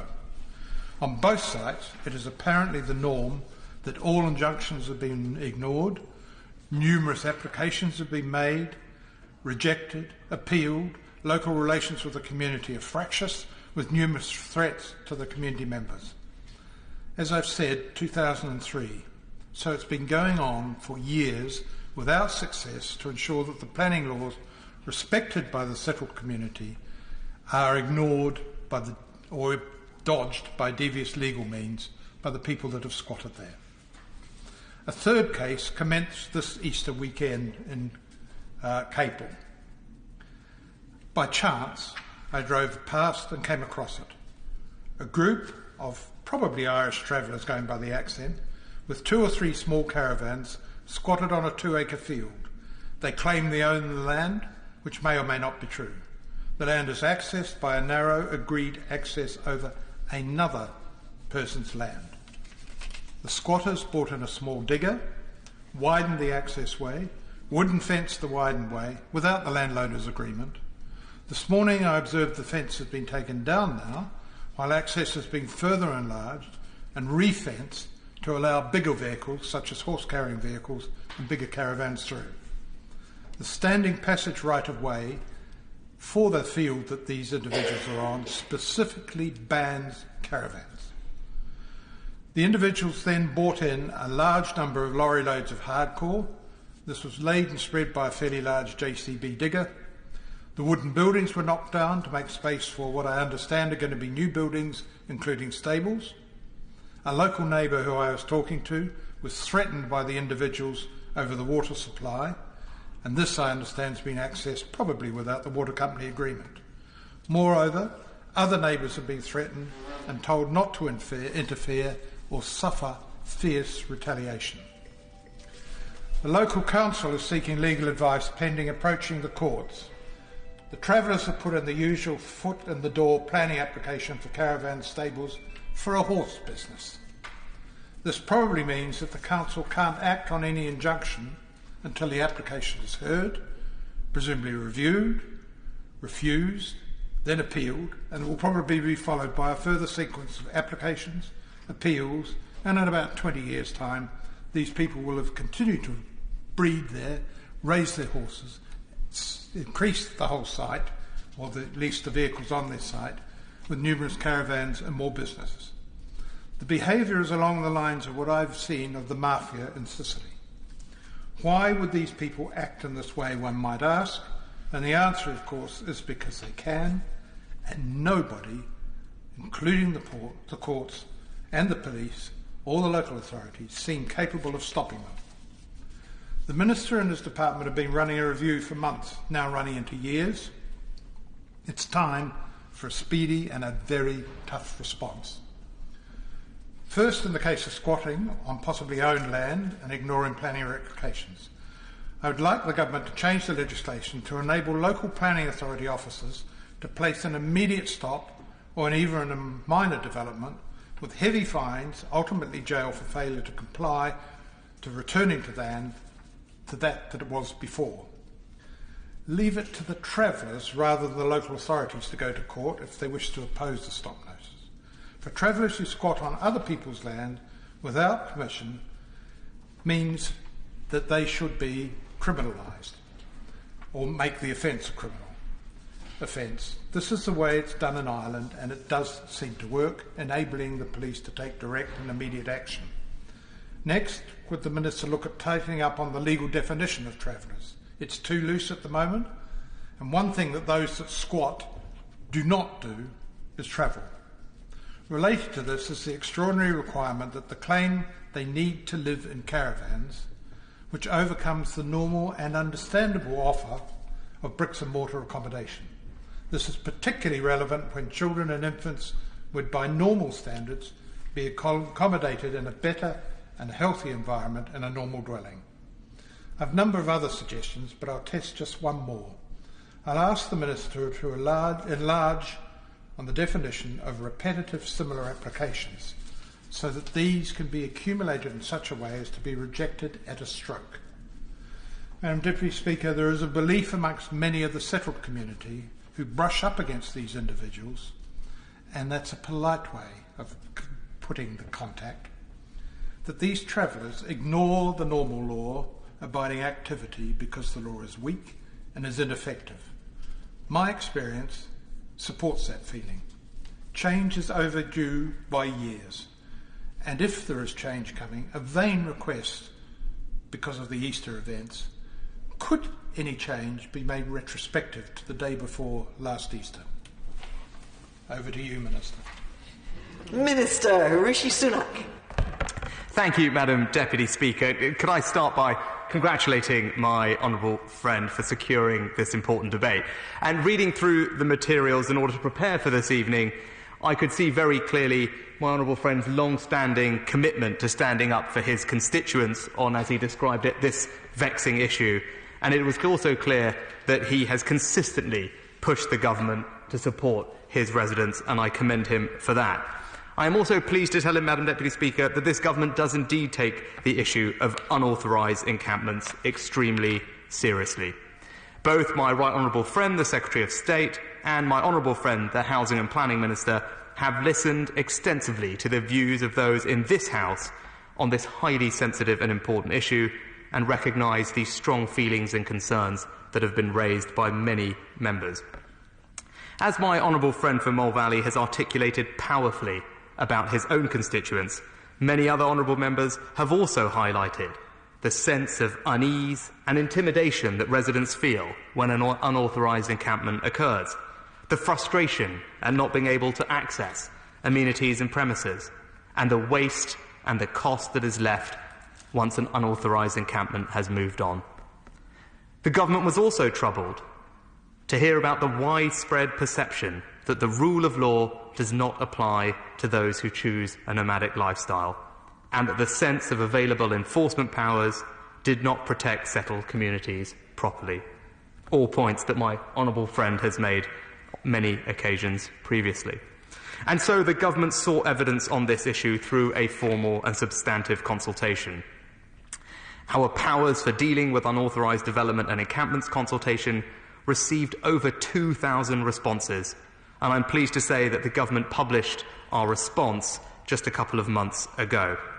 Now, among the various concerns that have been raised by colleagues in the House and members of the public, there were particular issues highlighted regarding illegal activity, enforcement or the lack thereof, concerns on planning policy in the Greenbelt, and concerns over outcomes for the travelling community. I am confident that I speak for everyone in this House when I say that we recognise the majority of the travelling community are decent, law-abiding people. But we need to ensure, Madam Deputy Speaker, that the system is fair for all members of our communities. This means ensuring that everybody has the same opportunities, is subject to the same laws, and is free from the negative effects of those who choose to break the law. Now, I'm pleased to say that the government response puts forward a package of measures to address these issues, including consulting on stronger powers for the police to respond to unauthorised encampments, practical and financial support for local authorities to deal with unauthorised encampments, support for traveller site provision, and support for the travelling community to improve life chances. I'd like to take this opportunity to put on record my thanks to ministerial colleagues in the Home Office and the Ministry of Justice for their assistance in this work. And what I'd like to do, Madam Deputy Speaker, is summarise the various strands of work the government is now undertaking, and in doing so respond to the various specific points raised by my honourable friend. And I'd like to start by addressing my honourable friend's concern regarding intentional unauthorised development, and in particular how intentional unauthorised development should be taken into account when a planning permission is sought retrospectively. Now, in 2015, the government did introduce a policy that made intentional unauthorised development a material consideration in the determination of planning applications and appeals. But as set out in our response, we are concerned that harm is caused where the development of land has been undertaken in advance of obtaining planning permission, something that the government has listened to my honourable friend on. So the government has now committed to consulting on options for strengthening this policy on intentional unauthorised development so that local authorities have the tools they need to address the effects of such development. And I believe this will help ensure greater confidence and fairness in the planning system. Now, on a related matter, I'd also like to reassure my honourable friend that the government remains committed to strong protection of the Green Belt. It is something, again, he has championed many times in this place. The government has been very clear through the National Planning Policy Framework that inappropriate development, including traveller sites, whether they be temporary or permanent, is harmful to the Green Belt and should only be approved in very special circumstances. The planning policy for traveller sites, which was updated in 2015, makes clear that personal circumstances and unmet need are unlikely to clearly outweigh harm to the Green Belt. Now, the planning system is, of course, continually reviewed, Madam Deputy Speaker, and I will take on board the comments made by my honourable friend tonight as the Department looks at updating its guidance for traveller sites to bring that in line with the National Planning Policy Framework. And indeed, the Department always reserves the option of issuing planning practical guidance documents to fine-tune our view on particular interpretations of planning guidance. Madam Deputy Speaker, this government is also committed to continuing to address the disparities faced by Gypsy, Roma and traveller communities. As a result, we have provided £200,000 of funding for 6 projects which aim to improve outcomes in the areas of educational attainment, health and social integration. We have also funded 22 projects which support Roma communities across England through the Controlling Migration Fund. Interventions include improving access to services, improving health outcomes, outreach, supporting children and supporting English language learning. We have also provided 2 projects with £55,000 each to tackle hate crime against GRT communities. But, Madam Speaker, I'd like to now finish by summarising our ongoing work on enforcement against unauthorised encampments. As I'm aware, this has been an area of particular concern, as highlighted by my honourable friend. I'm pleased to say, firstly, that we have identified a set of measures to extend powers available to the police, to enable unauthorised encampments to be tackled more effectively, and hopefully reduce the frustration that many of my honourable friend and others' constituents feel that these issues are not being dealt with as they would like. As highlighted in our response to the recent consultation, the government will seek parliamentary approval to amend sections 61 and 62A of the Criminal Justice and Public Order Act 1994. These amendments will include increasing the period of time in which trespassers directed from land would be unable to return from 3 months to 12 months. I have to give way. Will that apply where the individuals concerned claim or actually own the land, or is it just on public type land or other people's land? Minister. What I can say to my honourable friend is this is a matter for the Home Office, and they will soon be launching a public consultation on the specific nature of these measures, and I'm sure they would very much welcome his view on how these measures should be implemented, the detail behind them, and I would be happy to ensure that his views are passed on to them as they construct the consultation. The other amendments will also include lowering the number of vehicles needed to be involved in an unauthorised encampment before police powers can be exercised, from 6 currently to 2 or more, and finally enabling the police to remove trespassers from land that forms part of the highway. Again, a very specific barrier that had been identified. My honourable friend also said that he believes England should consider adopting the Irish model to criminalise unauthorised encampments. He noted, as many have said, that this process that happened in the Republic of Ireland has led to an increased number of travellers in this country, and many have urged the government to adopt the Irish model. I'd like to reassure my honourable friend and all those interested in pursuing this that the government will indeed conduct a review into how this can be achieved. And in my own department, Madam Deputy Speaker, we will be supporting local authorities with up to £1.5 million of funding to support planning enforcement. And finally, Temporary stop notices were something that my honourable friend raised. These allow local authorities to act swiftly to tackle unauthorised developments. And I'm pleased to tell him that the Secretary of State has confirmed that he is minded to extend the period of time that these temporary orders can be put in place for.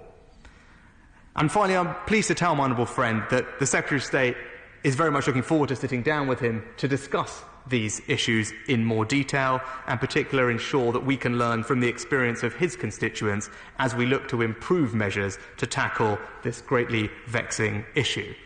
I thank my honourable friend for all his contributions to this debate. He should, without question, be commended for ensuring that the views and the needs of his constituents are raised in this House with force, with power, and repeatedly with ministers, so that we can act on improving the lives of his residents through changing these various policies. I hope he feels reassured that the government is indeed listening to his concerns and progressing on the commitments made in our response to the consultation, and I look forward to working with him on these issues in the coming months.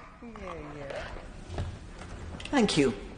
The question is that this House do now adjourn. As members of that opinion say aye. Aye. The ayes have it. The ayes have it. Order. Order.